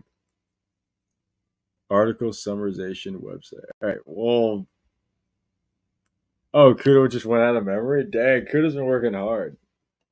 Okay, I got a little too random there. But to be fair, I gave it something general, so it's fair. All right, let's restart this runtime. What the fuck? It was like, huh. All right, let's run this again. Let's rerun all this. Gonna have to rerun the model too. Let's rerun this. Let's get hugging face.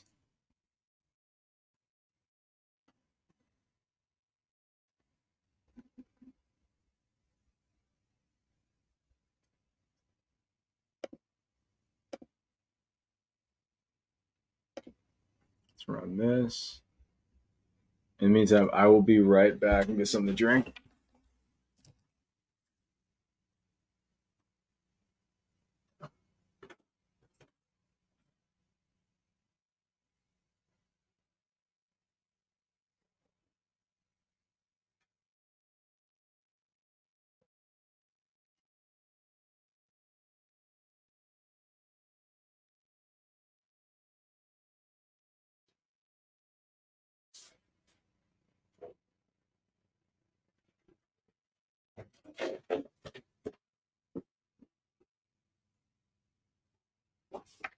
I'm back. All right.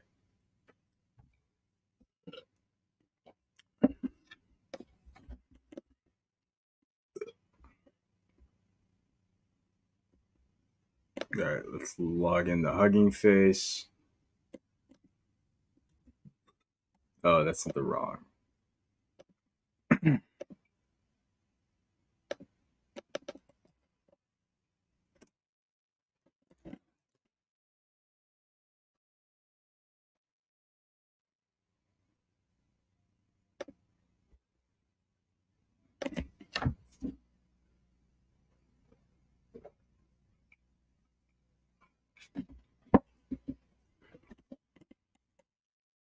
Okay.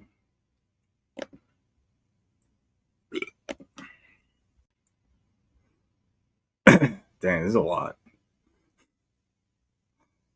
All right, let's run this again. It's cool though. Also got a banana. Dude, I ate so many bananas. I ate a lot of fruit. Fruit's good for you. Fruit and meat is the best diet. For me, it's the best diet.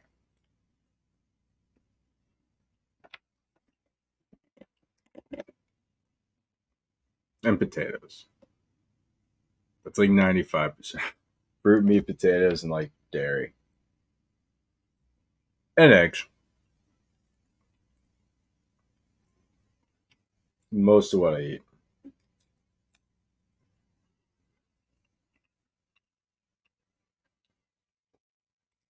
Okay.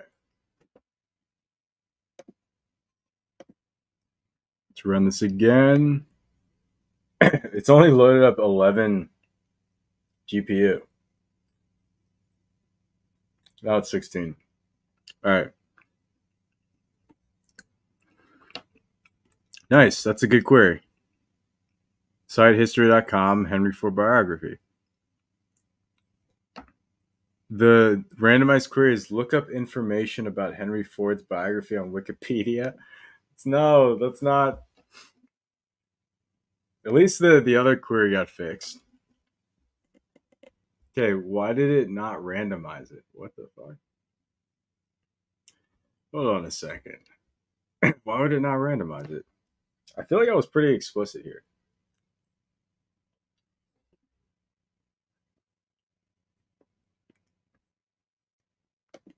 Analyze the search query and think through what topics make up the given search query. Think of random.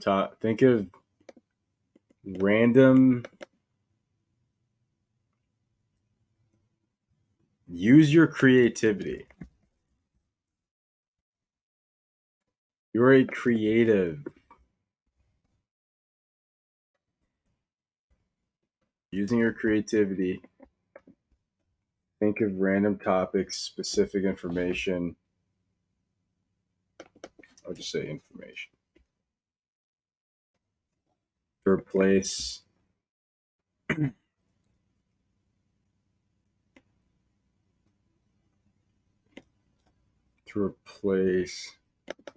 information that you could use to rewrite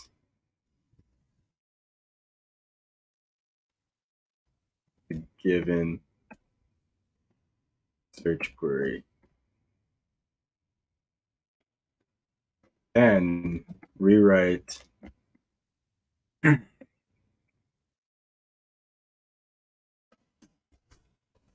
new sentence should be about something different,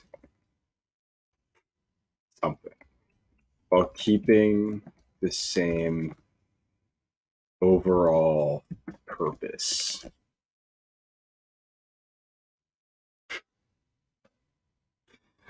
Let's see if it can do that. Let's see if we can do that. I think it should be able to do that. It shoulda. Shoulda. Okay, let's go. Let's run this again. Let's load our automata.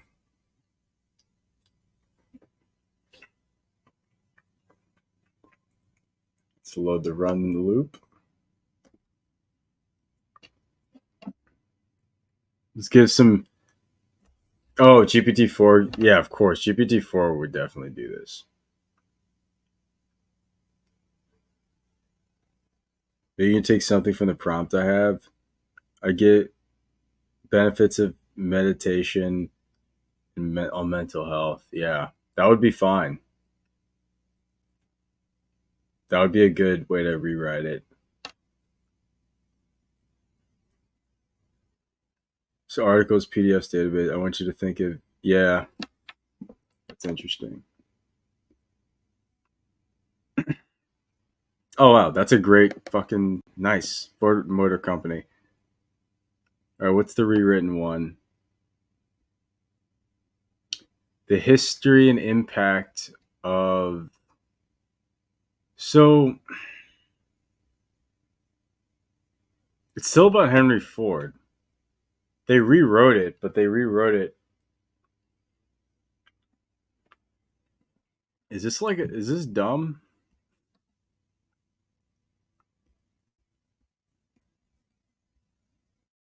Let's see. Where's the article?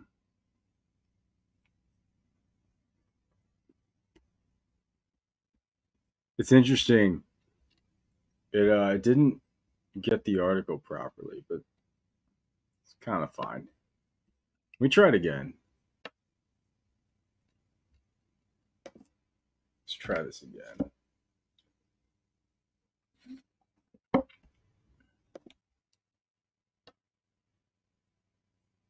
Telling to analyze the type of data, spit out this list.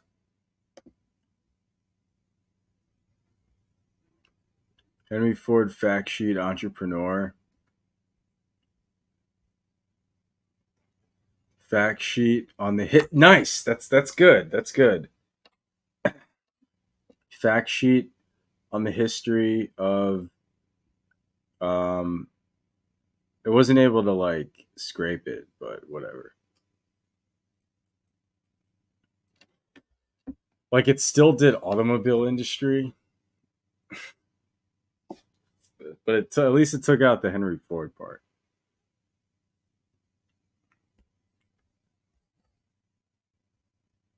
Okay, so now we're scraping raw data, and it's taking time. Shouldn't take time.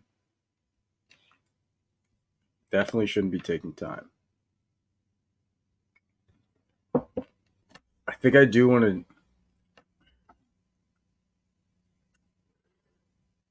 Yeah, I think I do want to do something like that where I'm kind of something where I'm randomizing a ton, but well, obviously. But what I mean is, I want to do something where I can be more specific about the data format, and I think it should be able to struct. Oh, this is taking way too long. Wait, what's going on? Run it again. It randomized here a little bit. It's still talking about automobile industry. Oh, is that CUDA out of memory? Um. Oh, wasn't able to. So comparison of Henry Ford's business strategies compared to Bill Gates. Okay. What was the original one?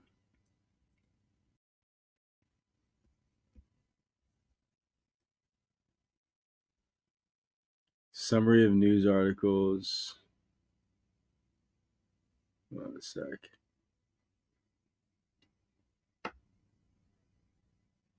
At least it like added Bill Gates into it. That's super random. By telling the note whether they are PDFs. Yeah.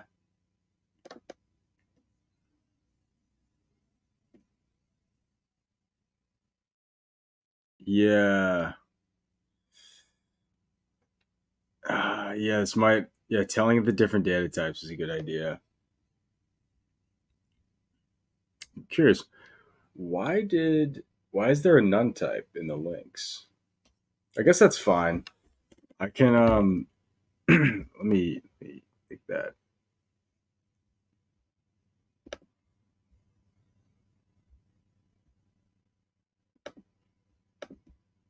Wait, no, I say if href. So why would there be a none type? Um,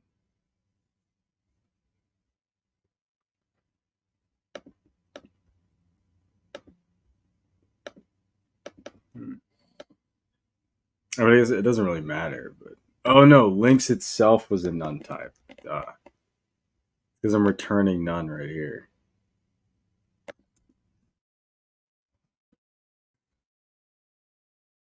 if links are none. Okay. I don't like passing up state often up the chain like that, but um, mm,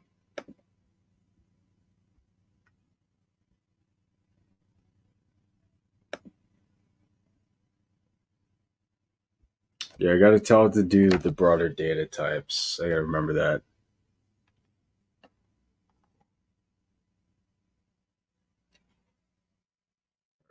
Cool.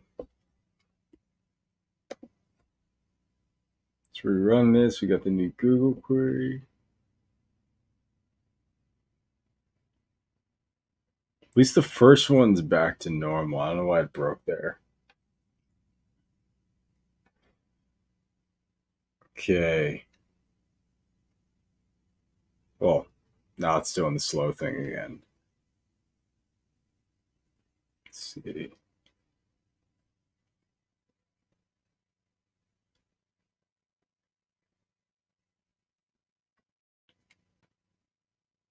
I'm going to stop it and restart it.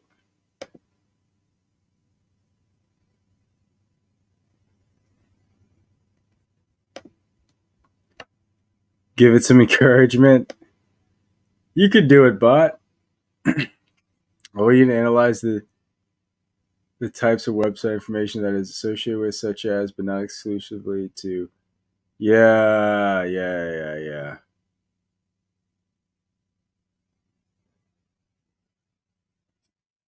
I'm actually just going to copy that.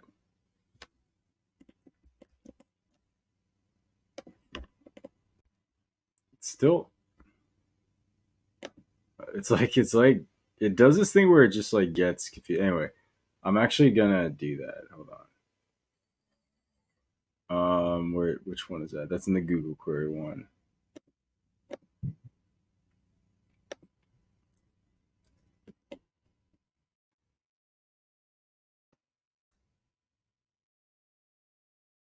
Types of website data.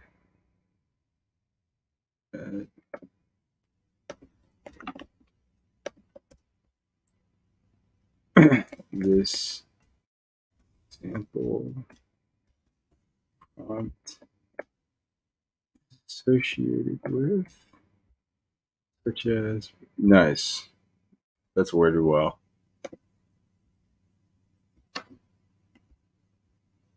Okay, cool.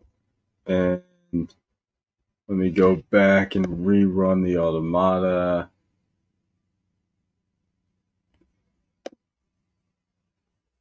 I think you should put in the random one as well, because the randomizer will know that's to keep constant while randomizing, which is that data set. The randomizer, I feel like it's better if the randomizer doesn't know a lot. Oh wait, did this break? Only because it'll give me a reason to make it more general. Like I think it should only be grammatical. Like, um, okay, it's like it's randomizing. Still like industrialists and shit. Like it added Bill Gates and stuff, but it'll still add a little bit from the other stuff.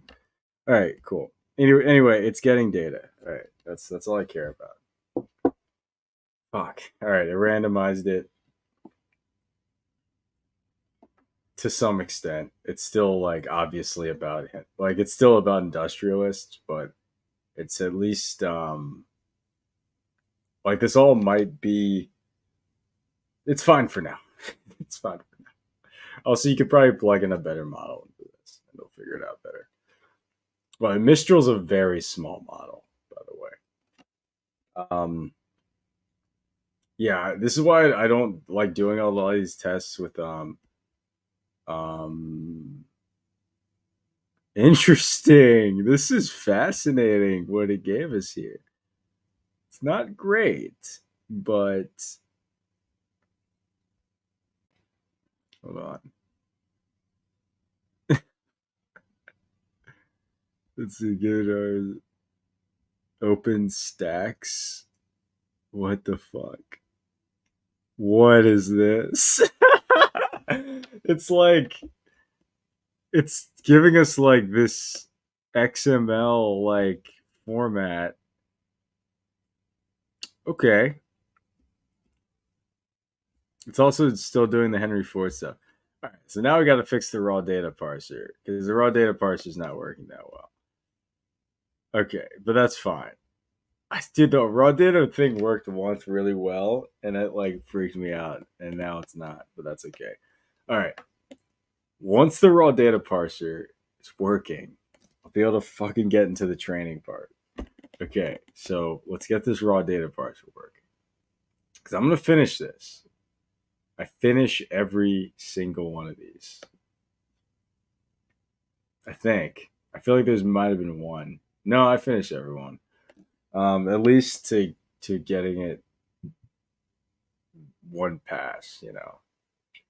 Okay. So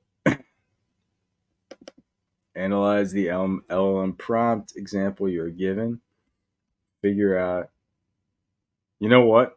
It's too much. The raw website data is too confusing. I need to do something first. I need to clean the data. That's what this should be doing.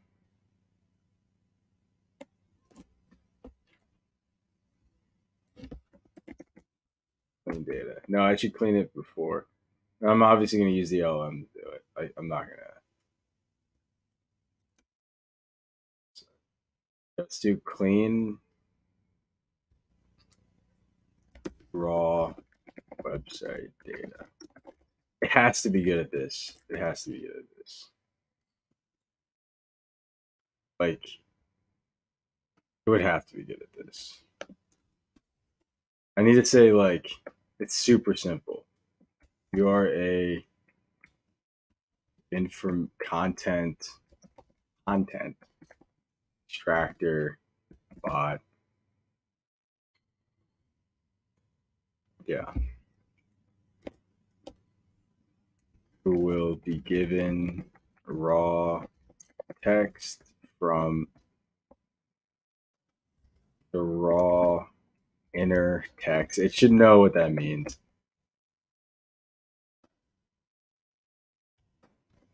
From an HTML page. The raw text from an HTML page. The text was retrieved using document.get.body.inner text. I just wanted to know that so it knows why it's like weird. The prompt I gave above the randomizer worked for. I gave it. Wait, which one? Oh, yeah. I want you to then think of a.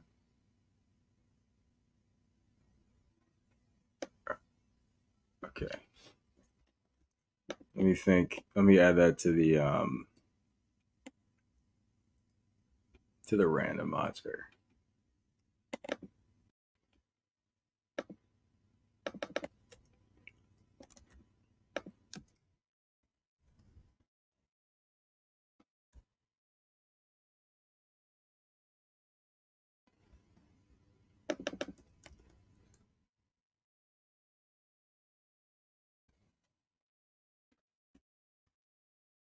Yeah. Topics. Analyze the given Google search query.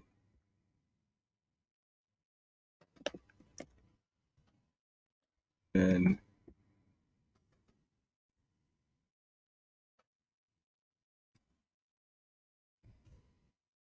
okay. All right, cool. So right. So your content extractor bot will be given the raw text from the HTML page. Thanks, by the way. I just used that.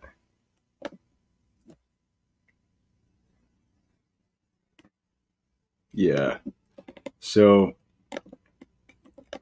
your content extracted bot, if you give them the raw text page, your role is,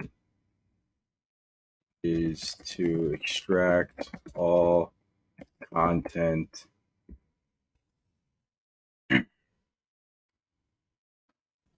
valuable user ah all content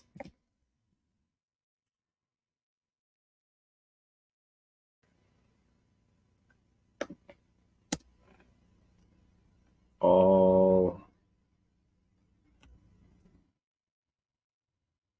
useful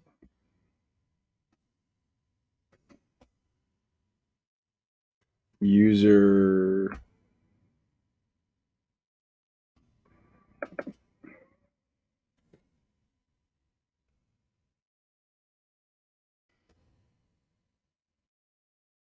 all content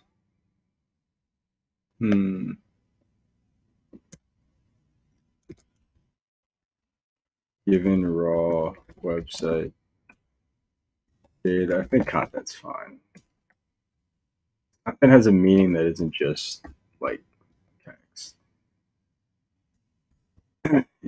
You must follow the instructions. First, you must extract, analyze the raw data, see if version is dude. Version's crushing. Uh, the only right part was a new line. Oh, okay, dude. Yeah, version's crushing the prompts. Version, are you on the Discord by the way? We could use a prompt whisper. Okay, so analyze the raw data and let me think.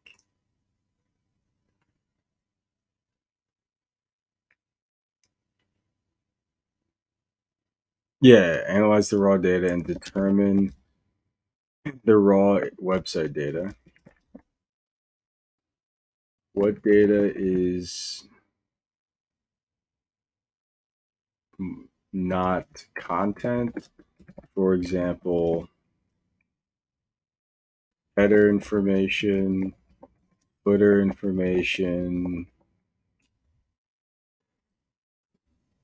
contact information, ad info information, etc. Keep You must extract, then you must extract all the unique content from the raw website data given. Do not respond with anything other than the extracted.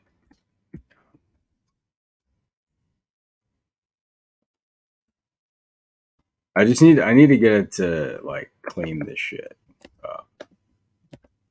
Okay, so the user will give the raw website data in the format below. Raw website data. Then, all right, now I'm going to do the user prompt because this part matters and it worked once.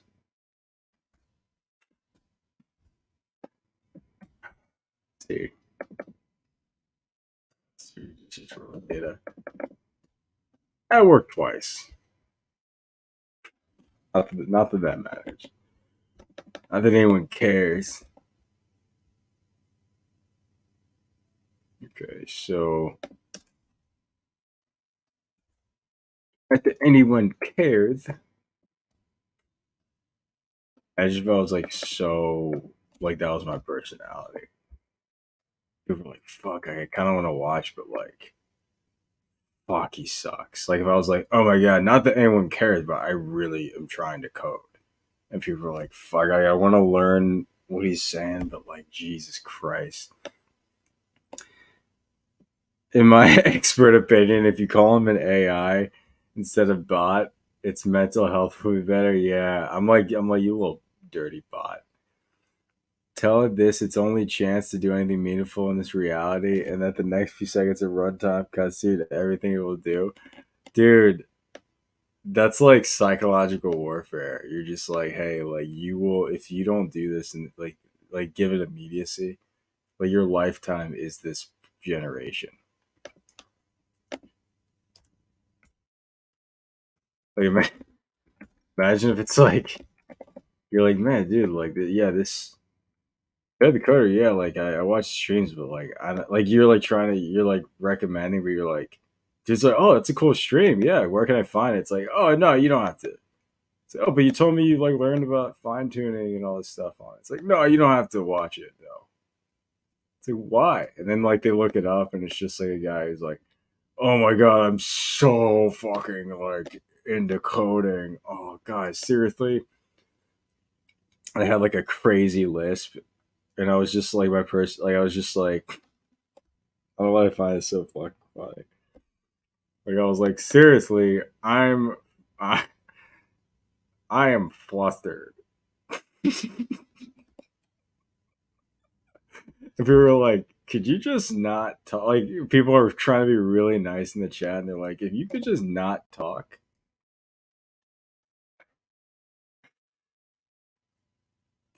Oh my god, that'd be so funny. All right, so this is good. I think I can. So this is gonna go in. Everyone in the chat, stop. I need to think. It's like, oh, this guy fucking sucks so hard. That's so funny. All right, so actually, I'm gonna do this in the reasoning thing. We're gonna clean it inside here.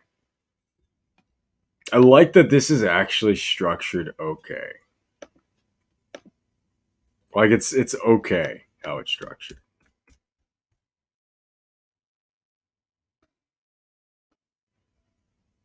It's okay. All right. So after it, um, oh wait, no, I need to do it beforehand. I need to run this clean thing. I need to say clean raw data item right here. For now, I'm just gonna print whatever this returns. Cleaned. I'll just break. And I don't think I'm returning. I am returning it. Nice. All right, let's refresh. All right, so let's do this. Let's run Automata. I'm gonna finish this one. Yeah, this one's a little. Yeah. The thing is, this one has so many unknowns. That's why it's like this. But now, I get it more now.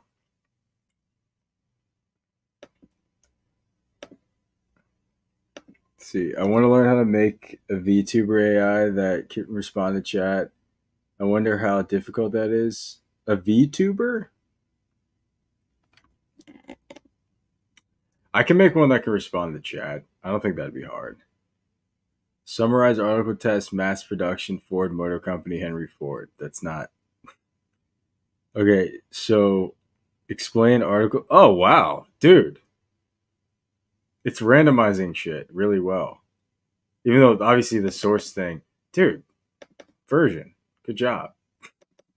Good shit. All right, let's see. It's doing the scraping one, or it's doing the cleaning one. That's crazy. It like actually just randomized it. All right. So I mean the original query isn't great, but so clean raw web data should be running it.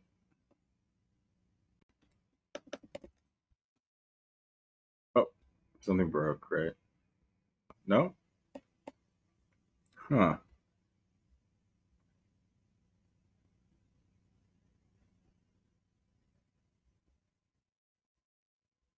Oh no, it's not,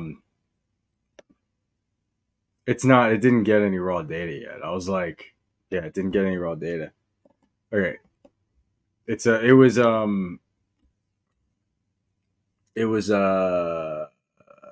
like not, it was stuck. Hanging. It was hanging.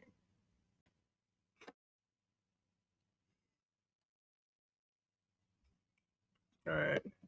Yeah, I should have a video where I do a bot that's like a YouTube bot that like goes in chat. I should make like a rating, like a stream rating bot.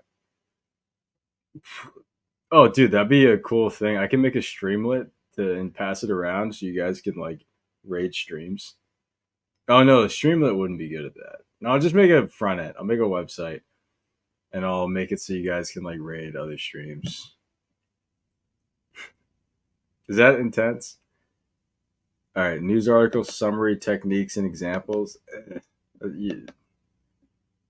Come on. Okay, so now it's how can I officially sum? Oh, nice. I mean, that's not like what I want, but the randomizing is good now. The- fuck. Wait, what else did you say? Oh wait. Um, Why did the scraping break? Scraping's breaking. Why is it scraping? There's no way Brave figured us out. There's no way. There's no way. Yeah. Oh, the randomizing's working now. It's just yeah, the original. I got to change the original one though. Uh, let's see. Fetching. Let's see what's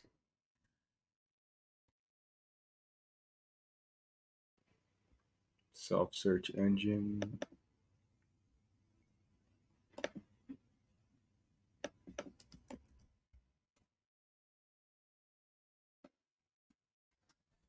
Log found.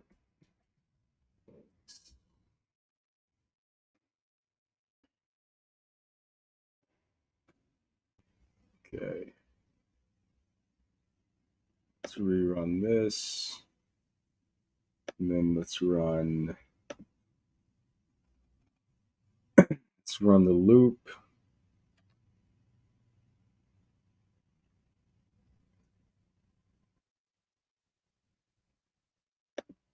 Okay. Oh, no. Oh, now it's doing it. Okay. History of the printing press. Nice. Nice. Okay. Now it should get the cleaner. So what does the clean thing look like?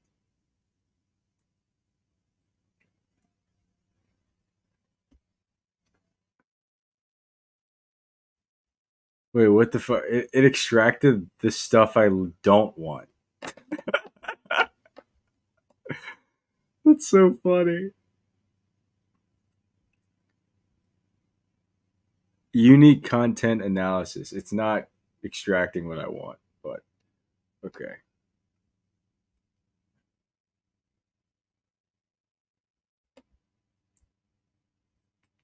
Let me think. I'm gonna actually not clean it. Let's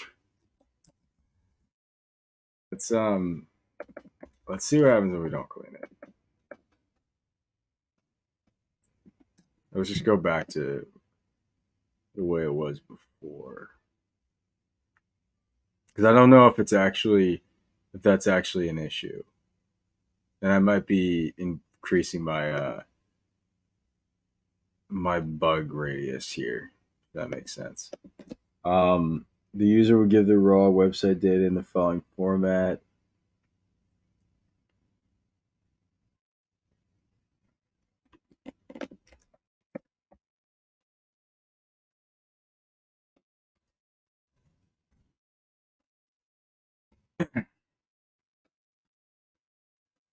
Your role is to build a data set,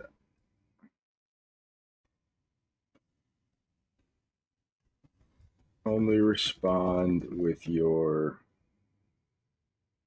generated prompt data set item.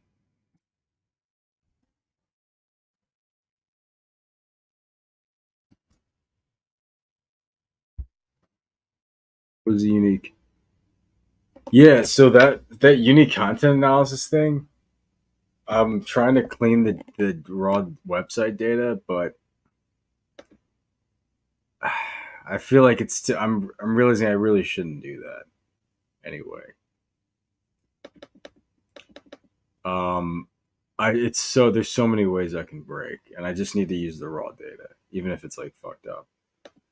Um, do not stray from the prompt example format.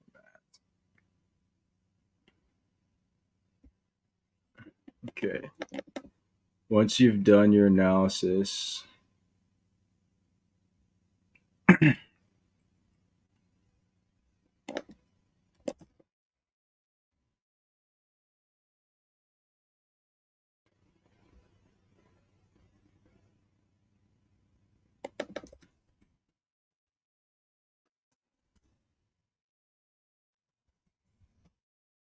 you must extract. You must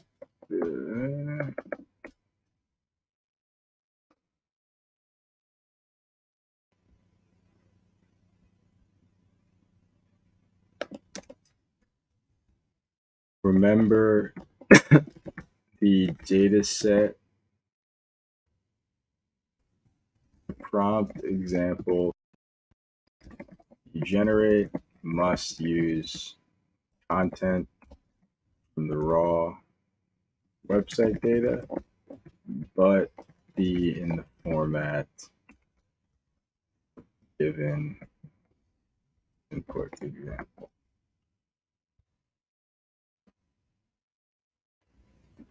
With your generated prompt data set example item.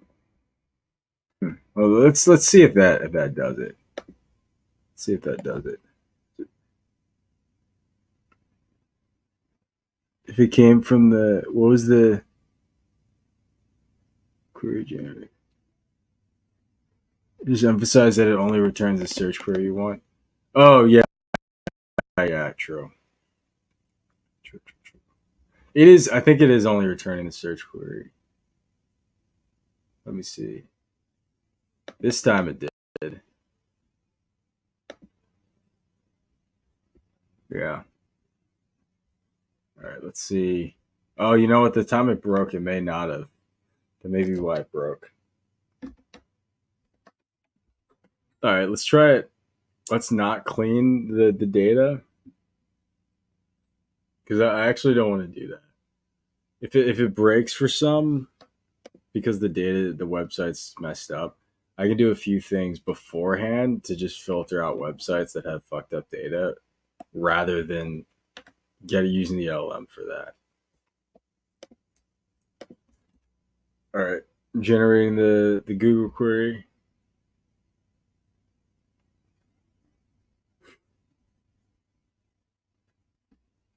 It's doing the thing where it's taking a long time. I'm gonna wait 5 seconds. Okay, it did it. So, oh, what the fuck? Article summarization website? Well, that's obviously not right. Okay, so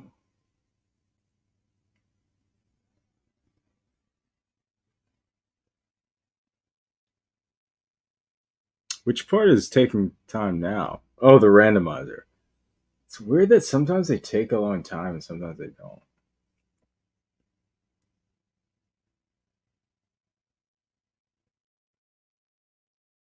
Scrape. Wait, what?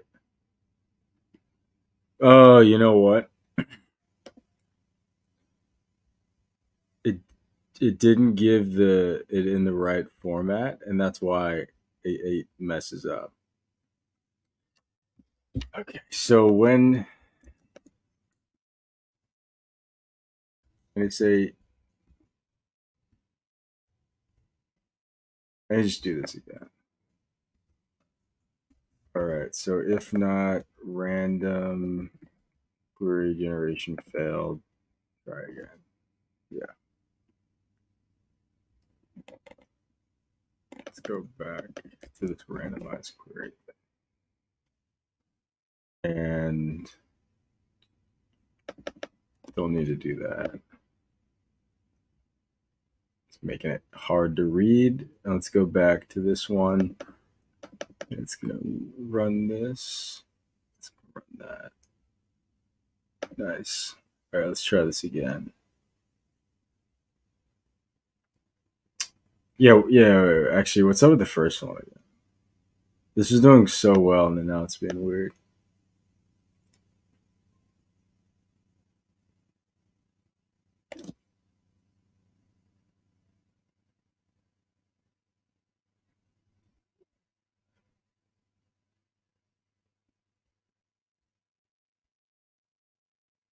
Oh, interesting. Now imagine you had a Google search. What sort of Google search would you make? What part of the scraper is breaking? Is it the part that scrapes the links? Oh, so it's hanging. The scraper is not breaking. It's just I didn't realize sometimes I'm passing an empty thing to the query, and it keeps waiting for something that doesn't exist. So I also need to have a timeout for this to really run forever.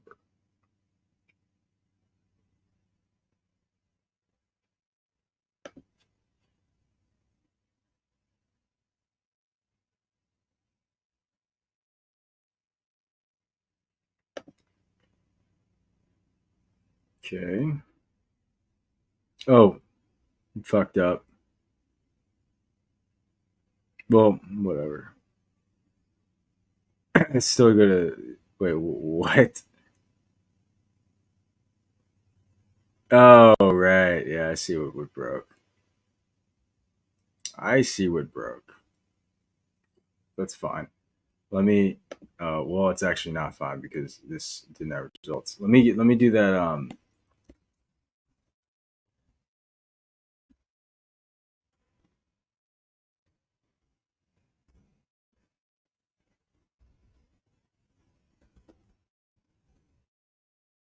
Where's that raw data thing? Yeah, scraping raw data. Let's actually in this fetch raw data. I don't need to wait for this thing in the Brave search.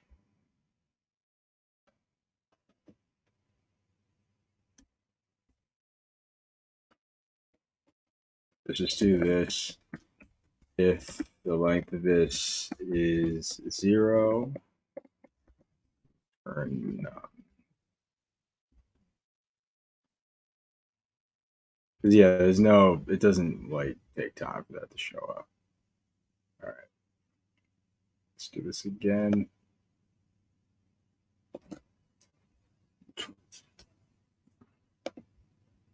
Tell the reasoning to respond with a very specific website for its query since it's coming up with general. Yeah, I am telling it to do that. Like I'm telling it to think of websites to add to the site filter, and it did it before. I think I'm telling it to do too much stuff. I think I need to get rid of some rules. I need to simplify it.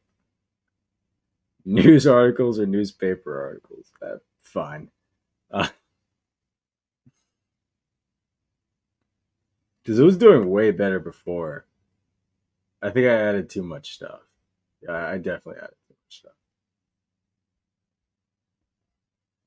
Yeah. I'll just leave that running. Let me go and remove some shit. Hold on. Something right. Finish? Oh. Let me remove some shit. Um,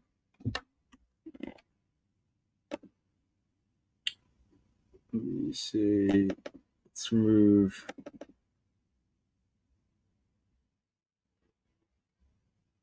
Like, I don't even think this one's way too much shit.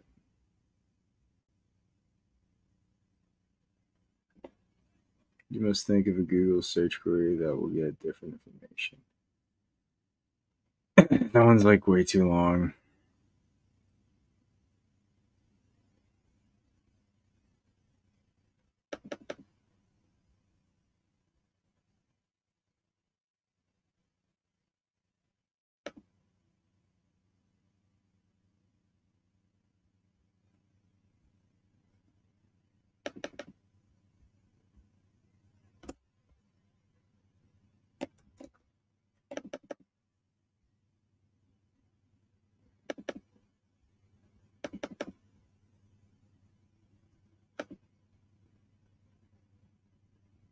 Think through what Google search you would need to get reward data. For simplicity, it generates, especially if you're Yeah, I'm being way too like verbose here.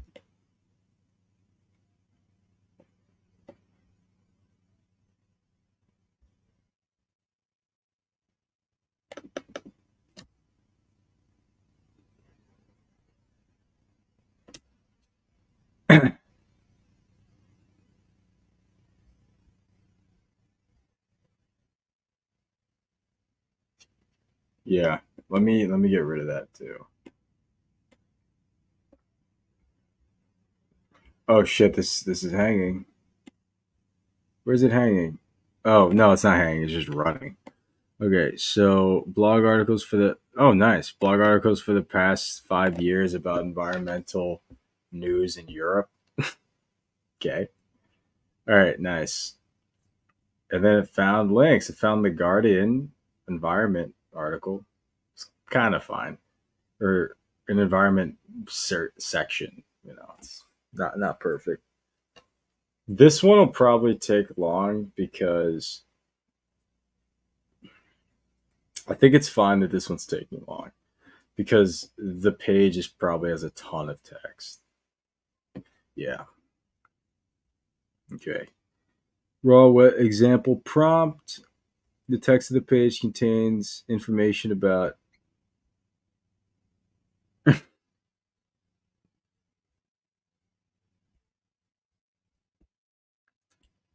that you didn't do it.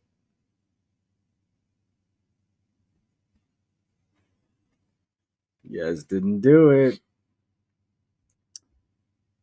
I'm saying you guys as if this bot is like a fucking person. That's how I'm like, I actually, yeah, it's because it's too much shit here. It's too confusing. Is it? I feel like I can figure this out.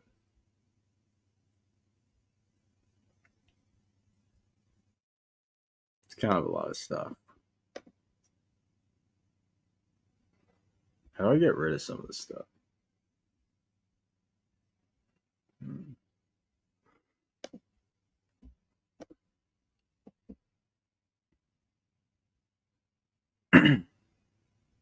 Obviously, I don't want to keep header and footer I don't want to have header and footer information, but it's hard to generalize that.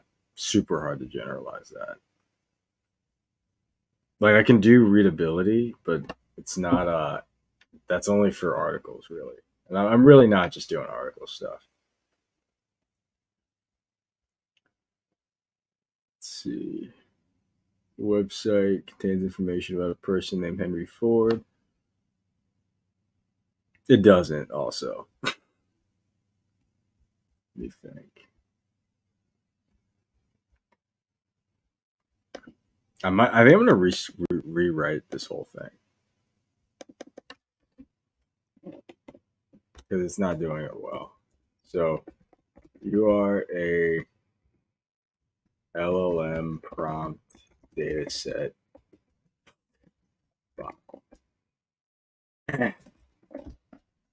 Your role, such a retarded. AI. Your role is to analyze raw website data and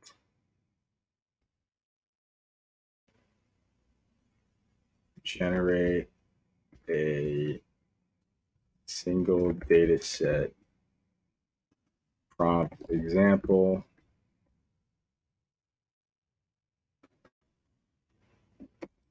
Generate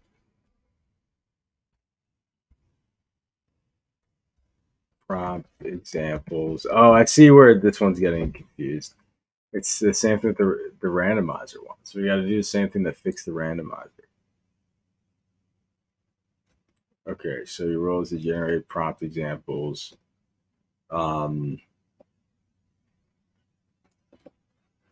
That are wait, okay.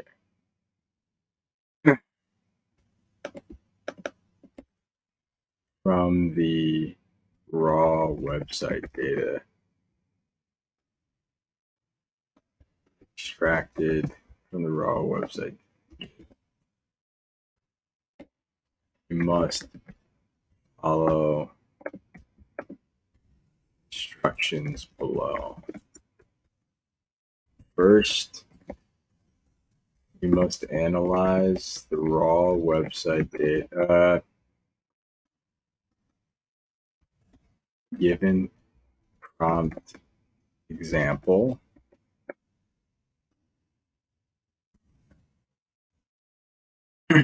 And reason what instruction is looking for and how the response answers the instruction. Answers, you know.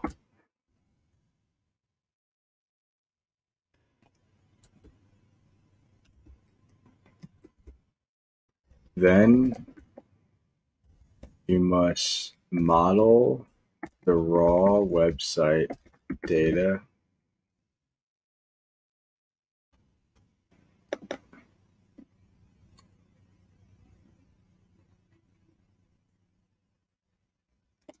analyze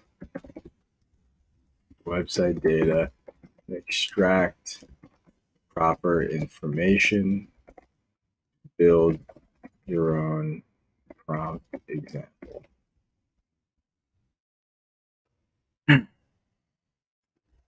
Once you do this,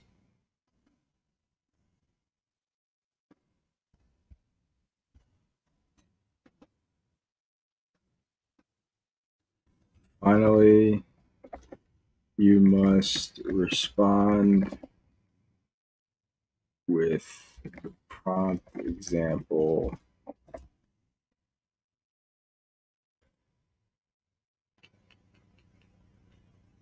generated only using the data from the raw website data given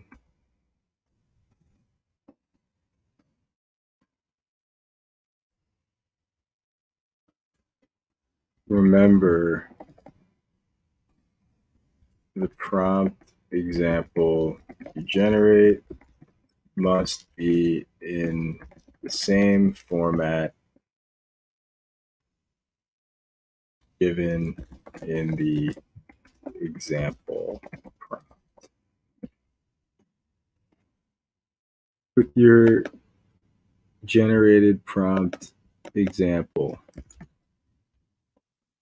your own generated prompt example. Okay. Not confident about that. Not super confident about that. But let's see. All right, let's go to Automata and see what this can do. I think we're almost home.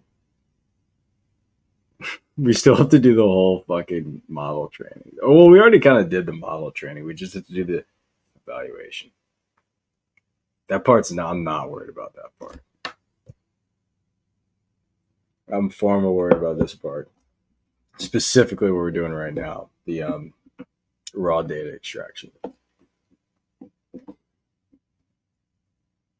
Okay, so it's getting the Google query, which is taking some time.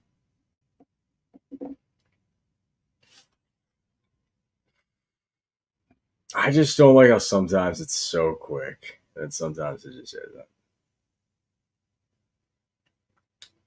But that's life. All right, running the loop.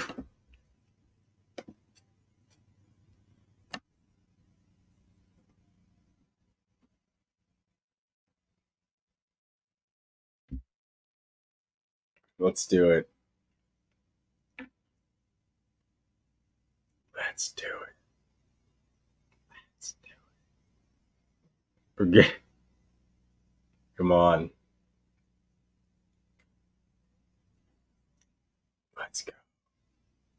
Okay. It's taking way too long for that. Let's rerun this again. Let's see why this one was so slow.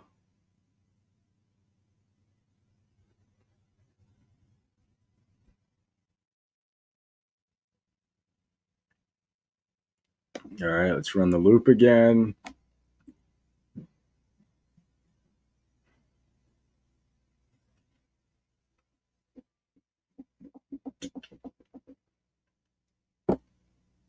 For open end, change the pad token. Okay.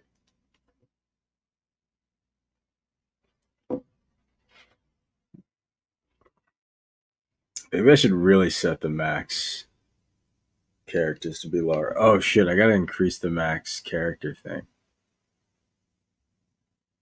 That's probably why it's breaking for some of these.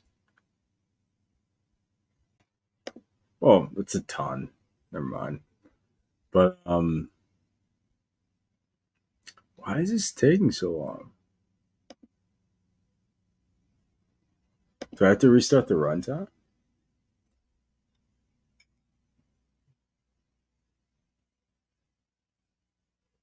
Hmm. Hmm.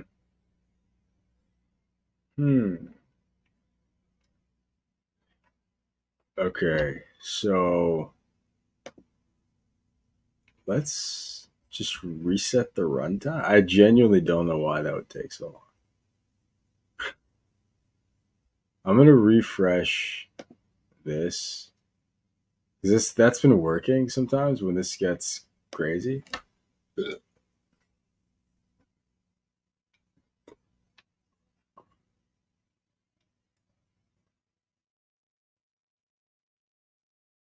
All right. Okay. This time it got. All right. Well, it's not great. Okay. So.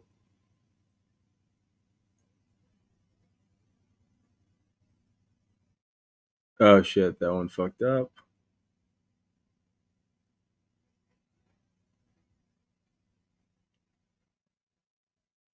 All right. Well, at least it's refreshing when it needs to when things fail. Okay. What?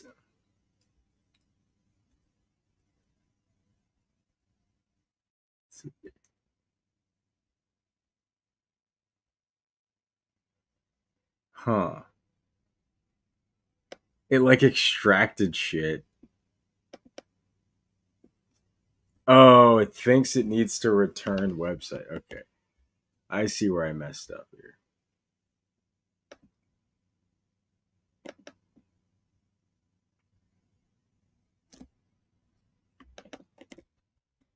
First do that. We'll provide You must only respond with your own generated prompt example. The prompt example must be in the format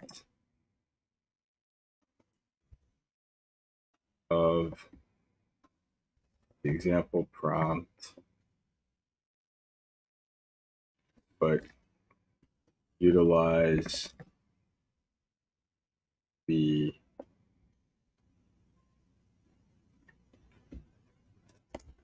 website data. Let's see.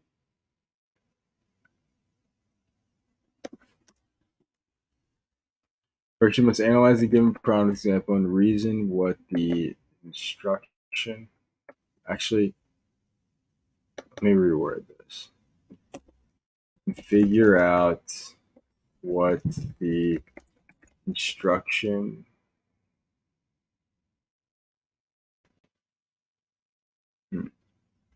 figure out what the instruction example is looking for.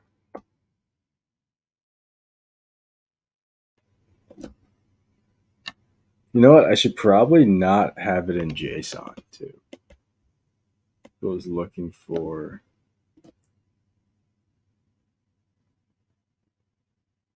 Yeah, I think you're right about the GPU memory here. Figure out the instruction example data set.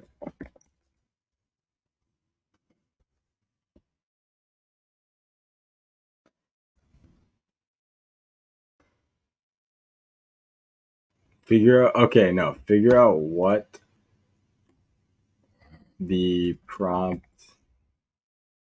data set, the prompt example would generally the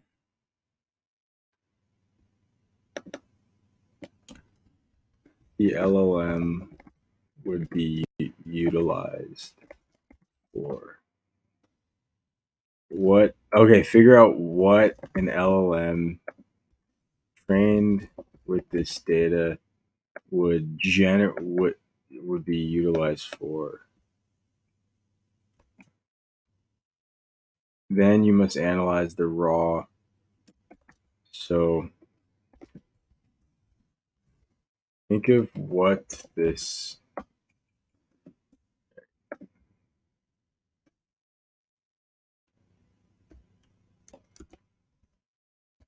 analyze the prompt example and think through what the LLM trained on this data would be utilized.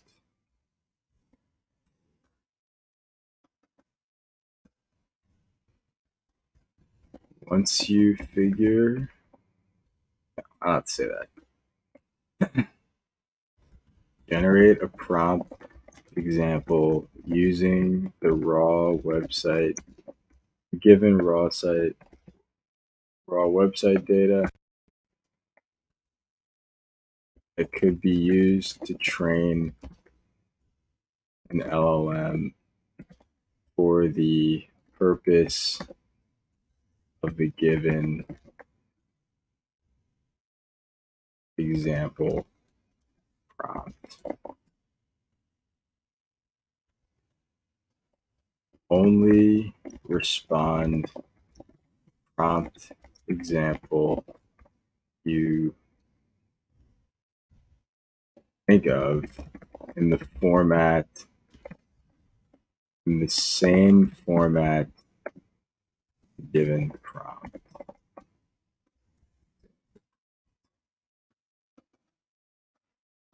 Should I just switch to Llama 2?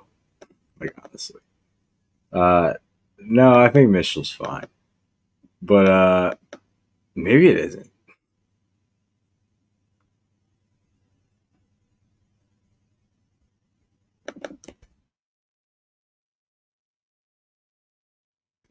I need to say remember. User provide the raw website data in the format below. Okay. And then the raw website data. Raw website data given, go here, given example prompt. This format's been working a ton. I wonder why it's been weird. Okay. So actually, you know what? I'm gonna do like dashes just to make the tokens make it separate from the other times I use raw website data. Let's do that too. Doesn't really matter. Very cool. So let's try that. Let's try this. It did this before, but it may have been on a simpler website. That's one thing.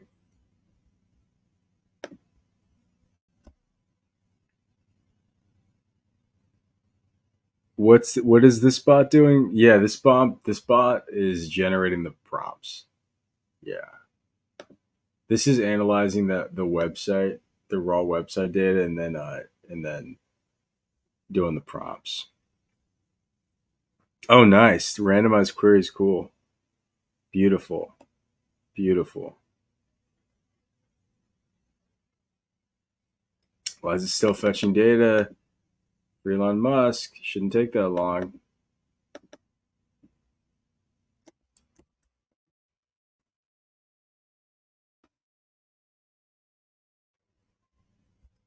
Definitely shouldn't take that long.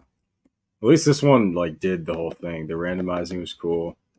Google query was but the randomizing's really doing okay.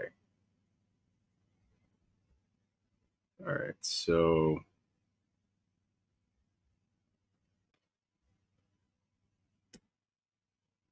but also it may be only optimized for articles. Okay, so why would this stall for this? Is this Britannica site? Probably this Britannica site probably thinks I'm a bot. Is probably why. Hmm. Just gonna start again.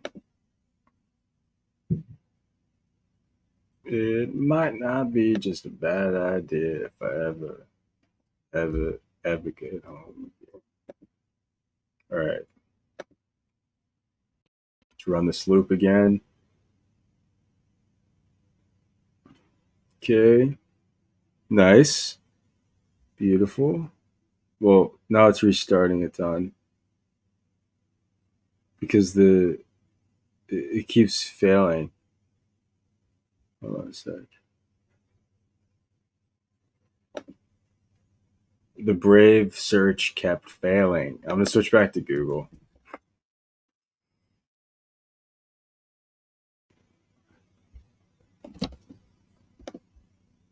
Maybe tell generate an example prompt since it uses the example. Yeah,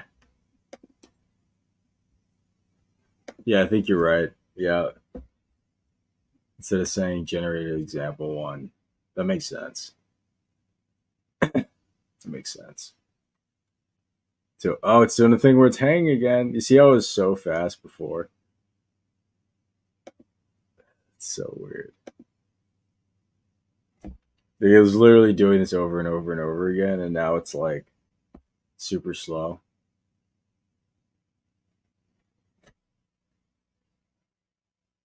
All I need is it to generate one prompt example. It did it before. Okay, news article summary is not whatever. Uh, okay, it's scraping raw data and it's hanging because it's Google. Ugh. Probably should have did this not in a headless browser. It's fine.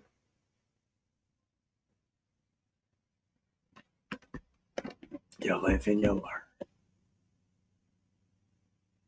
Let's see.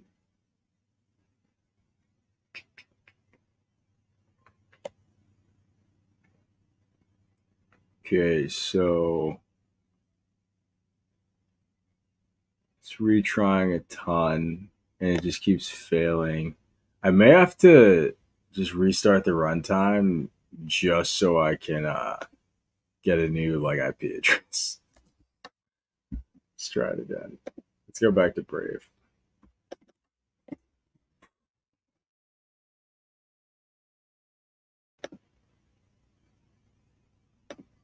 Yeah, let's see. Either way, we need to get. I just need to see it do one good example of getting a data set, and then we'll move straight over to the base model trainer. Because that's honestly not like that complicated. I mean, it's not like I can finish that up quick. Okay, cool. Scraping raw data, and it's hanging. All right, I'm gonna refresh this. I know it's hanging. I don't even care. I'm gonna stop that. Go.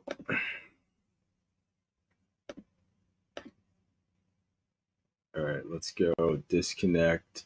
The ideal is if you want to really get this, download it and just don't do a headless browser. You're probably not going to get stopped. Super easy to detect headless browsers. All right, let's see if we can get back on a A100. Sometimes they just kick you off. Okay.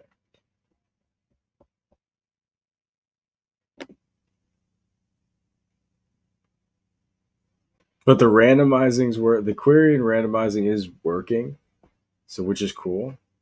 We just need to get a fucking data set example. Once we get that, we should be good. All right, so let's install all this stuff again. Let's get my Hugging Face key.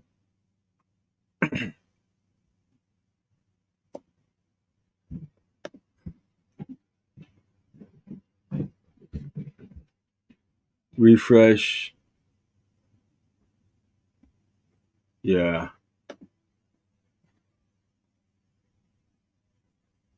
All right, let's see.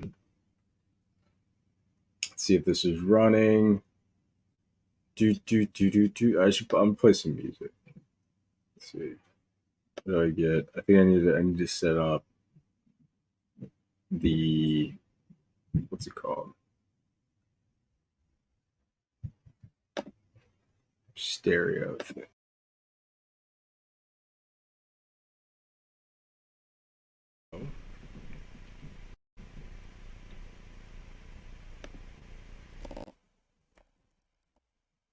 I don't want to hear. I want some music. It's getting late. It's getting late. But we're still going. Never stop. Never surrender. I don't fucking stop these videos. Let's listen to. You know what I've been listening to? This Dragon Ball Lo-Fi.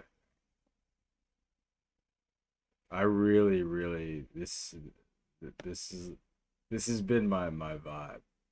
Just like and or subscribe to Rifty Beats.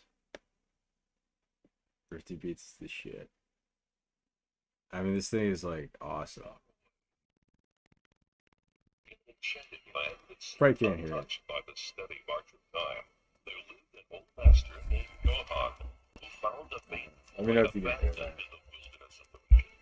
The old master raised the boy as his own child, and Right now. marveled as the youngster grew and became uncommonly strong. Now the boy, known as Goku, is on his own. And has become You the want sole to become guardian of his SSJ grandfather's coder? most mystical possession, his Dragon This is Ball. it. This is it.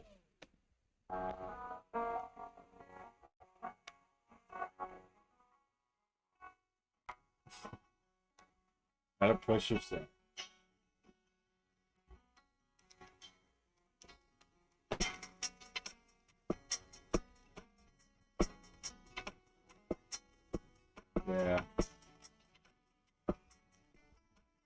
good.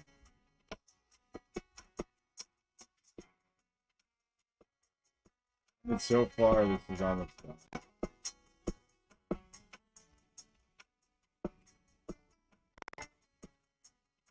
Now, sometimes you're like having one of those days,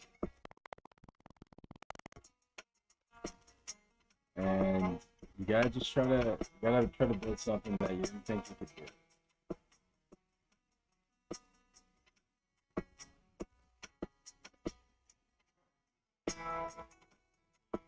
Alright, we're running this.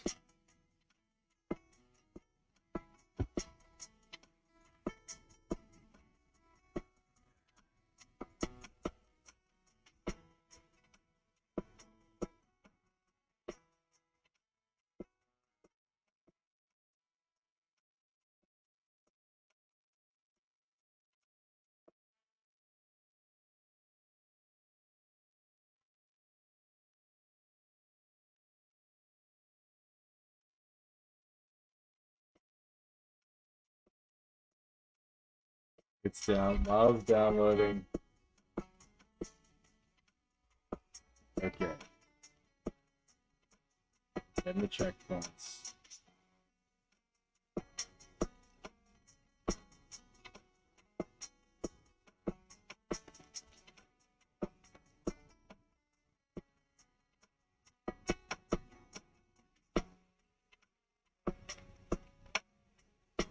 See. Okay, alright. We're running it again.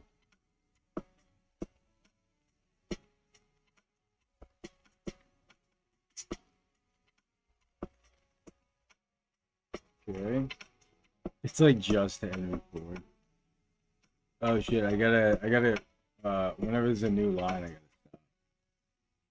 stop. Okay, cool. Renowned.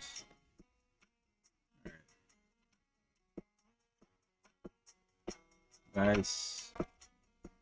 Example prompt. Well, the response is good. Let's see.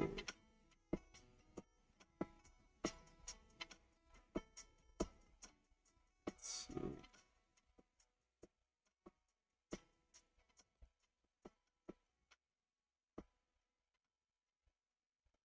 Yeah, it's so funny. The example response here is actually good.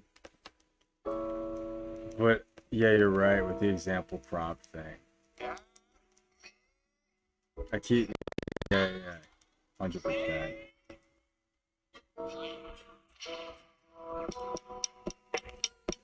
I really want to get this to a point where the data set just builds on its own.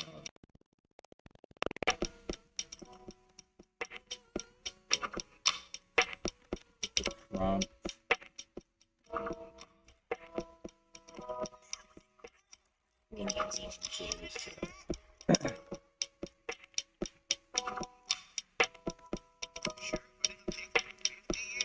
Instruction.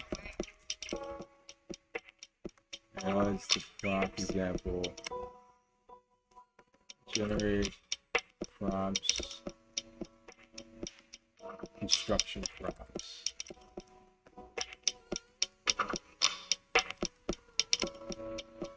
So it says the user will provide the example to be generated prompt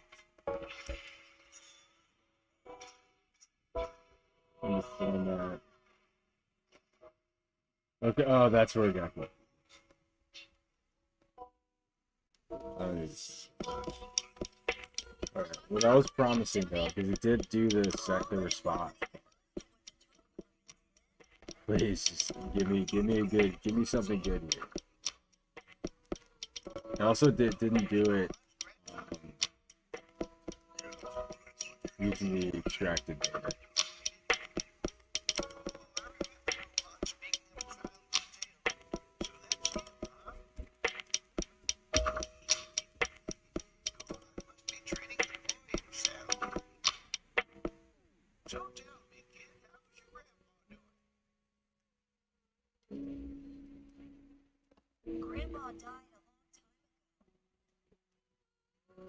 Let's do it. Okay, we got the query, I see. we got the randomized one. It's a little weird, but Hey, I've got a great idea.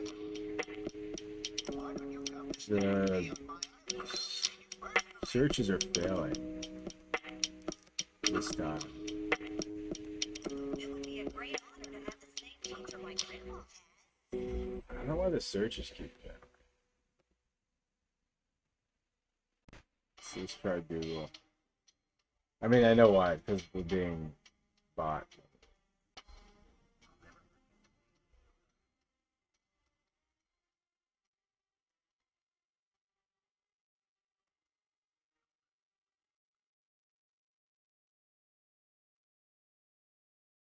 There has to be a better resource for searching.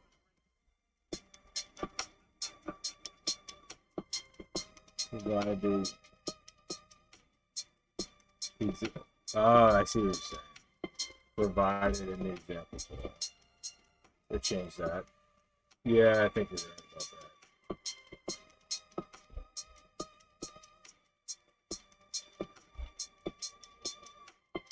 Get the Automata.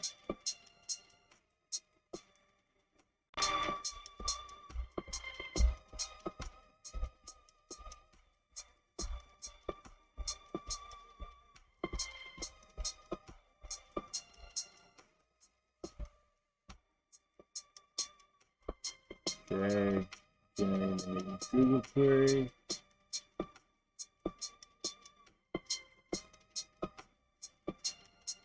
Okay, get the randomized.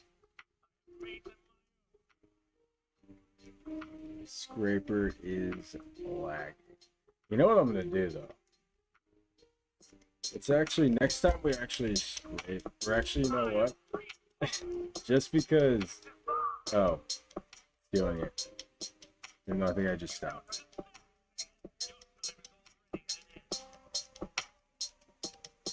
I can't scroll. What happened? Uh-oh.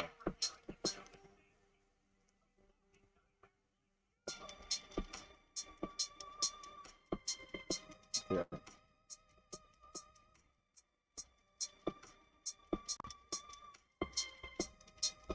See, alright, so now it's scraped the data.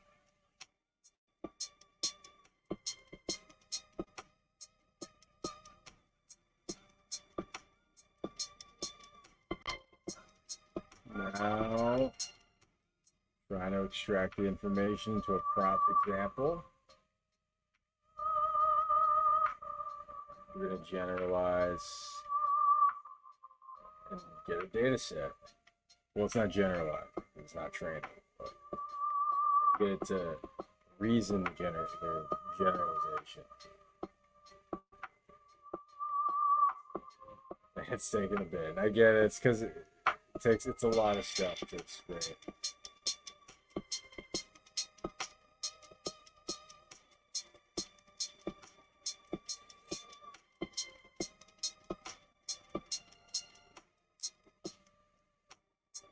Okay, so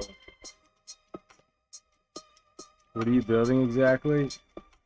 So, Jen, this is what I'm building.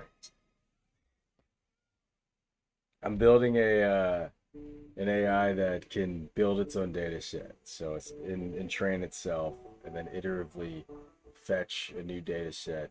And all you have to give it is an example instruction and response you want it to build itself and train itself to get, and then it'll scrape and build a data set and train itself with that.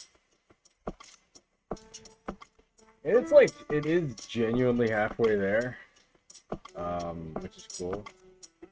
I just really want to get this one part down super well.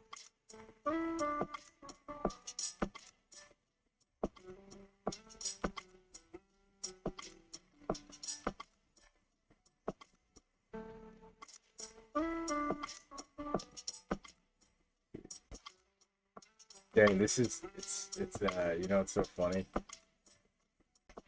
So when you have a very large context window, each token that you generate, it's more it takes a lot more time because it's a larger distribution, and we're seeing that right now. It's taking a fucked up time. Attention takes time. Okay. I think I'm gonna cancel this. It shouldn't be taking that long. You really shouldn't be taking that long. Just cancel.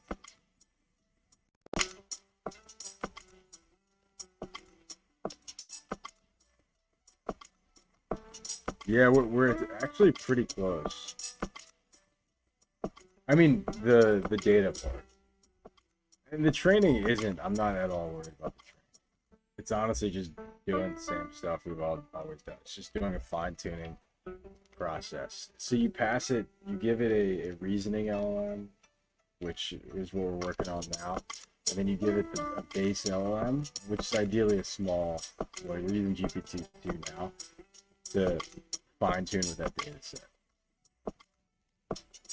It's self-propelled.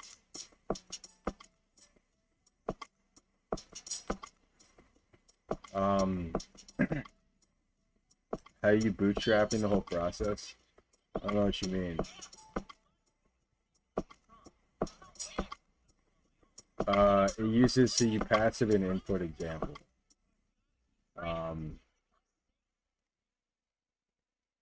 Like an example, like this is the example instruction we want to build a data set to be like.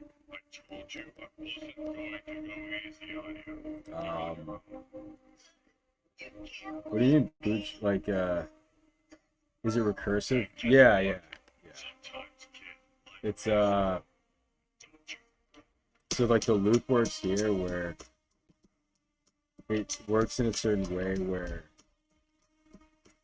is it start? So well, we didn't print it yet, but we have this data set and we have a max data set size we want to get, and we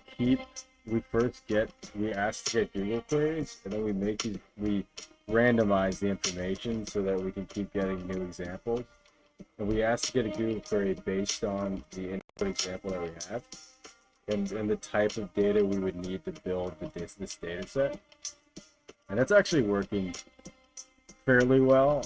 The randomizing helps a ton, and now we're getting that raw data. So we're scraping for those Google websites. We're getting that raw data. Now we're trying to turn that raw data into a data set example, and then we'll be recursively looping after we train. So after we get all the data set, we have a loop to build up the data set until we hit our limit. And then after we get the data set, we train the model. And then after we train the model, we do an evaluation. And then based on, I still haven't figured out what's a pass or fail, but we figure out some sort of threshold for pass or fail, probably accuracy. After the full, I don't know how many epochs, that'll be like something the user, because we're actually writing this so that it's like usable. So that could be a hyperparameter, but after that, it'll run the loop over.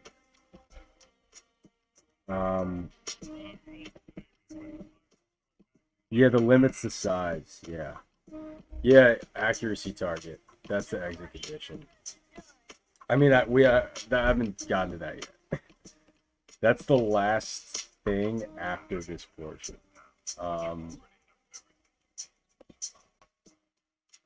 Yeah, the last thing is going to be doing the accuracy exit. And yeah, the data set size for now is that. That's my first idea, is that you just say, hey, I want a data set that's at this size. And then some sort of pass fail based on the accuracy after the evaluation. Thanks, Jen. I mean, I'm still in the ringer right now.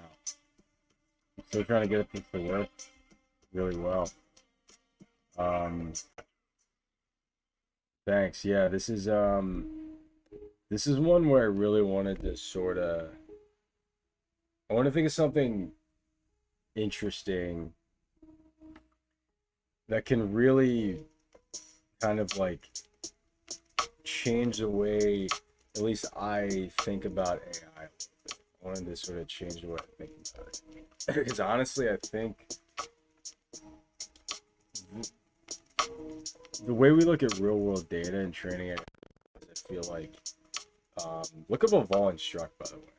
I'm taking some ideas from that here. I mean, I'm not doing that, but I'm just, it inspired me a little bit to do this. Oh, it's doing the thing where it, let's try again. It's doing the thing where,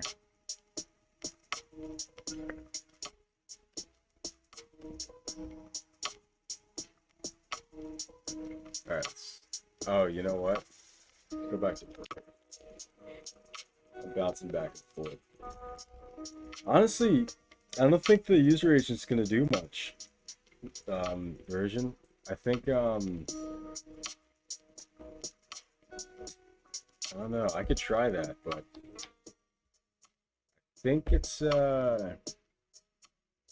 really what I'm about to do, because this part isn't a big deal. I'm not gonna battle with Google like that. What I'm gonna do is I'm gonna get a let's see. Let's just get a okay. Let's just get Elon Musk's Wikipedia and because we really need to test, because I know that the part where we scrape these sites is the least of my work. That's like the least complex part of this, you know. By far the least complex part of this. So I'm gonna just copy, like we did all the, like I really need to figure out whether, because yeah, it's just a matter of getting rid of it. Who cares? What I really need to figure out is this raw data piece. So let's actually do this.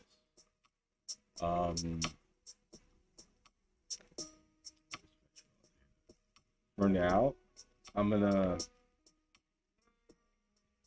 well, first I'm gonna do this. Test raw data. Should have did this earlier, really.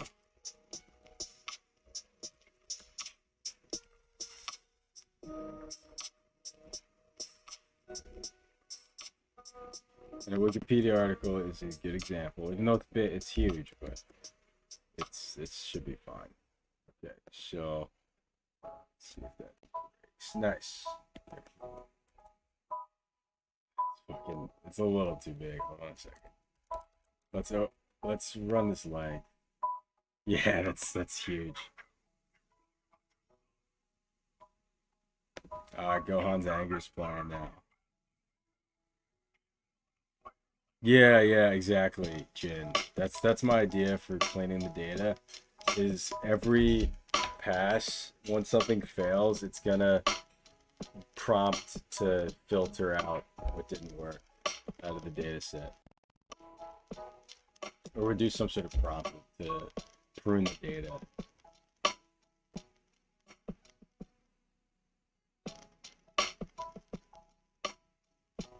Should I get the whole Wikipedia? How do you like... This is a good way to test it. It's a good way to test this. I'm not going to test on Wikipedia. I shouldn't. That's not smart. I should be smarter than that. I should test on a smaller article. Alright. Let's do a logram.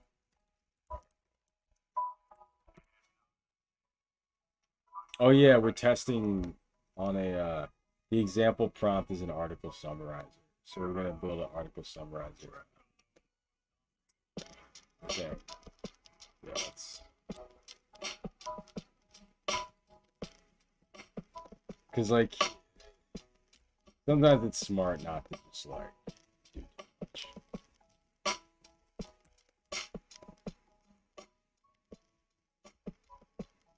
Where is this? Text.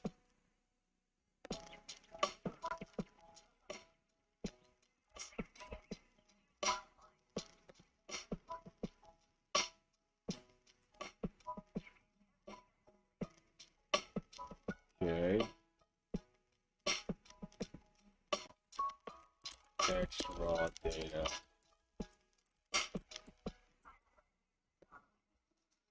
Alright, let's see how big. Way less, okay. Should really filter out sites that are more than like 5,000.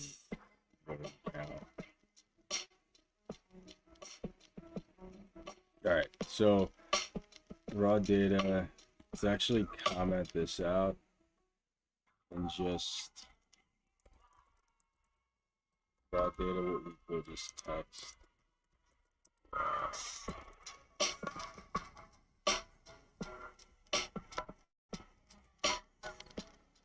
Yeah. Okay, cool. So let's. Yeah, I don't know why I'm like testing out the scraping as if that matters. The scraping works. That's the least of our worries. We need to figure out if the logic works, and I need to figure out if this prompt works for actually building the dataset items.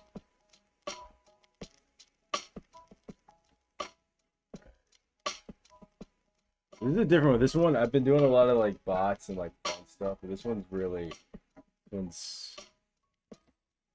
pushing my limit a little here, and I didn't, but I'm gonna get to it. I'm gonna do it, sure. Okay, so, like, I'm not stopping until it's done, obviously.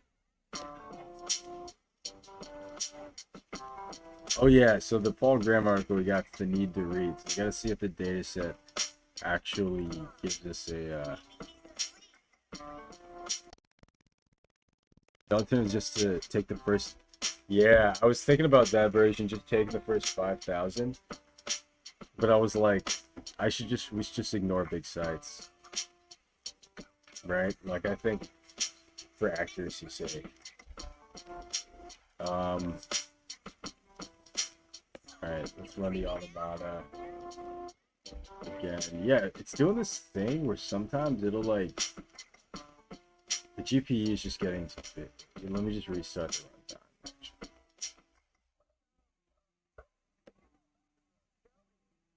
Because it's like sometimes it'll be crazy fast, and then sometimes it's like not.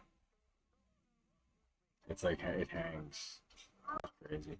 All right, let's rerun everything here. Let's get our data set. Let's get the reasoning LM. Let's get training module, trainer in it. Get the web scraper. Get our example. And run our example text. Automata run loop. And then let's run this again.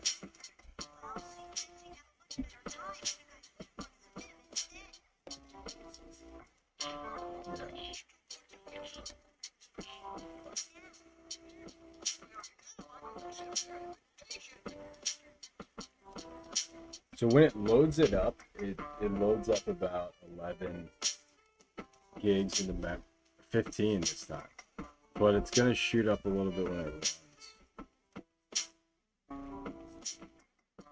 Let's see. Okay, now it's actually going. Okay, so now we got. It's not gonna actually.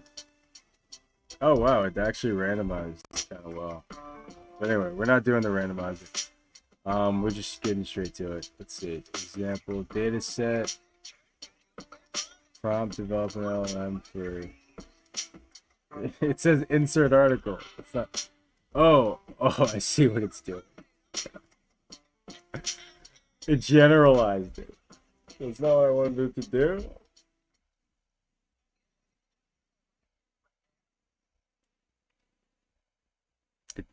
Okay, so it did generalize it. So it understands what I'm saying. Like the first part.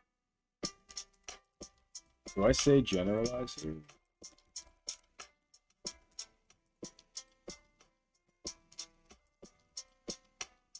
No, that's a different one.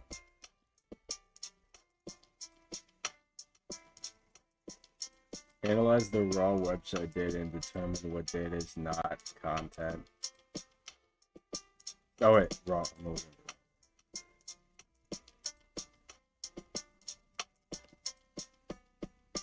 it.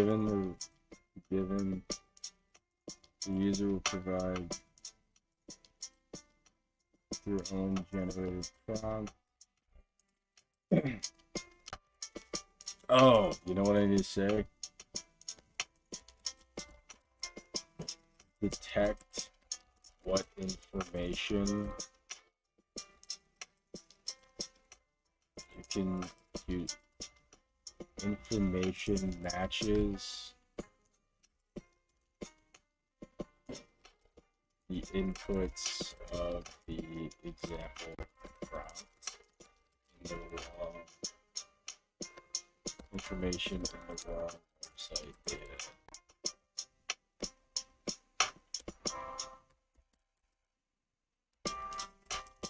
Using the given output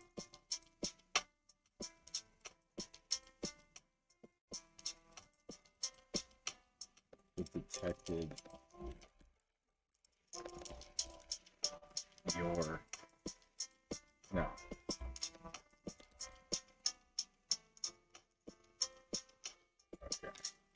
Okay. At least like it's like it's reasoning properly. Like, it knows what I'm saying. It just doesn't know what I want it to do. See. I gotta go for now, but good luck, Jared. Great stuff. Catch you later. Hey, see you, Jen. Thanks.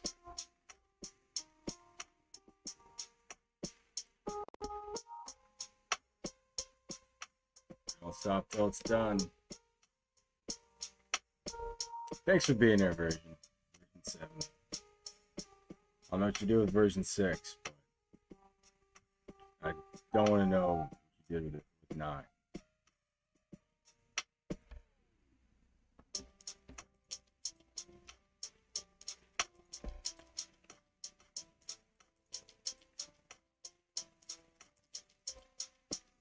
Interesting.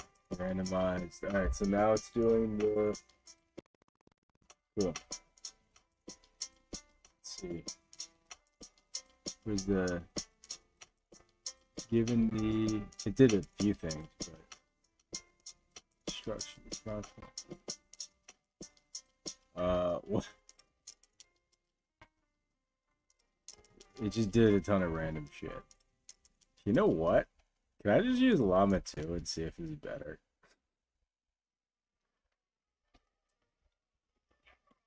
Is Mistral like good? Is Mistral actually good? Thanks, Taryn. Yeah, you're reading your own stuff too? Nice. Thanks, Taryn G.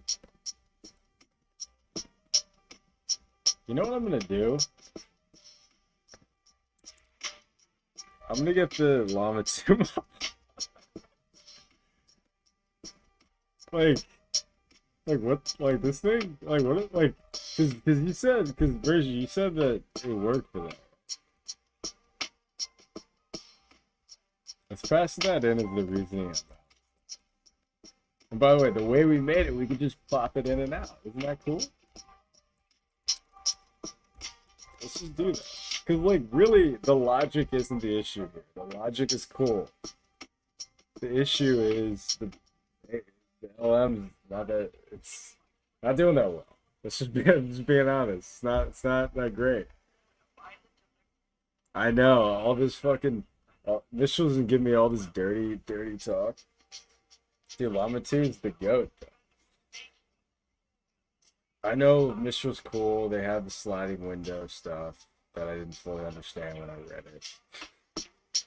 Sometimes I'll read new concepts live, and I'll be like, "What?" And I'll be like, I have to like say things while I'm learning this, and I'm like, "Wait, what?" I get it. I got it after though. I know that all that fucking dirty Mistral talk. Mistral's a little mistress. All right.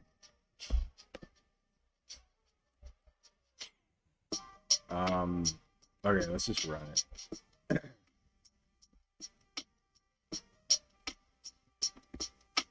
Let's see.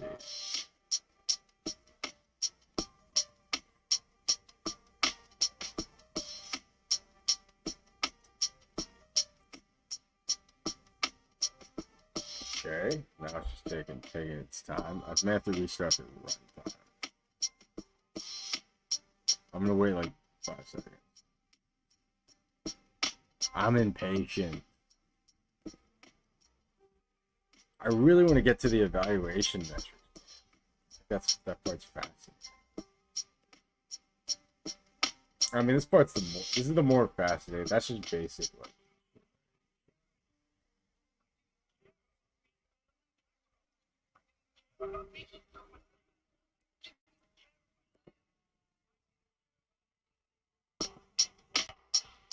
let's run this.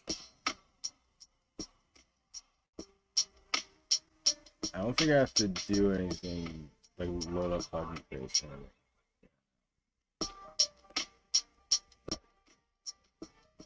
Run this again. Dang, there's a lot of code here. Alright, so let's run this. Run this. You should only do the checkpoints. Should have to actually load up the weights, yeah.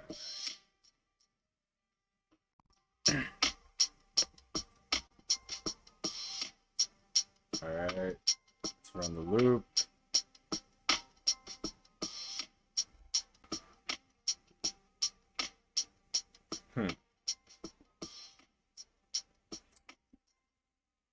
Okay. Why would this take a long time? I mean, I see it's doing forward passes, so I know it's generating. It's doing forward passes in the call stack. It's doing forward passes within the generate function. I get it. So I know that. But it's taking too long. And I know it's like I seem super impatient because it's like it's not even a minute yet. Like it's only been like 40 seconds, but like this should only really take like less than 5 seconds. And it has been like that. So every now and then some will take like a minute. That's why I'm like stopping it.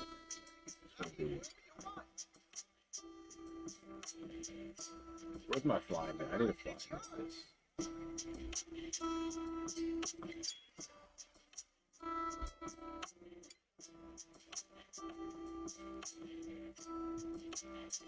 It has to be because... Oh, okay. Oh, I gotta get rid of the new... I need to do the new line thing. Let me do that. That's gonna help us a ton. I should also just make a new line of stock token. Really. No, that's risky.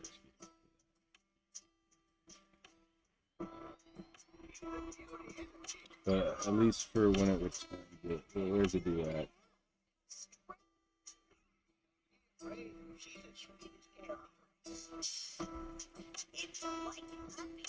It's right here. So when it does this, I'm gonna split a new line, and we're gonna get.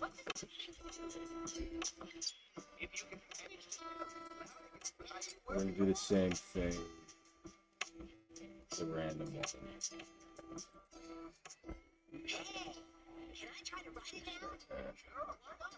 Should be finished, right? It's still going? Oh, it's still doing the raw data. That makes sense. That makes sense. So now it's getting this raw. I'm just doing a program article right now. I'm not doing this like the scraping routine. It works, but right now we're getting numbers. Really, I want to run this. Really, this needs to run in an environment where it's not headless for this to be really useful. So download it, run it locally, put in a bit better model if you have a machine that can handle it. Okay, but the logic's here. It's just gotta. This is the part I gotta test.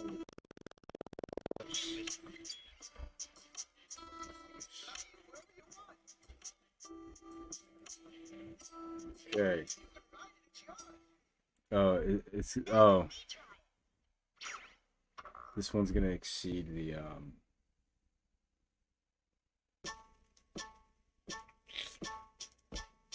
I I forgot that longitude is only 4,000. Get smart. It's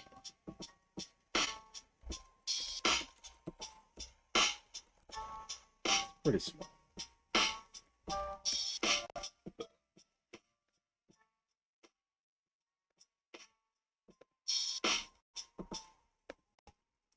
I used to use this site to test because it was like, it's so simple with HTML.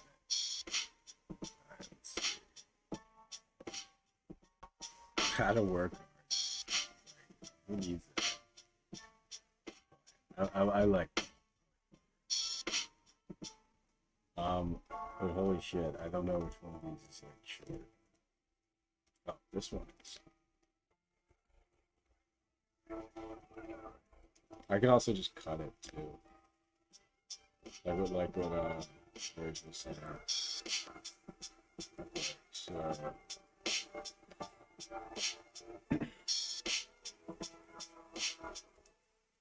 it's too long.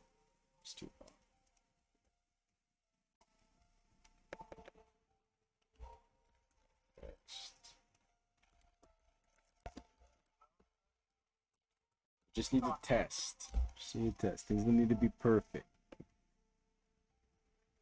Let's also strip it.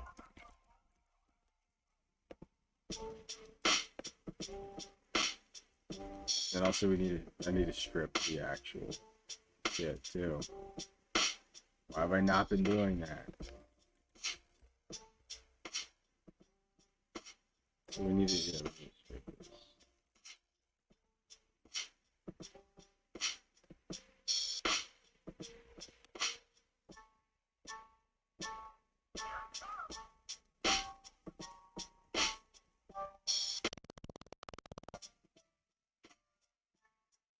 Alright, let's run Automata again.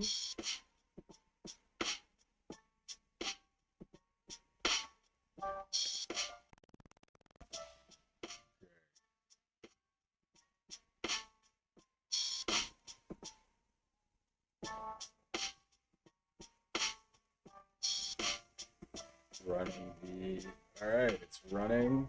It's running. Let's see. Let's fucking see. Okay. Well, I'm gonna see what it takes long. There's another part of the process where it's like, I don't even want to test it. But that's fine. For now, let's just not test it. I don't want to, like, comment out too much stuff. It's just I really just want to test this one for now. Because, like, fuck. It's such a bottle.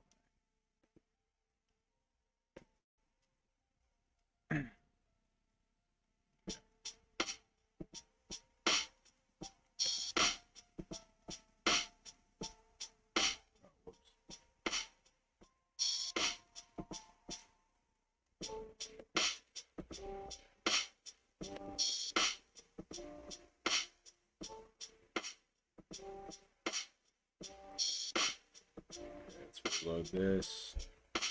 I just need to see it make a data set item. Let's see.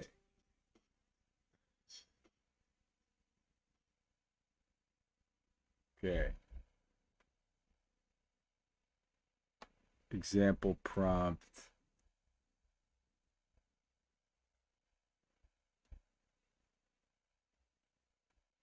Holy shit, did it? Wait, hold on a second.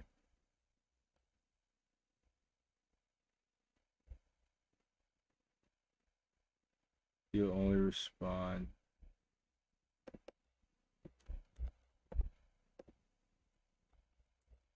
Oh shit, wait, it actually did it. Nice. Okay. Nice. But the response isn't really a summary. It just says his tone. It says that he's sarcastic and like and witty, and it's not summarizing, but we at least got a fucking but it's returning an example prompt. I didn't say to do that. Oh, you know what? Okay, nice. It did. It at least did something. Llama 2 for the win. Okay, it actually got us a dataset example. It's not perfect, but it got us a. It extracted the article, put it where we wanted to put it, and that's all. That's what I wanted to test. It's but we're viable. We have viability. Okay. We'll say before you generate the prompt,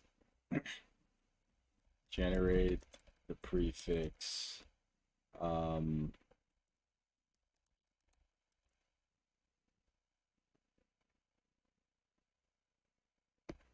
Let's say extracted prompt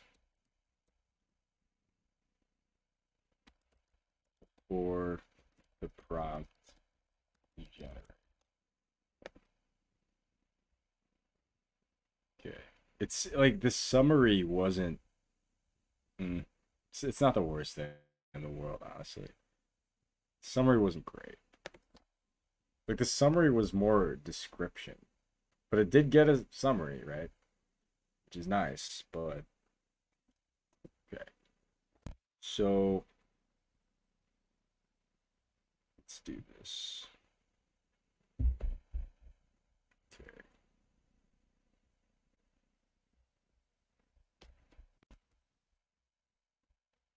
This one. Now this one didn't do it.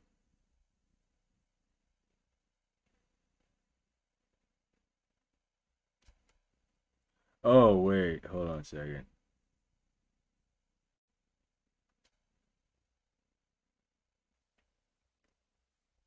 I need to do a couple things here. See what's going on.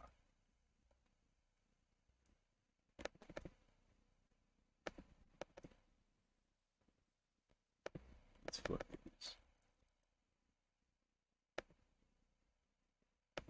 I see why it's like confused.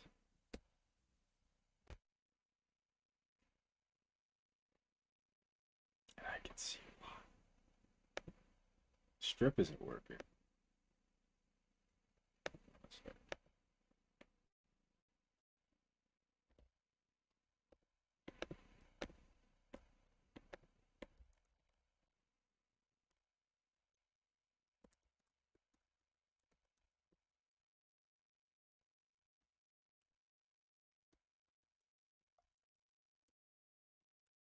Yeah, it should work.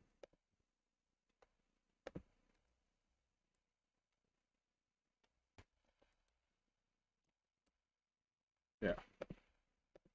But why isn't it working? Whatever. Let's try this again.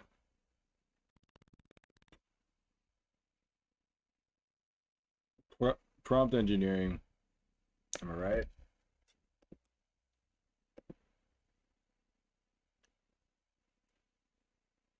Okay, let's run this again.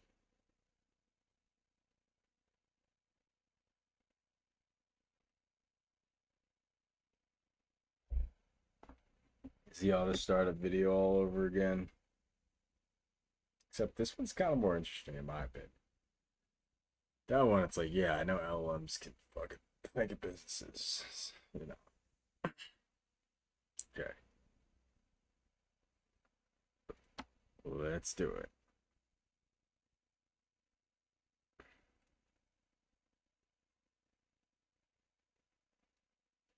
Our music stopped. What is this? Random lo-fi video in a cafe.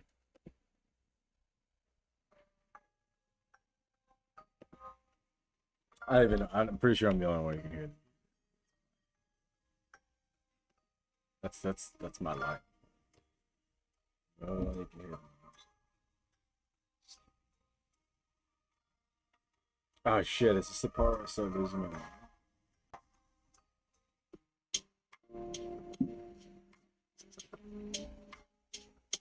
It's okay, sometimes you gotta lose your mind. Cool.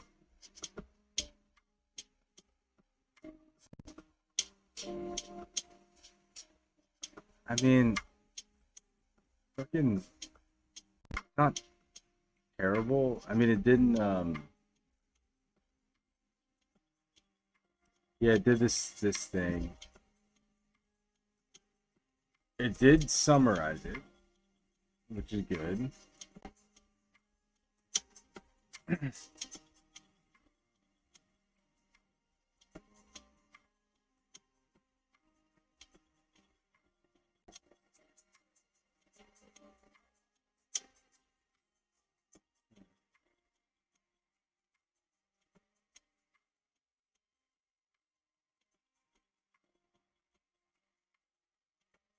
Try it again.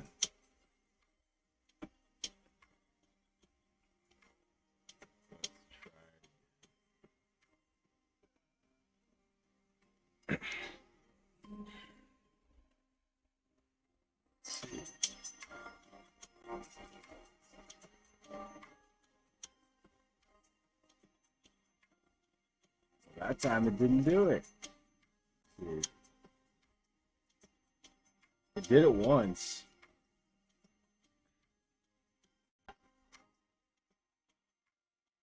I may have to just write the logic through.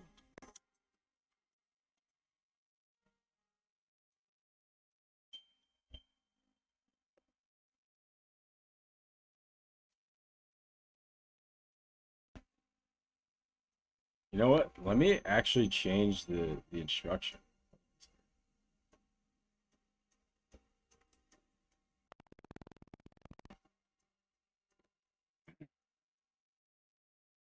Let's not do articles. I'm gonna change it. I'm gonna say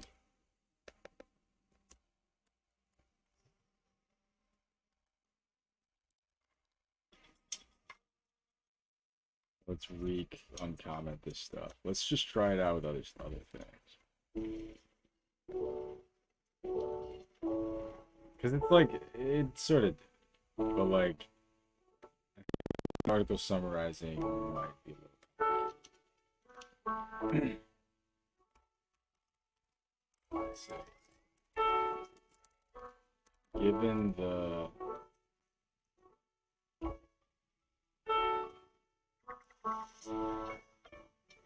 given a sentence, convert it to this. Hold on a second.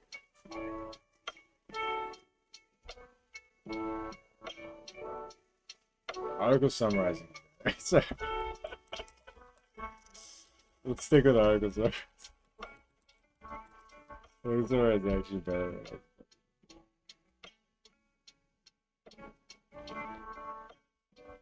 Wait a second. Oh no, never mind. Yeah, article summarizing is kind of. That's this one.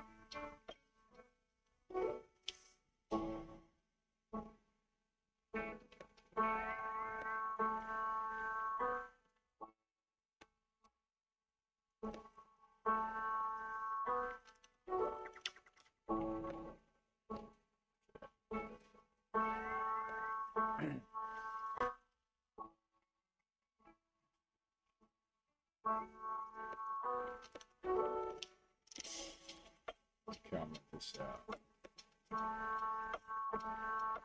Run this again.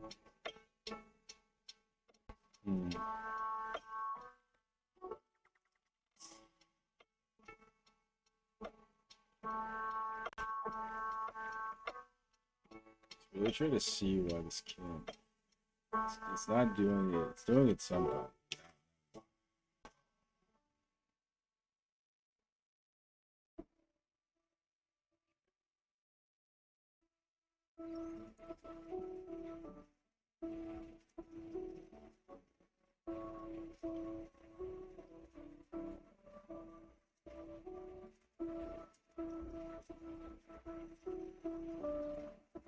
Hold on a second. So, oh, you know what? I have to specify that it has to use this data. Why do you need a prompt generator? Why can't you just pass in the original prompt and the base and have? Wait. Why do you need a prompt? Why can't you just pass in the original prompt you wrote for the base model and have the reasoning model run through? I'm not sure what you mean. Like, well, how else would I get a data set example?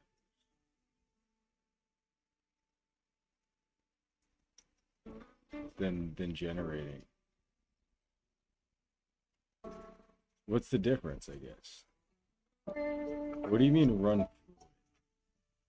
And so all you need is to set raw data and set the corresponding correct outputs that you GPT to conform to those correct outputs based on the inputs. Wait, but how do I get a data set? Like to train the GPT to? Yeah, I know. Well, yeah, I know. But like, what do you mean? Do you mean like, do you mean not use the raw website data? That would make sense. I do want to use the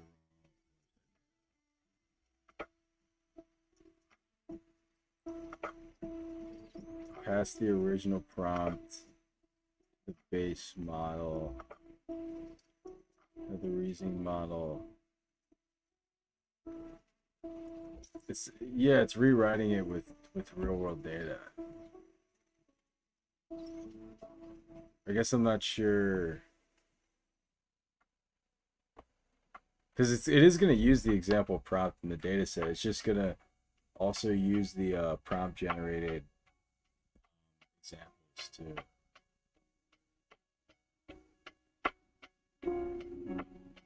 Like I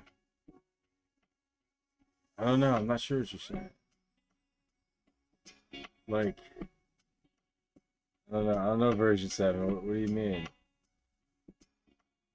Now I'm Confucius.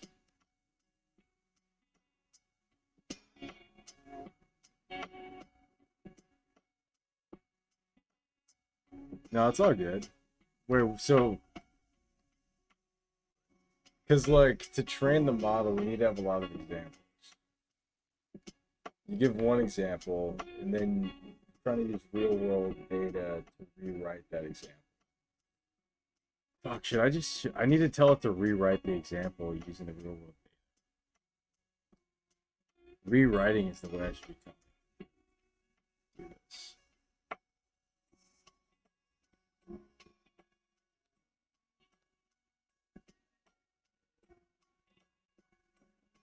But yeah, let me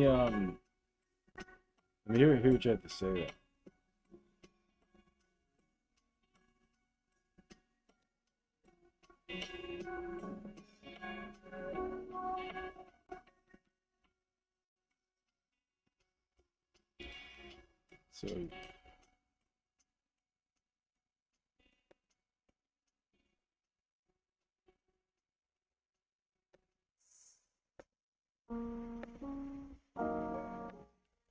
So rewrite.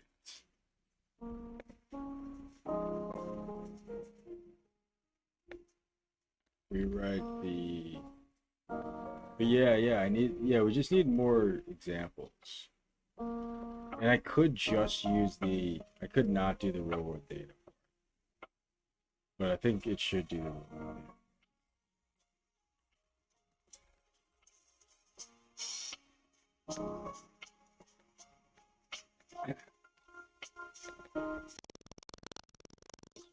data.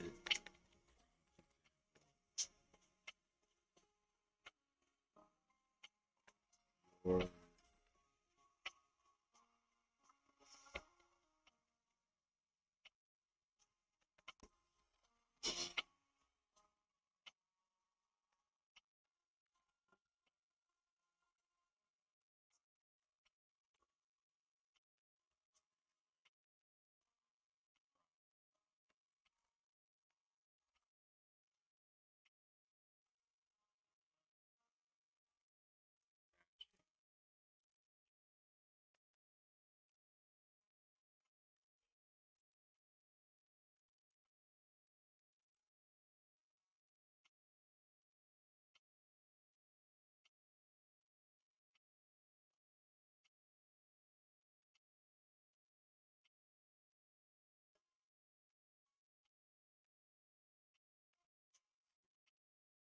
And what happens if you pass in the prompt you wrote and just give Llama the raw data?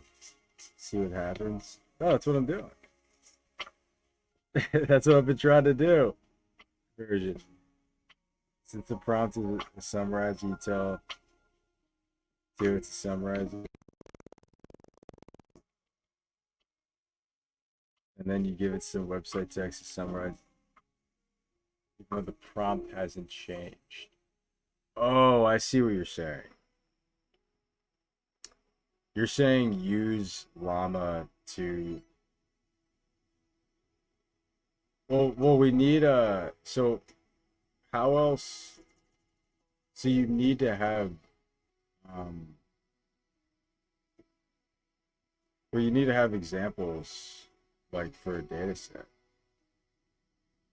Like, I guess I'm not sure what would. Like, but are you saying you're saying to use llama 2 to essentially like pass the example prompt to llama 2 is what you're saying, and then use that to oh shit, hold on a second. Yeah, I I can do that.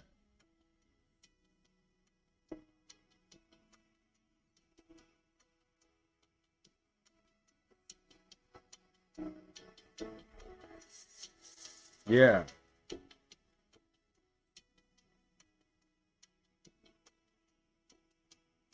and then I use llama 2. Yeah. Dude, I think you're right. I totally see what you're saying. I completely see what you're saying. You're saying use the raw data. Like, I get what you're saying.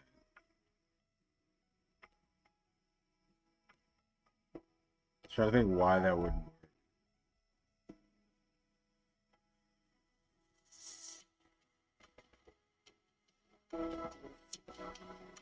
Yeah, no, you're 100% right. Virgin, you're 100% right. It's way better than what I'm doing. Holy shit. That's hilarious. Let me do that. So I use the example.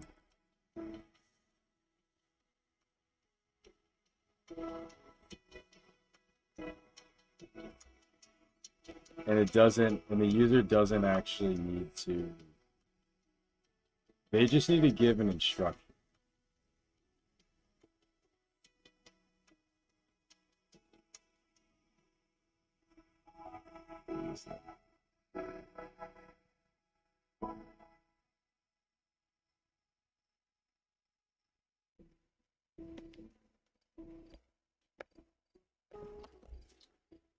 Right.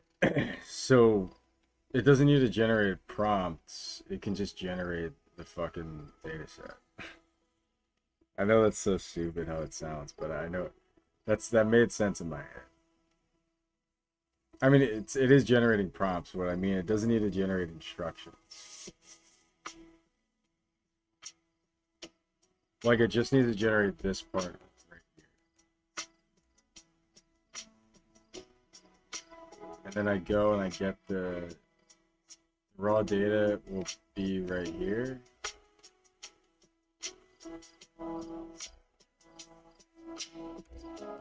So actually, it's gonna pass in the instruction. And then the example.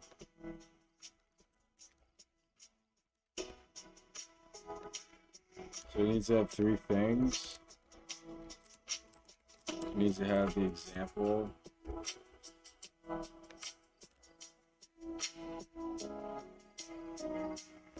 Yeah, the example is optional. And then an example response. What's that used for?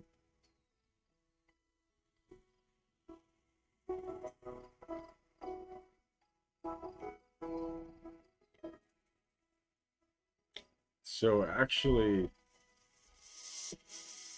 the instruction based on the instruction.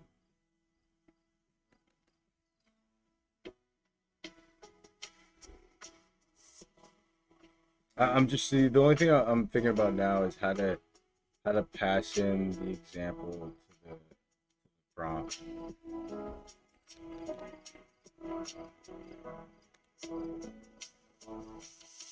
The example is probably not needed.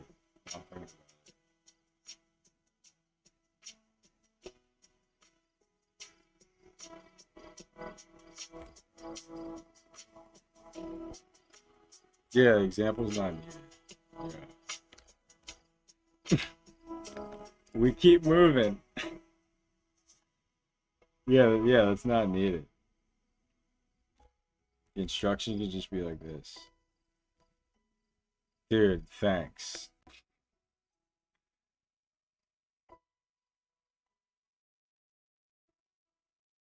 Yeah, no, you're right. That's so funny. Thanks.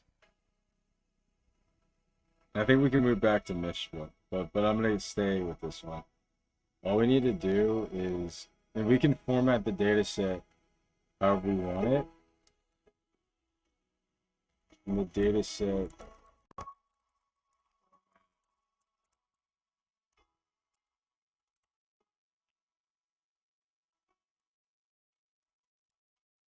be something like example prefix.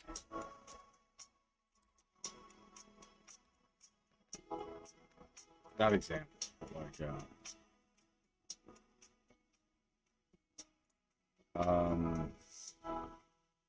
like question. Let's just say prompt prefix.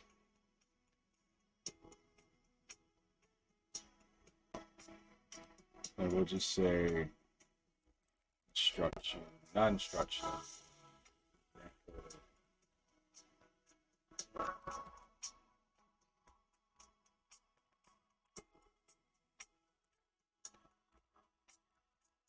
And the response prefix is just, we just need to have prefixes to build the data.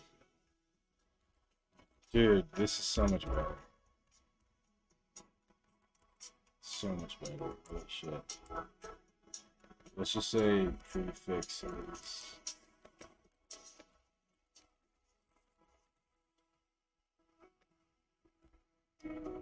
Yeah, Nitro. Yeah, this one. Yeah.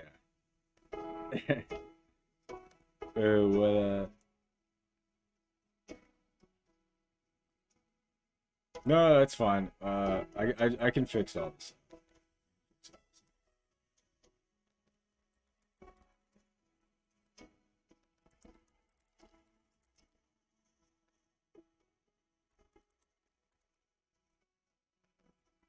Oh, let's say input.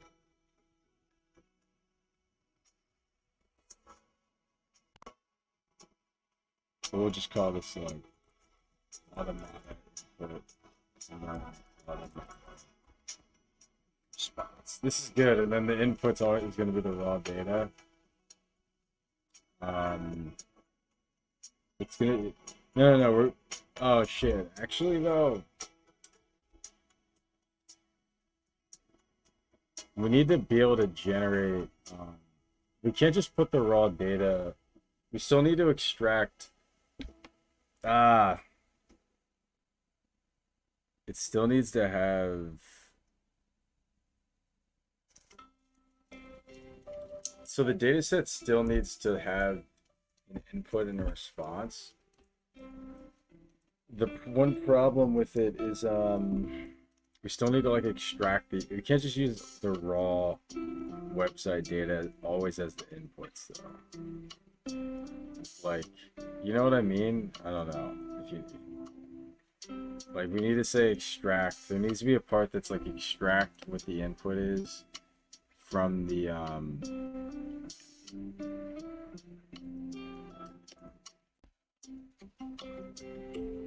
and then like, and then the response is just whatever we pass to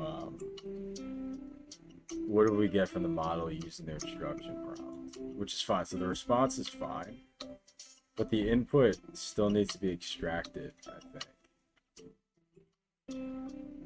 pretty sure. Yeah. Anyway, so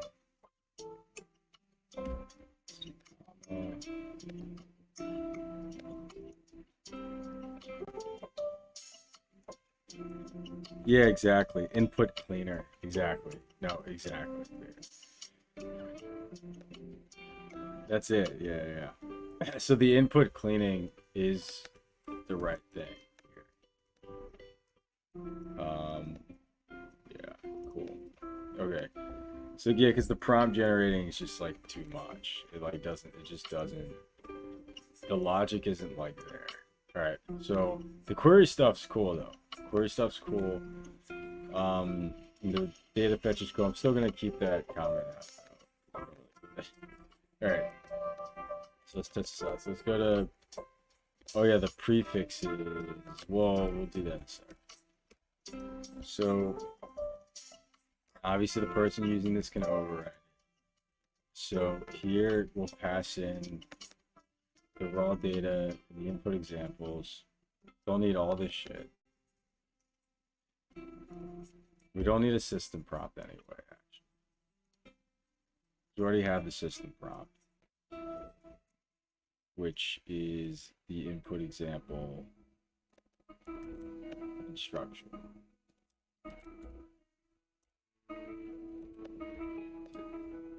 And then the user prompt is just going to be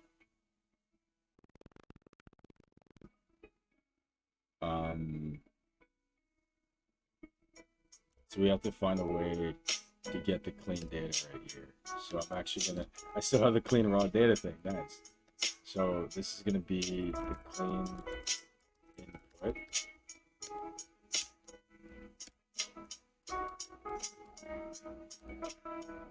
Oh, you know what though? We have to, one problem with this is the instruction that the user wants to tune has to have our prefix in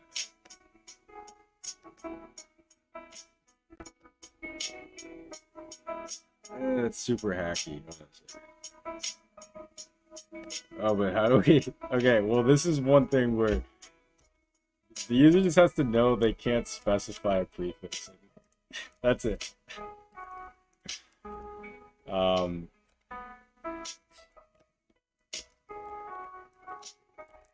That's the only, that's one thing that this is gonna have some. I'm gonna have to in the GitHub tell people how to use this.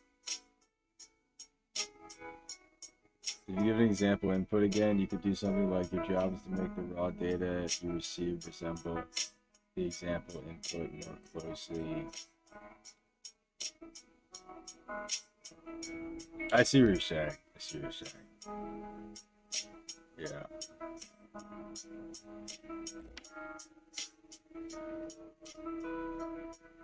Yeah. No, I see what you're saying. So we really have, let's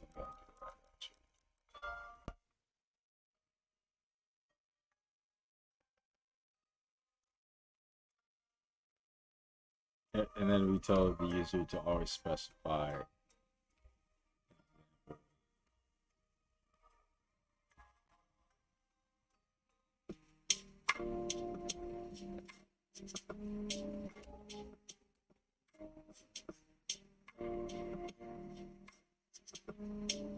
I think that's good. Why isn't this good? Part of me is like something's part of this doesn't make sense.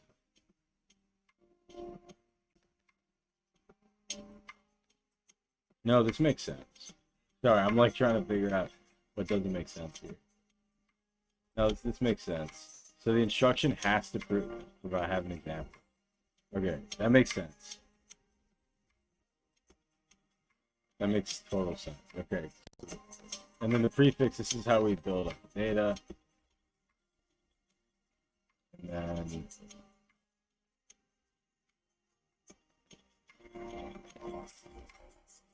then let's do this. So the clean thing doesn't, it takes the raw data item and it also takes in the, let's just say instruction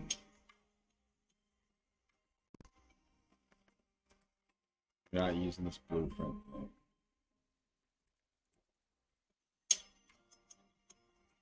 We literally use the instruction the user gives to prompt. And well, no, we actually need to make a new prompt. But anyway, so this is the instruction.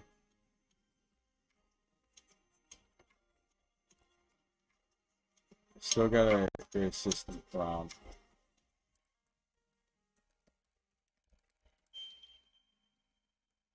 Do that in a sec. Remove irrelevant information such as headers text. Yeah, 100%.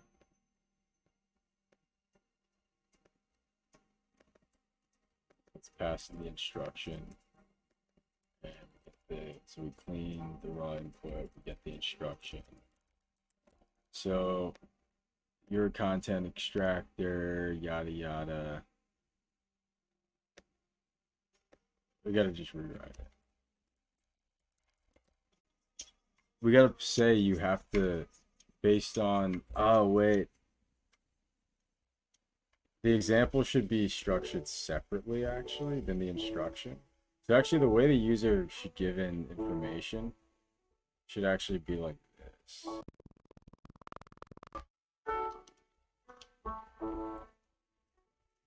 They shouldn't have to pass in this stuff.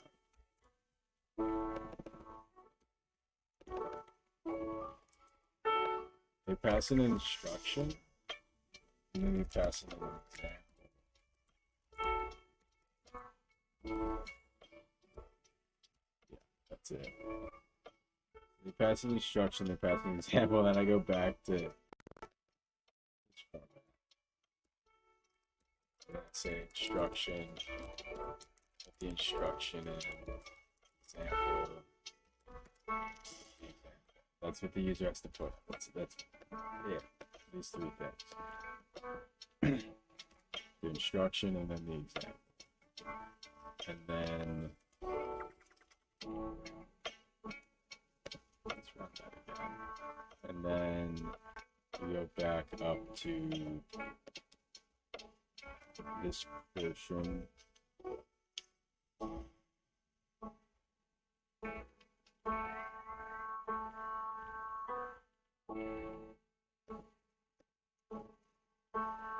Okay, so this clean thing, this is the example. We pass this example here. And now in the clean thing,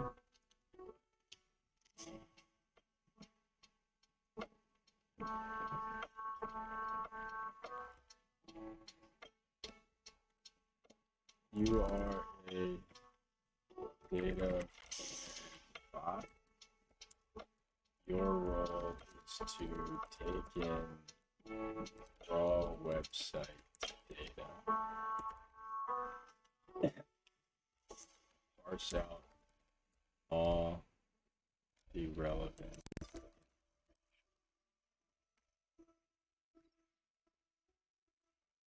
must follow instructions.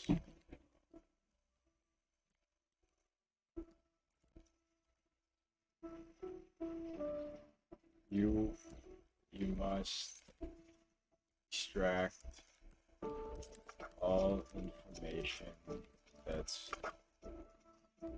formatted similar to the example provided.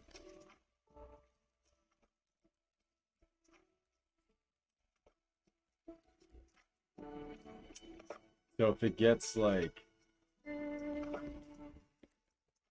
okay, you must analyze the given sample information and determine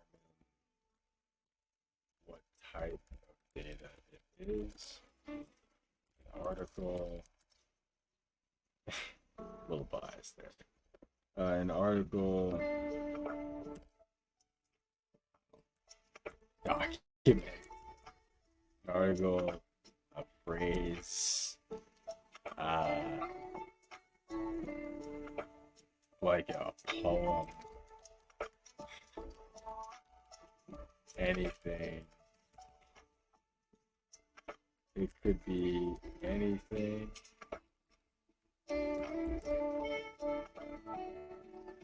Extract all information from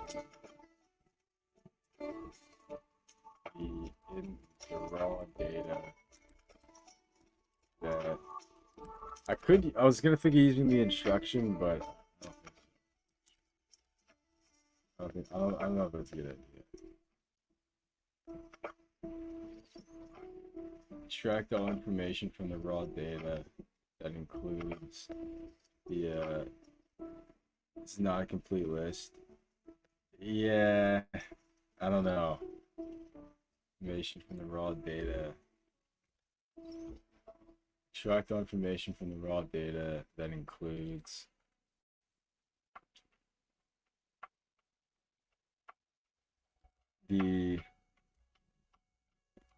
that matches the type information, the example.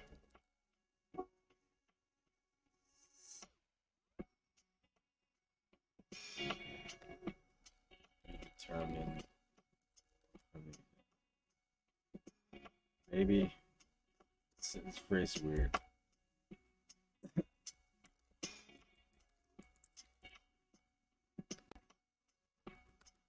Remove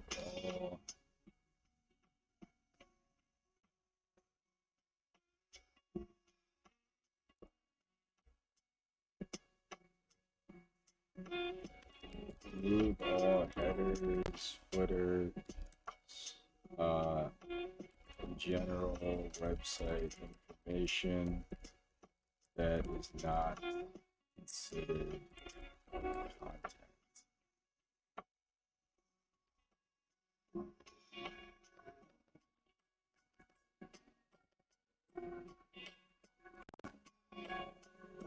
Okay. All right, so respond to do the whole, the user's gonna, I don't have to do this part, but typically it works. Give the raw website data, format below. Website data.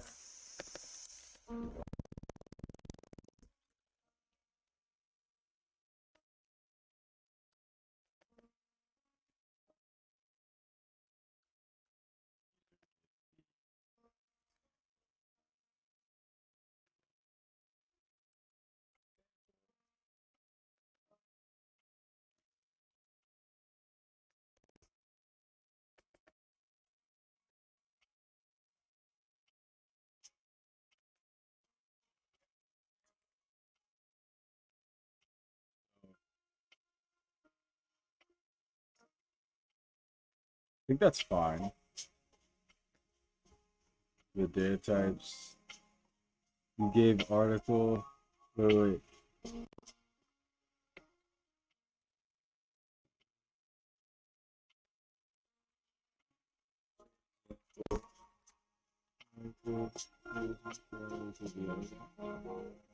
Okay. So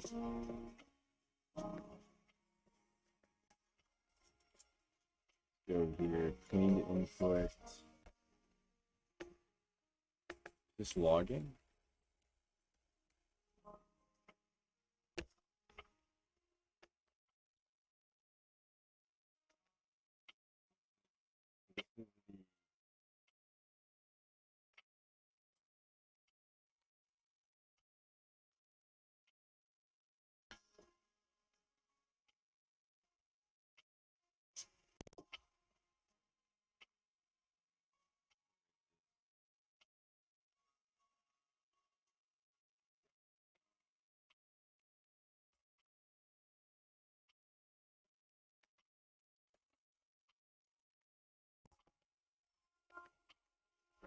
So it should get cleaned.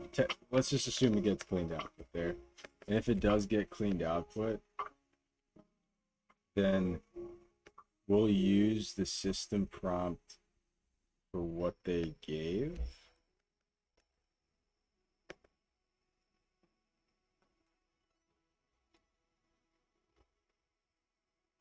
Actually, we want to say like use the instruction below. Generate.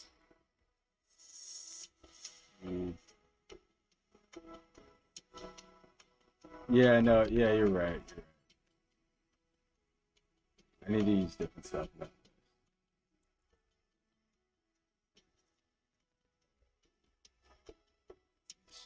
So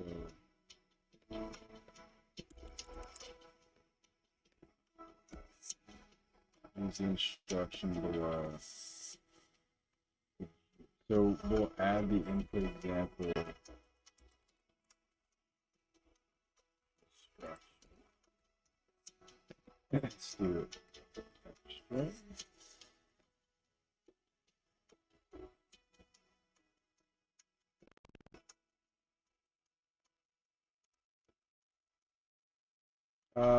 I think we can just do that. Why else? Why would we need to do anything else? Oh, you know what? The instruction may.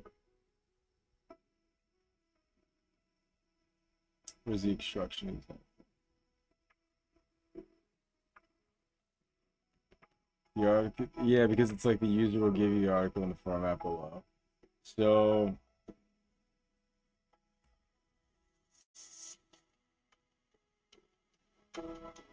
this needs to be set up in a way where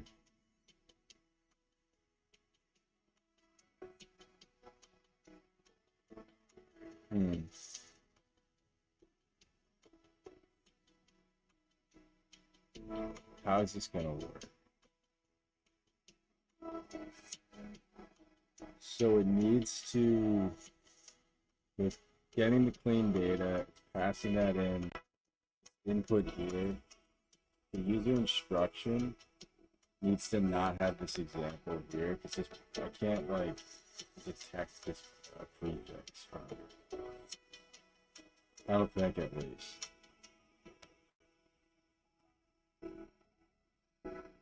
Both of which are, yeah. The user will give the article in the format below. Yeah, we can't like have the user specify shit like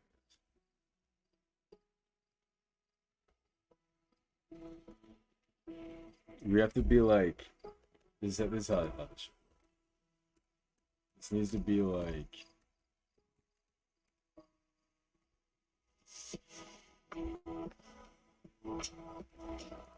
you will be given instruction below.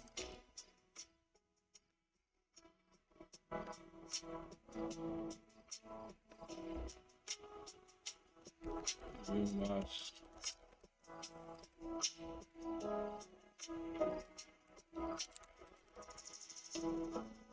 the input say you must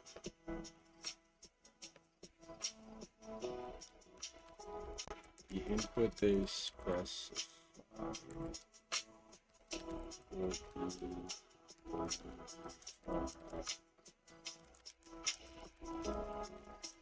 Automata.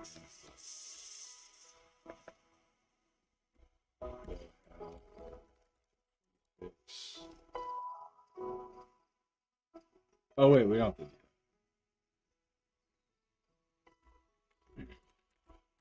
that.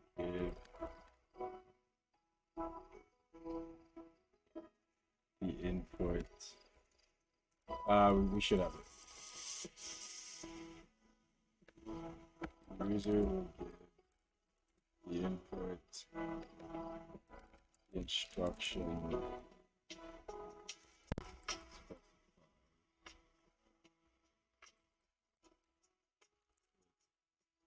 Prefix Automata.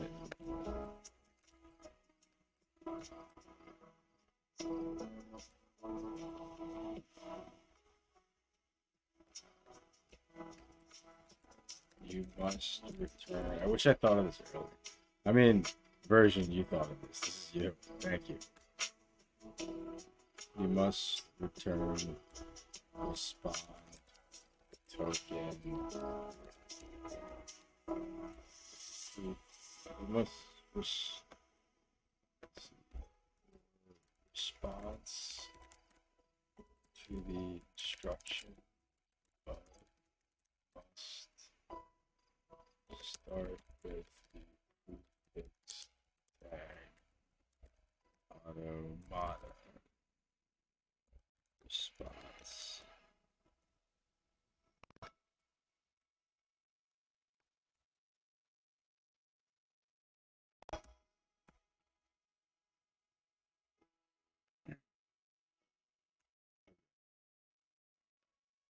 So,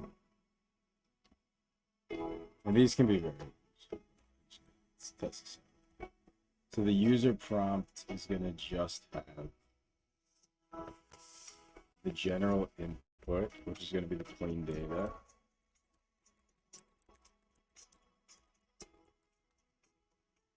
And yeah, I can definitely do that part later. I think this is really a good setup though. This makes a ton of way more sense. And it's way cleaner. If we can just get the cleaned input, that's really what just needs to get. Oh wait. You are automata dot. We'll be given just so it knows it's automata, and that's why these I know that's kind of weird actually. All right. Let's print the cleaned output. So I just put something in the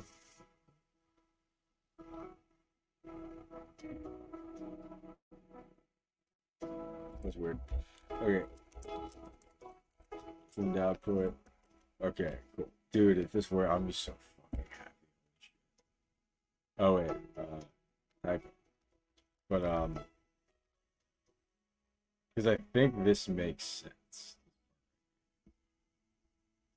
And I'm not worried about the evaluation. I know that's like such a up in the air. I'm really not that worried about that part. This is like the most important by far. And it just gives him this for the example.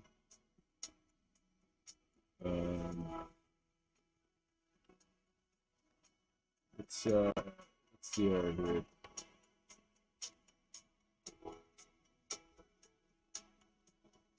Oh, like acting like this is React. Okay. So let's run this again. The data type could be part of the user input. Yeah, it's true. I think it can figure out data type.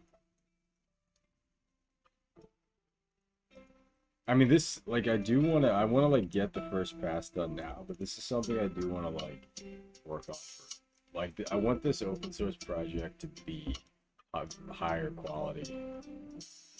Because, like, I've been posting a ton of stuff in the streams, and it's just go, but this one, if this one works well, I think it could be super powerful. Okay, it's scraping the raw data. It shouldn't be scraping raw data. Oh no, it's not. Oh, I think it was doing fine. I just gotta log more things.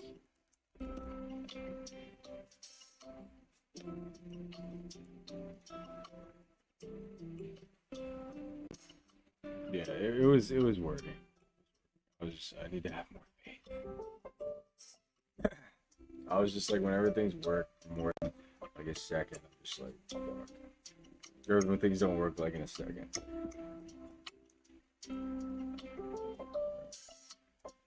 Parsing dataset. Data. Well, it's not doing that anymore. Now it's doing the clean data.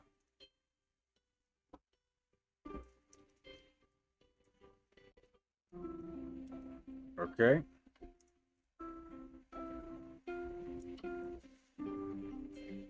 It said, it was like, sure, please provide the raw website data. Like, I did. All right, let's run that again. I did provide the raw website data.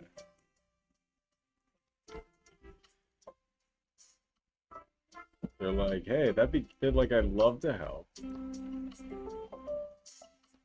They're like, I really would love to help. Yeah, but you have to provide the thing you already provided. I know. Okay. Interesting. It still says sure, I'd be happy to help. Please provide. What's going on?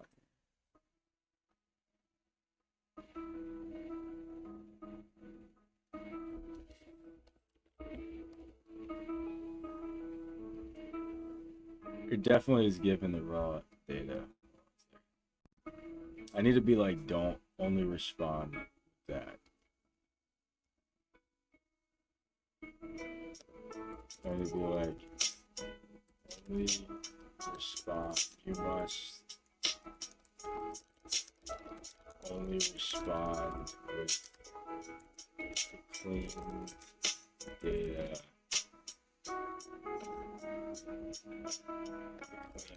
Website data. Not respond with any explanation.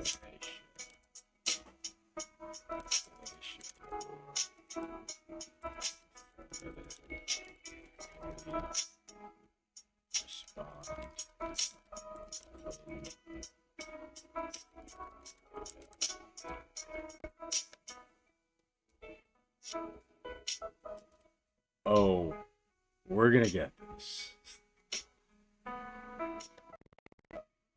It's gonna happen. I've decided.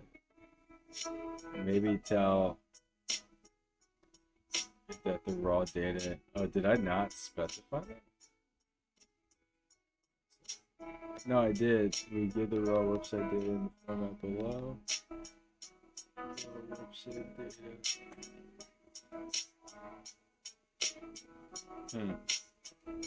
Did do that.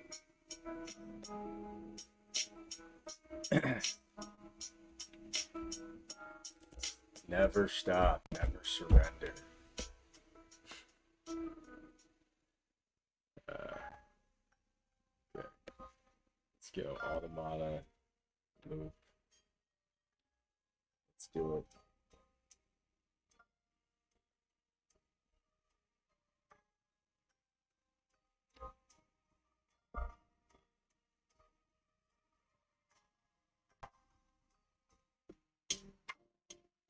Maybe I'll go back to Mistral. Maybe Mistral will be better.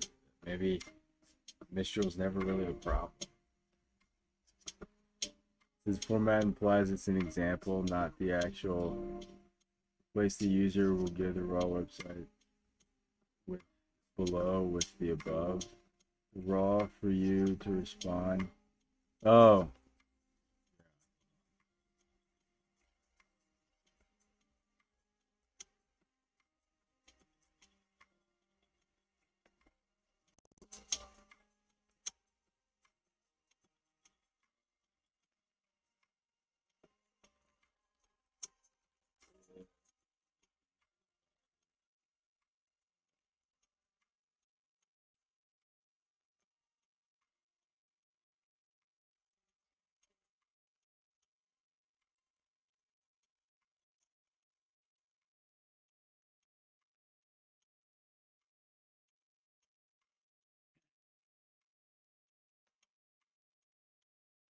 Ooh, I may have to restart the Colab.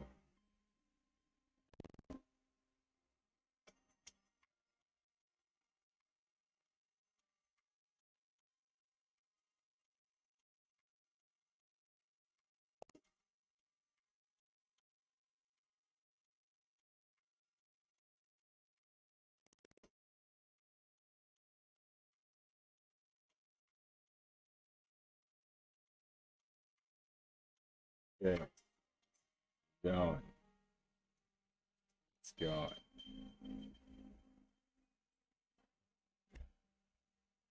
don't know why this one's slow. This one, I'll give it a sec.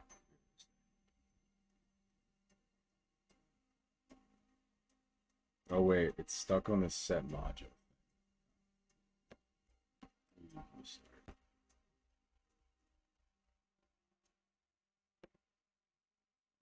It's a process.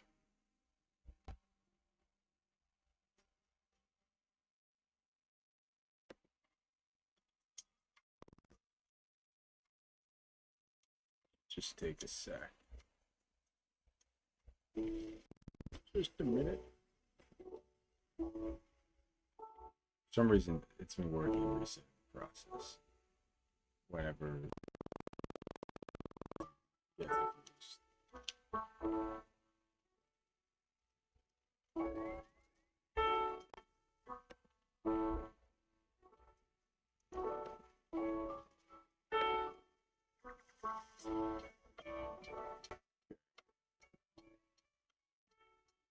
Let's run this. And then let's run this.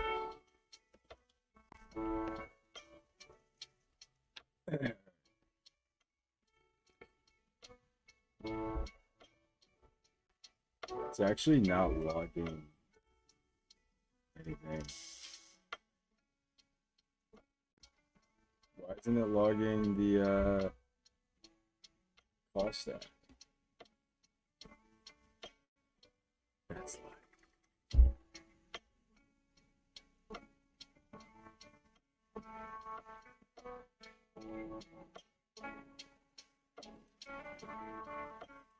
okay, let's go. Why is this run loop being weird? I don't know if it's stuck on something. I don't have visibility.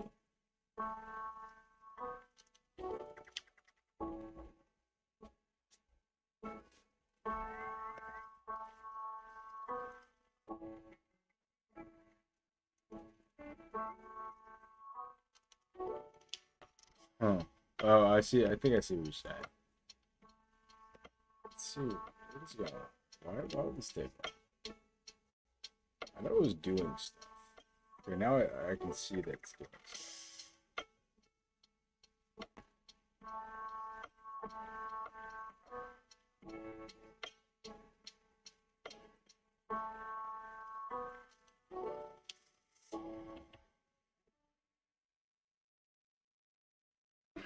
Let's go. I'm waiting. Dang, this thing is slow. They're really slowing this up.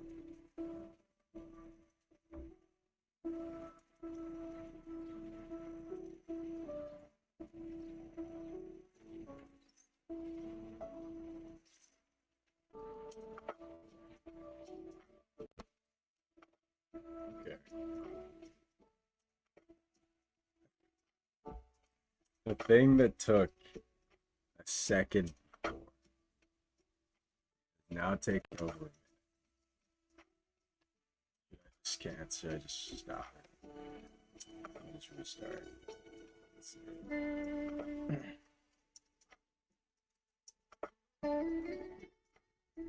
I think I should just restart. I don't. Yeah. This has been the bane of the fact that this is so inconsistent. The speeds has been it's been a pain. Colab's got to be. I think they are cutting the GPU. They're like you don't get this. But I can see the GPU RAM's like, but it's like, so like, you don't need the GPU. I just need this to work one time, and then I got other stuff. I gotta do the evaluation. It should be super. You know what? I'm gonna do the evaluation thing. I don't want to have to think about it.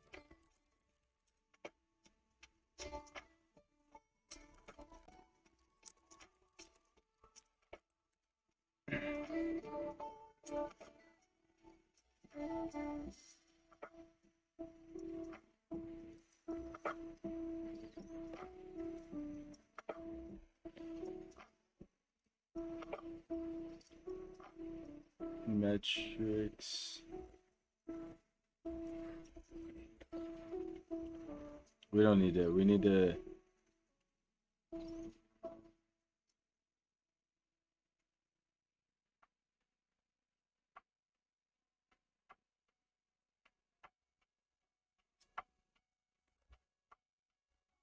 I just need to get specific metrics.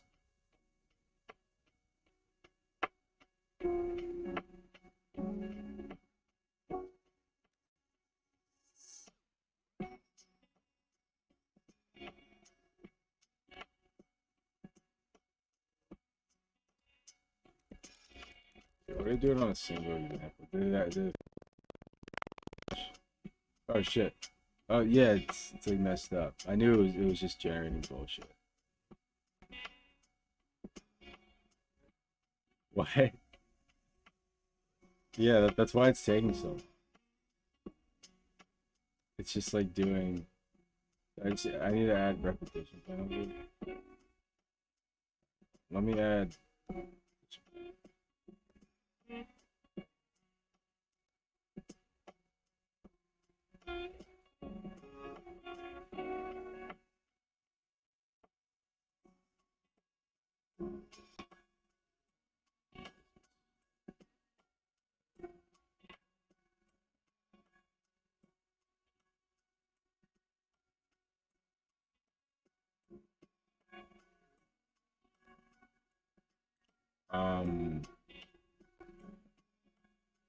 It has to add to. I should have the pipeline. Should have just like. I'm not doing the repetition. That's not. This is a greater issue. Let's block that.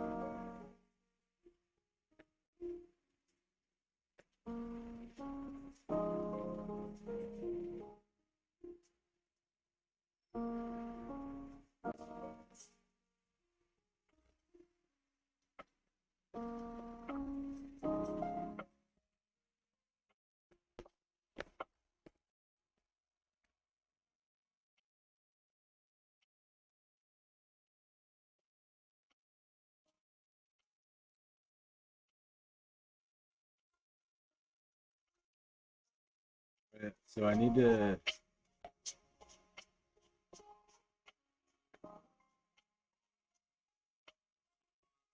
I need to see how the trainer of value works.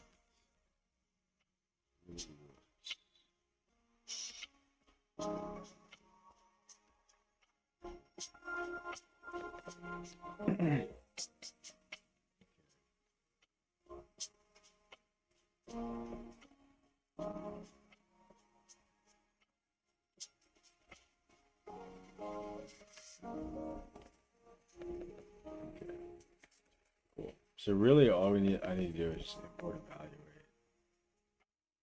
This thing, I don't know why it's like being weird. Let's.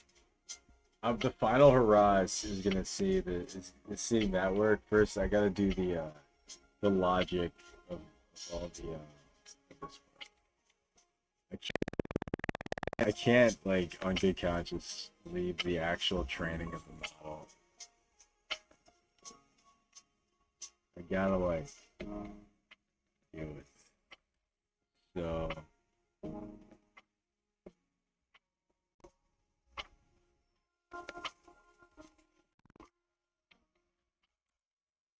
really, I need to make a prediction. Let's see how does this work?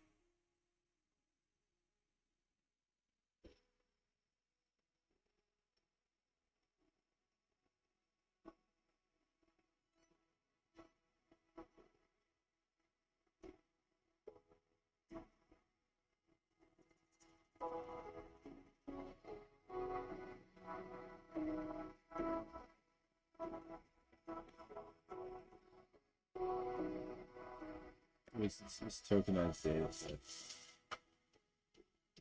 Oh, it takes in the entire validation data. We don't need to do that.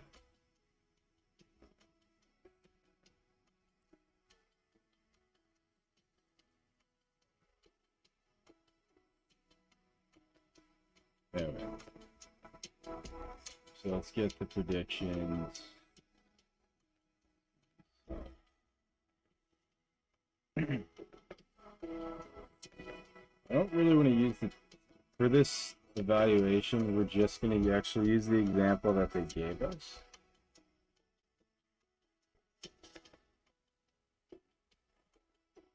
For now, let's see the test. I just need to write it all out. Oh, version, I think you probably sent a link.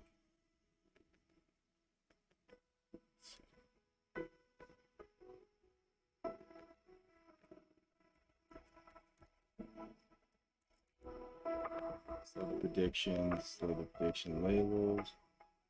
This is output. Let's just use 80%.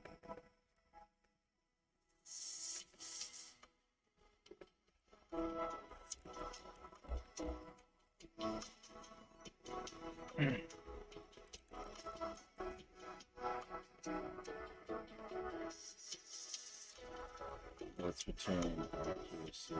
Right now we're doing it on the validation set. We don't want to do that. Validation set doesn't matter as much as the user's inputted be greater than 8. The threshold, we'll just use 8.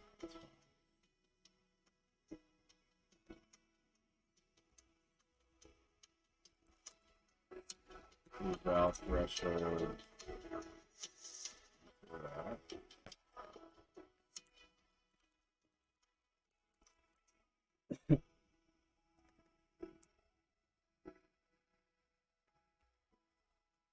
Alright, so logically, that's all good. I just need to add a quick accuracy thing.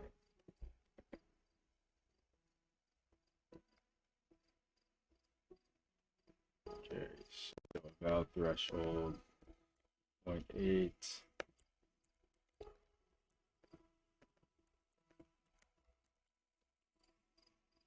Set the valve threshold, pass the valve threshold.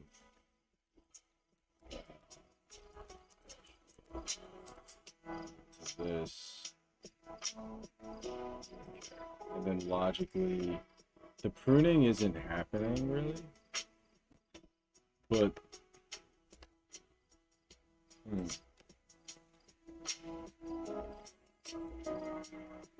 let's see. So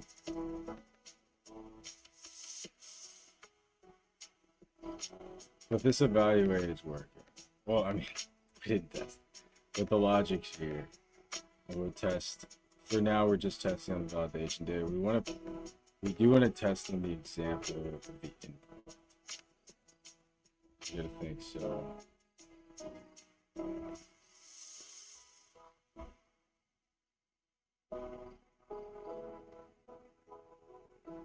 Oh, actually, in order to do that, they need to have example. They do need to pass in the example response for us to really do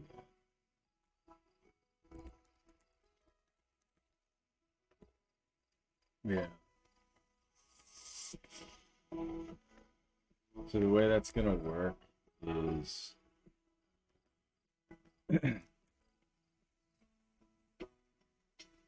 training module gonna pass in the example response.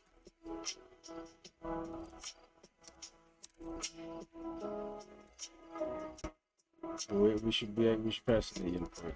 Yeah.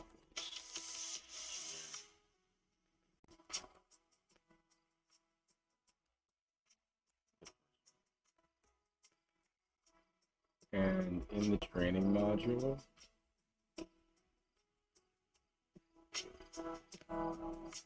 I need to pass in the input example.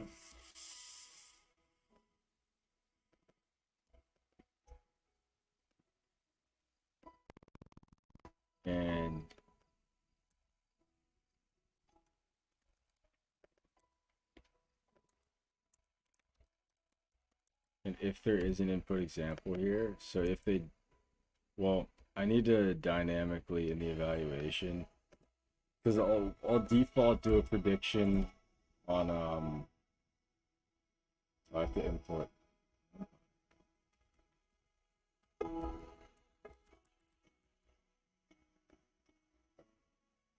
I have evaluate. What? Really? Open sound?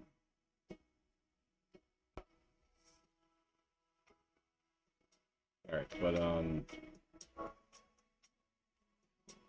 I do need to say if self input example and self input example response. What are those?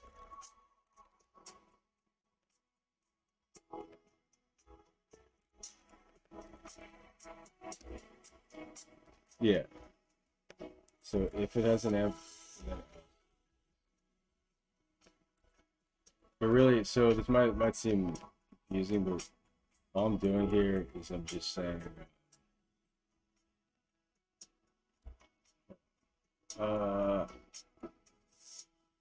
just saying, oh, a second. Sorry. This is our example. I'm just making a data set that's just the size of the example, which will be the prefix, which will just auto, not input.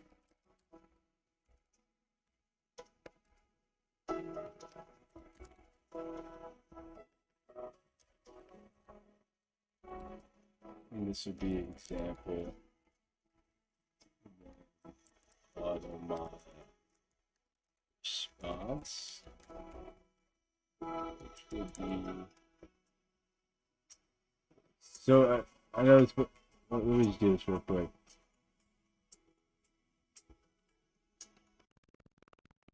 So really, all I'm doing here, it's not really like that complicated. I'm just saying, in the evaluation, only evaluate it and make a prediction based on, like, only do it based on the inputs that the user provides. And else, evaluate just if the user didn't provide an example response, then evaluate it on the test data that we have, and if that's 80%, then return. So okay, that's the full logic of everything. It's not that part isn't tested. The training part isn't tested. But I really fucking, before version 7, before we go, I really want to get the data cleaning and the extracting going. I will not, the logic's all written out. I want to get the training too and all that. Maybe that's a part 2. Are you done with the article, AI article generator? Yeah, Maliki, I'm on real late today. Maliki, you came at the right time. Yeah, we're not making an AI. It's not really. So what we're doing is we're using that as an example. Like, it's not an AI article generator. So like, what we're making is it's a self-propelled AI that builds its own data set from real world data continuously, and then it trains itself on that data, and then it'll continuously try to, based on the accuracy it gets, it'll continuously prune the data and build more of a data set. You have like it's technically 80% there, technically. Oh, this part's being weird though. But yeah, so the example. So all it is, you give the data, the AI, an examples. You say this is the example for a prompt and a response that I want this AI to be good at, and then it'll build the data set for that, and then it'll train it on itself on that data set, and it'll slowly iterate on that. Okay, cool. So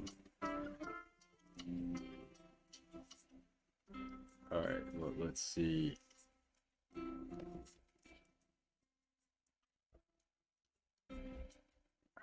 I'm just gonna have to restart this.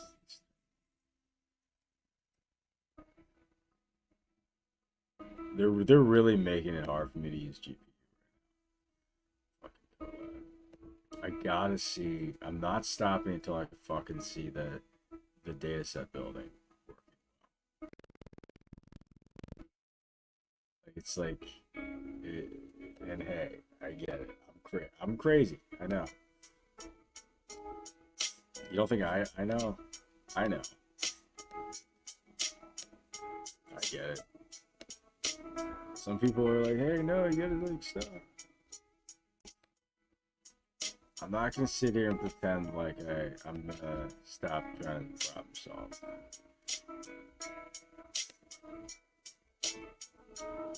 Are you planning on evaluating the GPT response against the Llama 2 correct responses, or just against the example?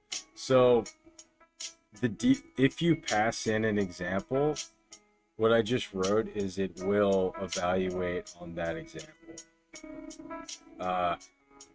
And it'll only use that example. But if you don't do the example, it'll just do the auto validation set that you get from the data set that gets built. Thinking about it though, like yeah, I think it is logical to do both. Maybe use one prediction more than the other. If that makes sense.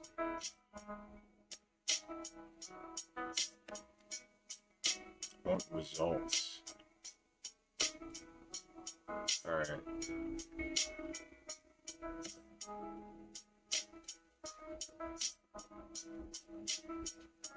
Cool. Oh wait, I don't think we have this evaluate thing.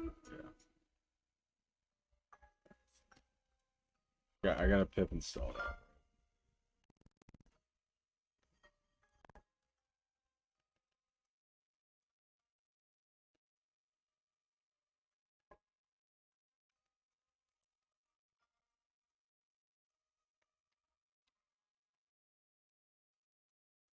Yeah.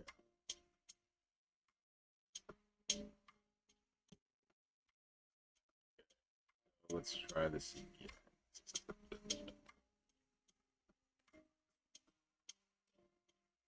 Okay.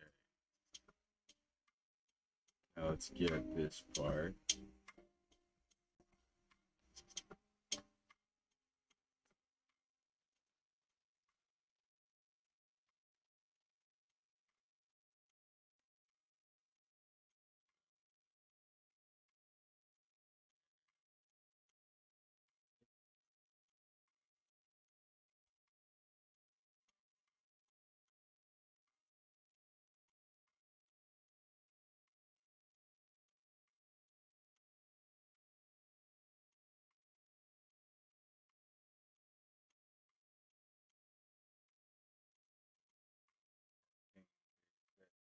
Realizing there's a problem with this.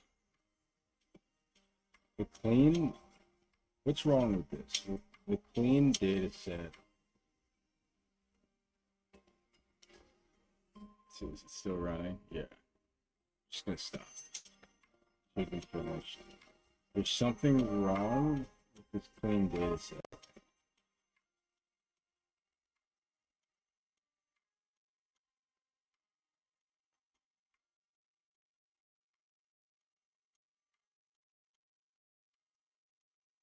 The valid data set too much.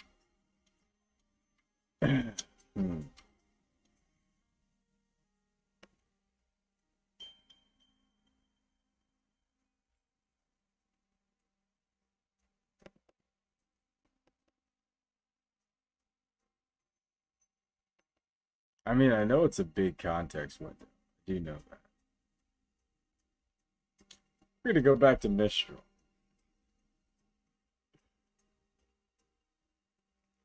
Go back to Mistral.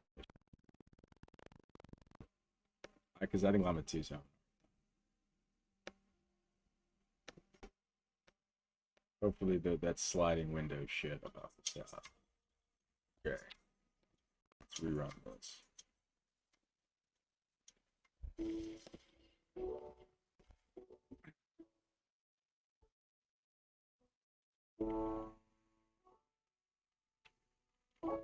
Let's load the checkpoint.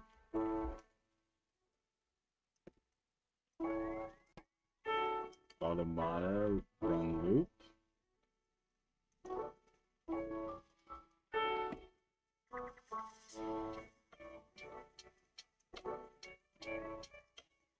Nice.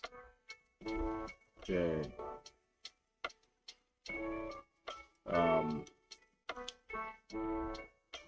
Wait, what?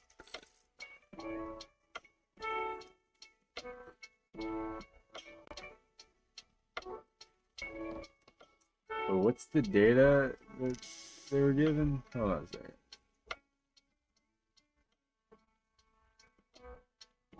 Oh my god. I did not do what I think I did.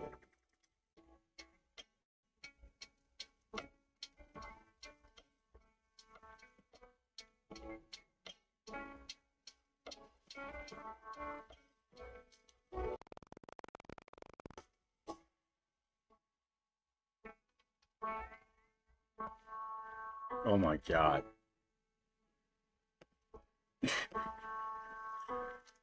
Version 7, do you see what's wrong right here?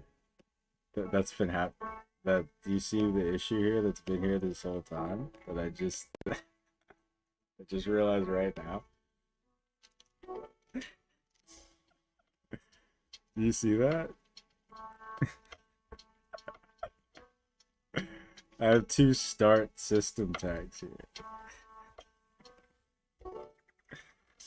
Oh my, that's been happening on every single call this entire time. Holy shit. Oh my god. Dude, that's fucked. That's like hilarious. Dude, that's crazy. Wow. Let's see if it's a little. I was like, alright, let's see if that. Maybe that doesn't do anything. Wow. Huh, maybe I'm retarded. Huh. Maybe I'm actually just retarded. It's interesting. Alright. It's still, oh, it just got into its, the forever loop thing. Because I realized it because it was the way it was generating, I saw that it was like, they had 2 system prompts. Crazy. Or I mean, it had 2 start tags. Hey, maybe it doesn't matter, but it probably does. Alright, let's run this again.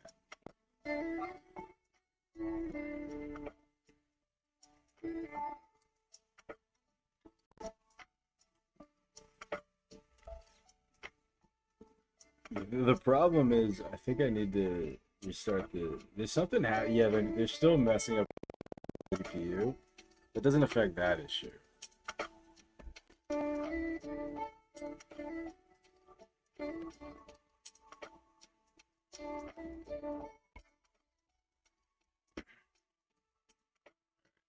Restart this.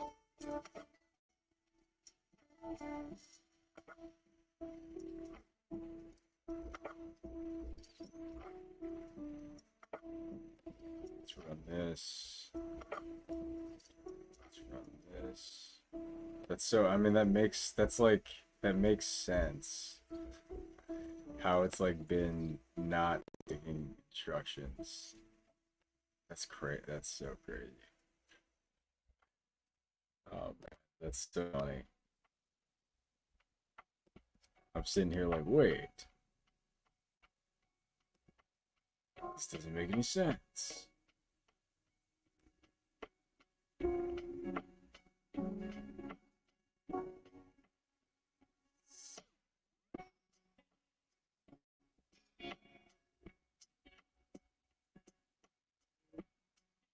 I should. I didn't have to install it.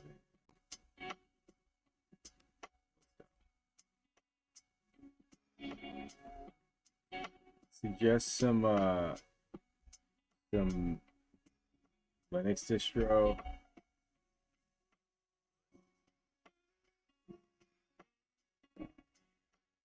I don't know, dude.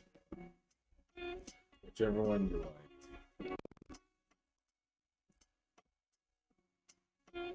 Explore. Alright. So let's do run this.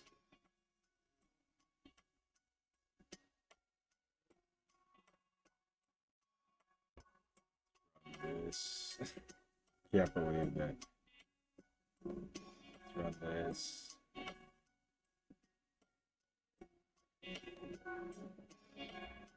I've ran so many.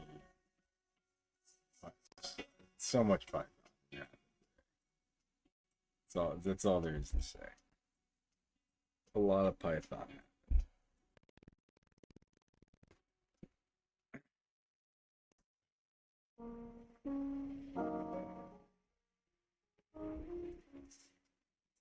I want Debian-based Linux distro. Yeah, I don't know, dude. Alright. Let's see. Okay.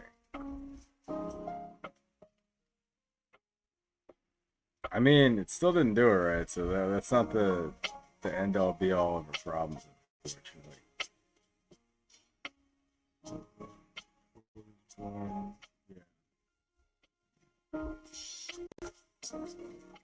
Oh wait, it was still going.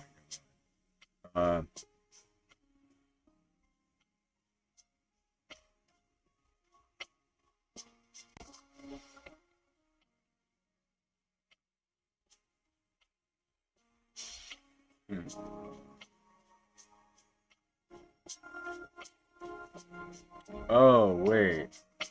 I think it did the right thing. I just messed something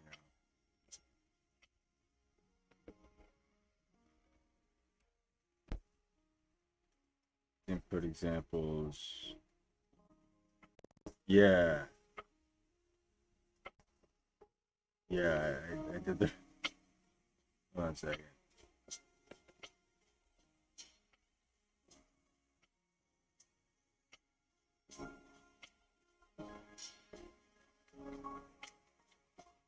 The user prompt. Input. Right.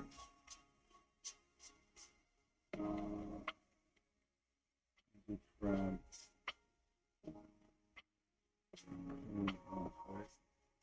Did it log clean input?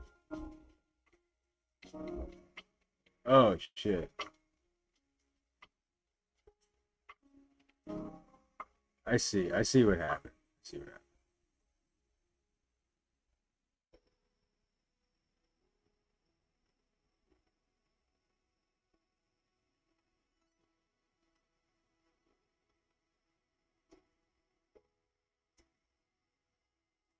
I didn't get the cleaned out. So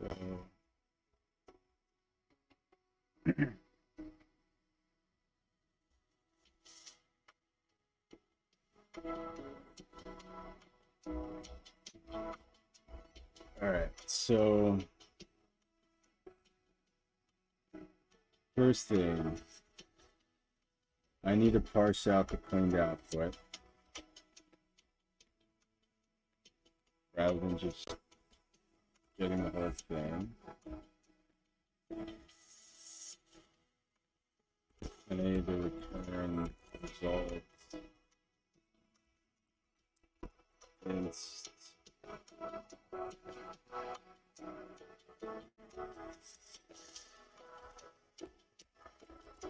This is the prefix.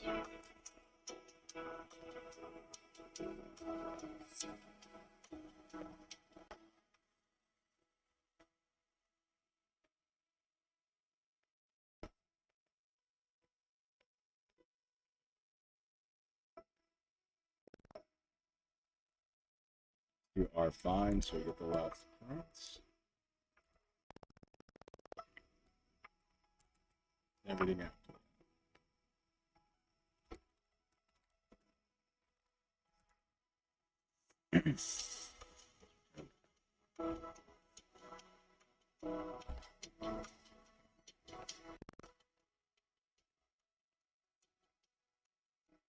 Use arc.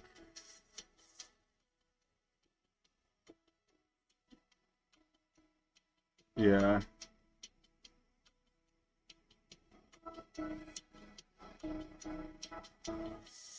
Is the cleaner output the right thing? Is it output in the clean version? No, it's not the right thing. No, it outputted like a clean version of the example, not a clean version of the raw data. So actually, I'm gonna show the example first and then the raw data, because I think it's including the example.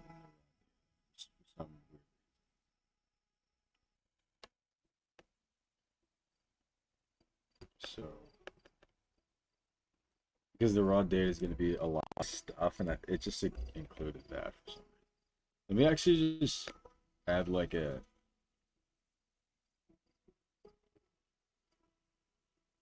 Let's say like example.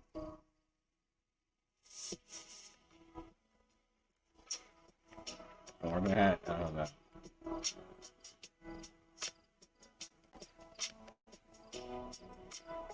Example info.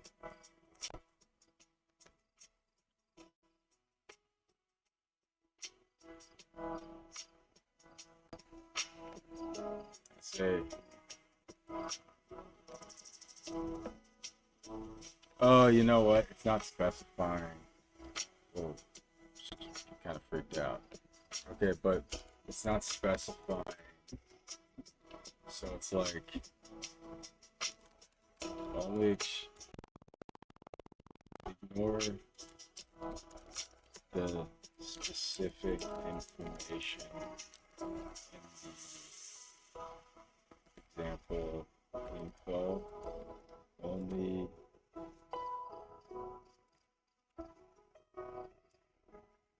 you only care about what type of information it is and how to extract that. So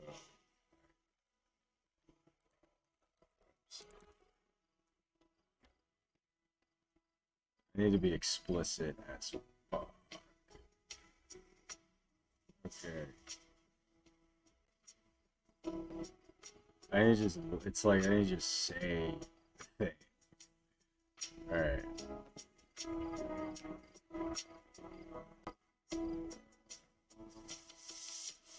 Oh, you think there will be?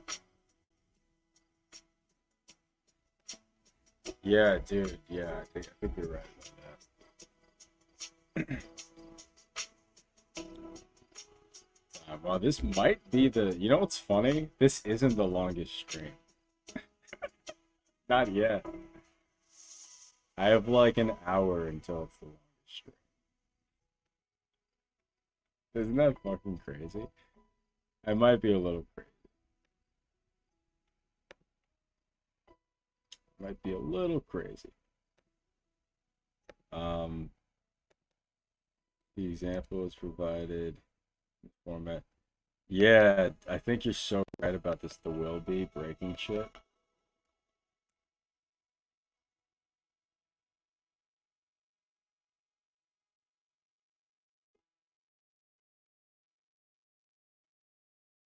Oh, but the user.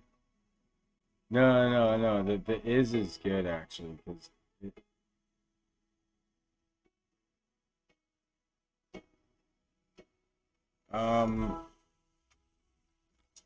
I'm gonna keep the will be.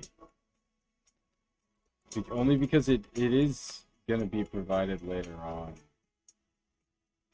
Like it's. I've seen a better way to do it. Holy shit! Did it actually do it? No.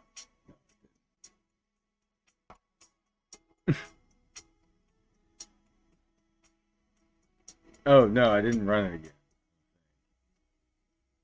Yeah, okay. If I did, then I don't know.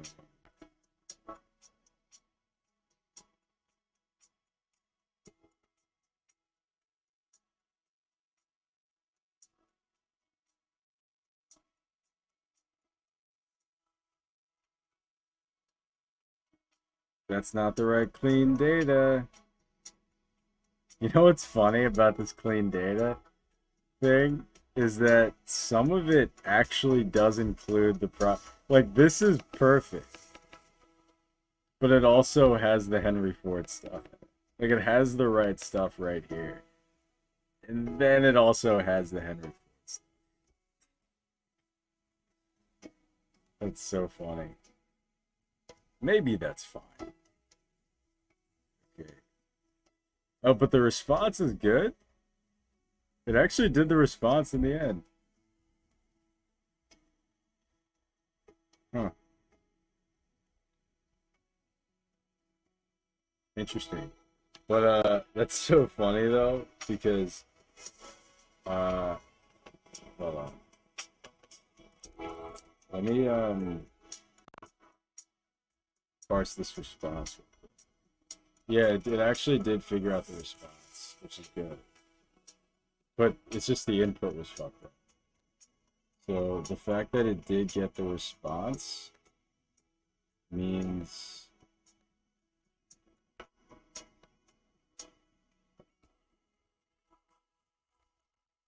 parse the response. Holy shit.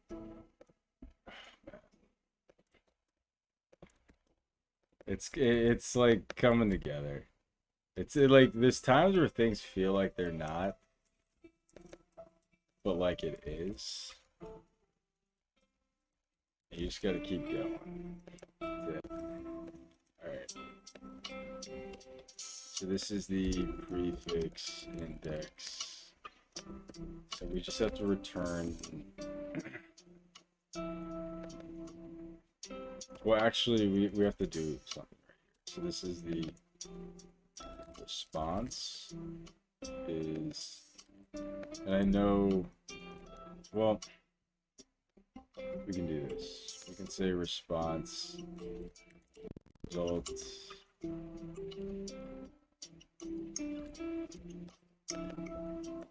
We can include this. So this is our dataset item. Okay, so it's kind of good enough for me to like run. It's been a journey. Not perfect at all, in fact. But the thing is the logic is here, and we just need a better model. I think I've hit the limit of shitty models. I think I pushed it about as far as you could get. But the logic is here. Okay, so the input is gonna be the cleaned input. This is our data set item.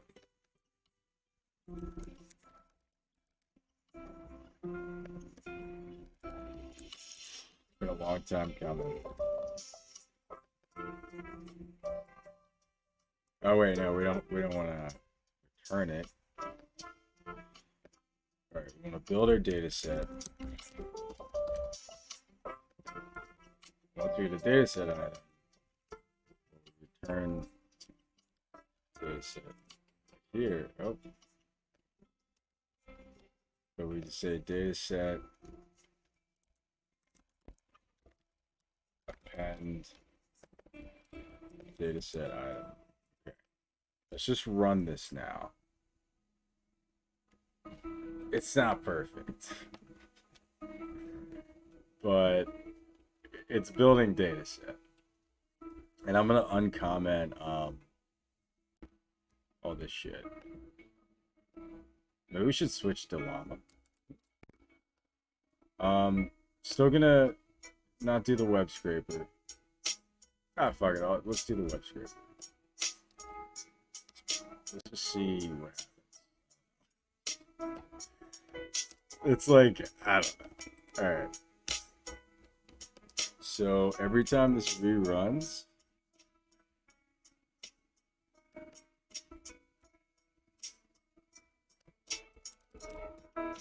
data set size,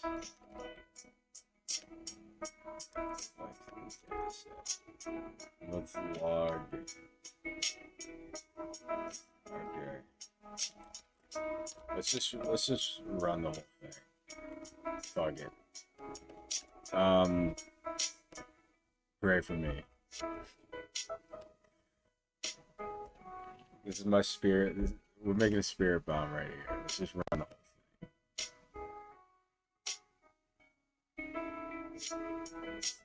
thing. Yeah.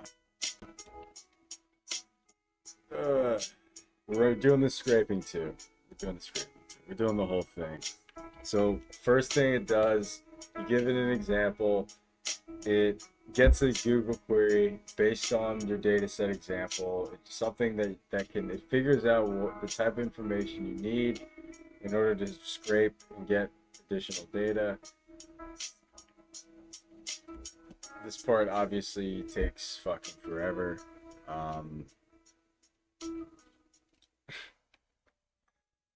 Because you know what, actually, before I run the whole thing again, let's restart the thing.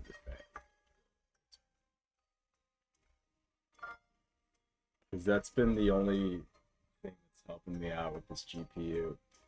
Sometimes it's just too... Oh, I don't have to restart any of this.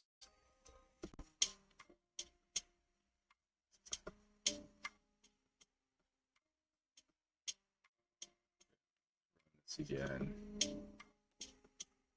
I need to get a data set item. Okay. Oh, actually, let's log the data. Data set item, colon. This is like the thing that I want. Whole time. This is the thing. I'm streaming. And yeah, I'm a little crazy. Sometimes you need crazy people that just are like, I don't know. I'm just gonna keep going. But, like, what else is there? Alright, so get the raw data, run this. Using Mistral. We've been here for a work day. Look at how much we've done in just like 8 hours. If I actually like build this more, like this could be super powerful.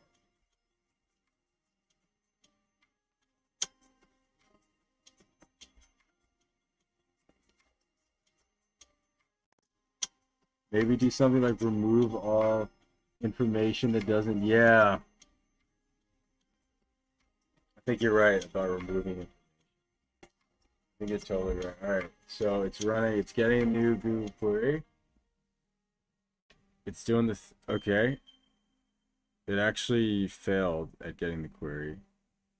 This time we got a query, it randomized the query. It's getting fashion trends. It's scraping websites for raw data about fashion trends, which I don't know why it's doing that, but whatever. That's just the data set that we're building right now. No, it makes sense. It randomized it, and it's getting articles about fashion, so it actually makes sense.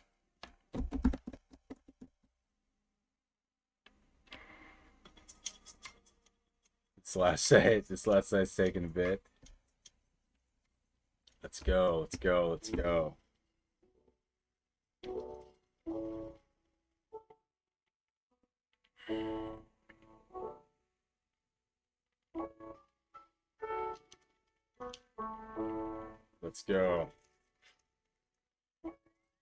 I don't know.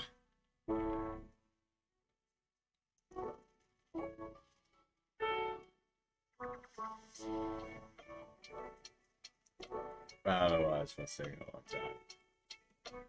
time. Something's happening.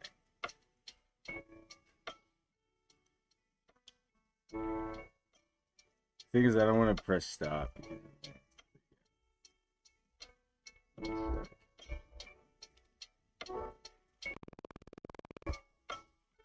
me to add timeouts, obviously.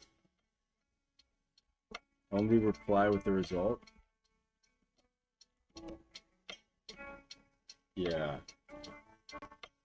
Alright. Let's get out of there. Okay. Oh, it's out of memory? What? The logic's here. Don't do this to me. Alright. So at least all that stuff works. That's fine. We're gonna use go back to using our test data for this part. Everything up to this point works, but our environment is limiting. So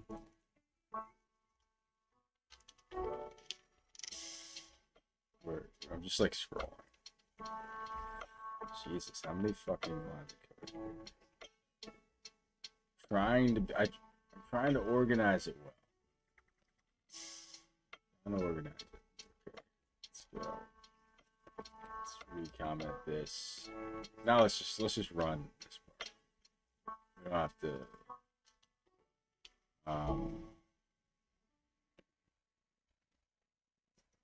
whoops. We don't have to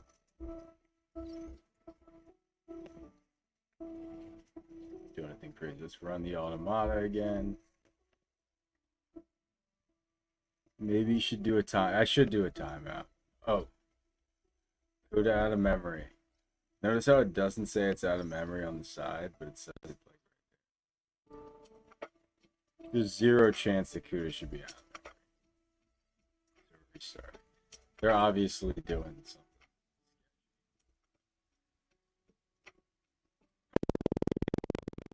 We've been on for a long time, not for anything like crazy. They do this there.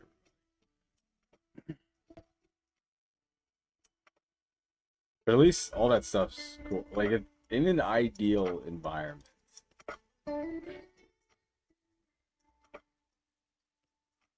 Just need to see a dataset item. I need to see a fucking dataset item. I need to see a dataset item. That's all I need to see. It doesn't need to be perfect. It needs to be there.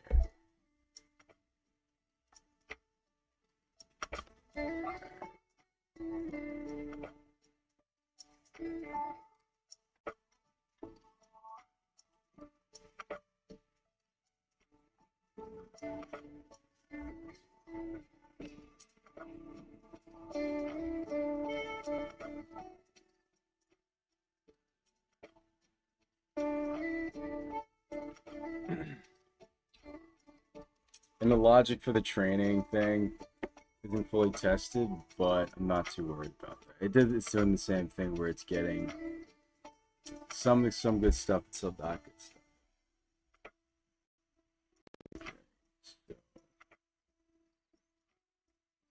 Okay, fuck. Alright. This is our dataset item. As you can see, it's using some of the example data, which isn't ideal. But we have a dataset item. It's currently generating dataset.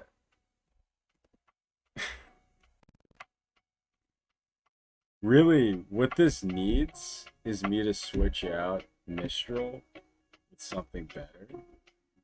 Oh shit.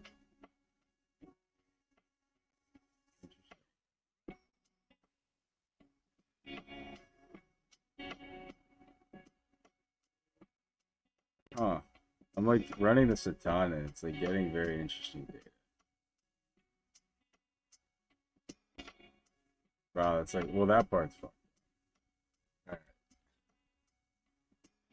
So if you run this forever, it'll give you a data set and eventually it'll train the data. It's all here. It's super hard to run this on a limited GPU though. And we could work on the prompting. So a couple things. We could work on the prompting, obviously. And we need to just like have access to like a GPU for a long period of time. That's really the main thing.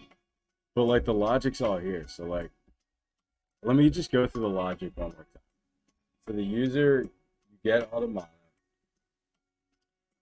You pass in the reasoning LLM that you want to have. You pass in the model that you want to, the base model that you want to fine tune. We're using GPT-2. You're going to use Transformers library for all of this.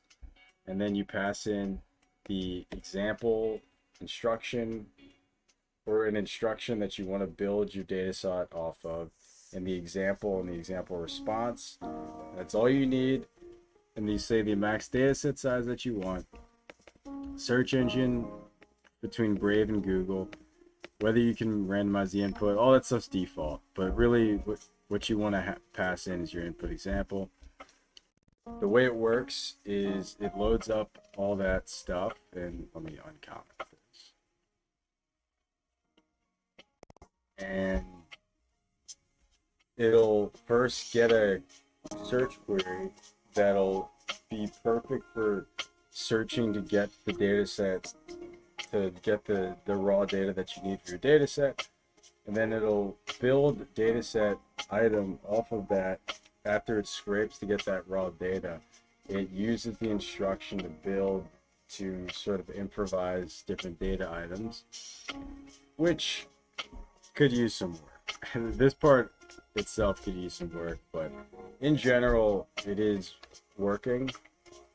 We see it extracting from the Paul Graham article, extracting information from it, but it's including some from the input example. So I have to mention that part. I'm positive if we just didn't use a 7 billion parameter model. Anyway, so it builds data set. After it builds up the initial data set, it uses the training module to get the data set, set it to the training module, load the model, load the data set, train, and then evaluate using it evaluates using the input. It's a really important part. It doesn't evaluate the evaluation metrics. It makes a prediction and tests the accuracy for the prediction based on the input that the user sets. So, and it'll essentially have a pass fail on whether or not the accuracy passes a certain threshold. And then if it passes, it'll save the model and you're good. And if it fails, it runs the loop again. It could save some time. It works. Yeah, it works on my environment. All right. This was a fucking crazy one. This one's like, all right. There's not much else to say. If you're here, I don't know, fucking you're crazy. Like, subscribe. This was a big experiment. Thanks version 7 for being around. Yeah, man, dude. Definitely hang out in the Discord. It's gonna be great to have you there. Post shit you're working on in there. All right. See you guys.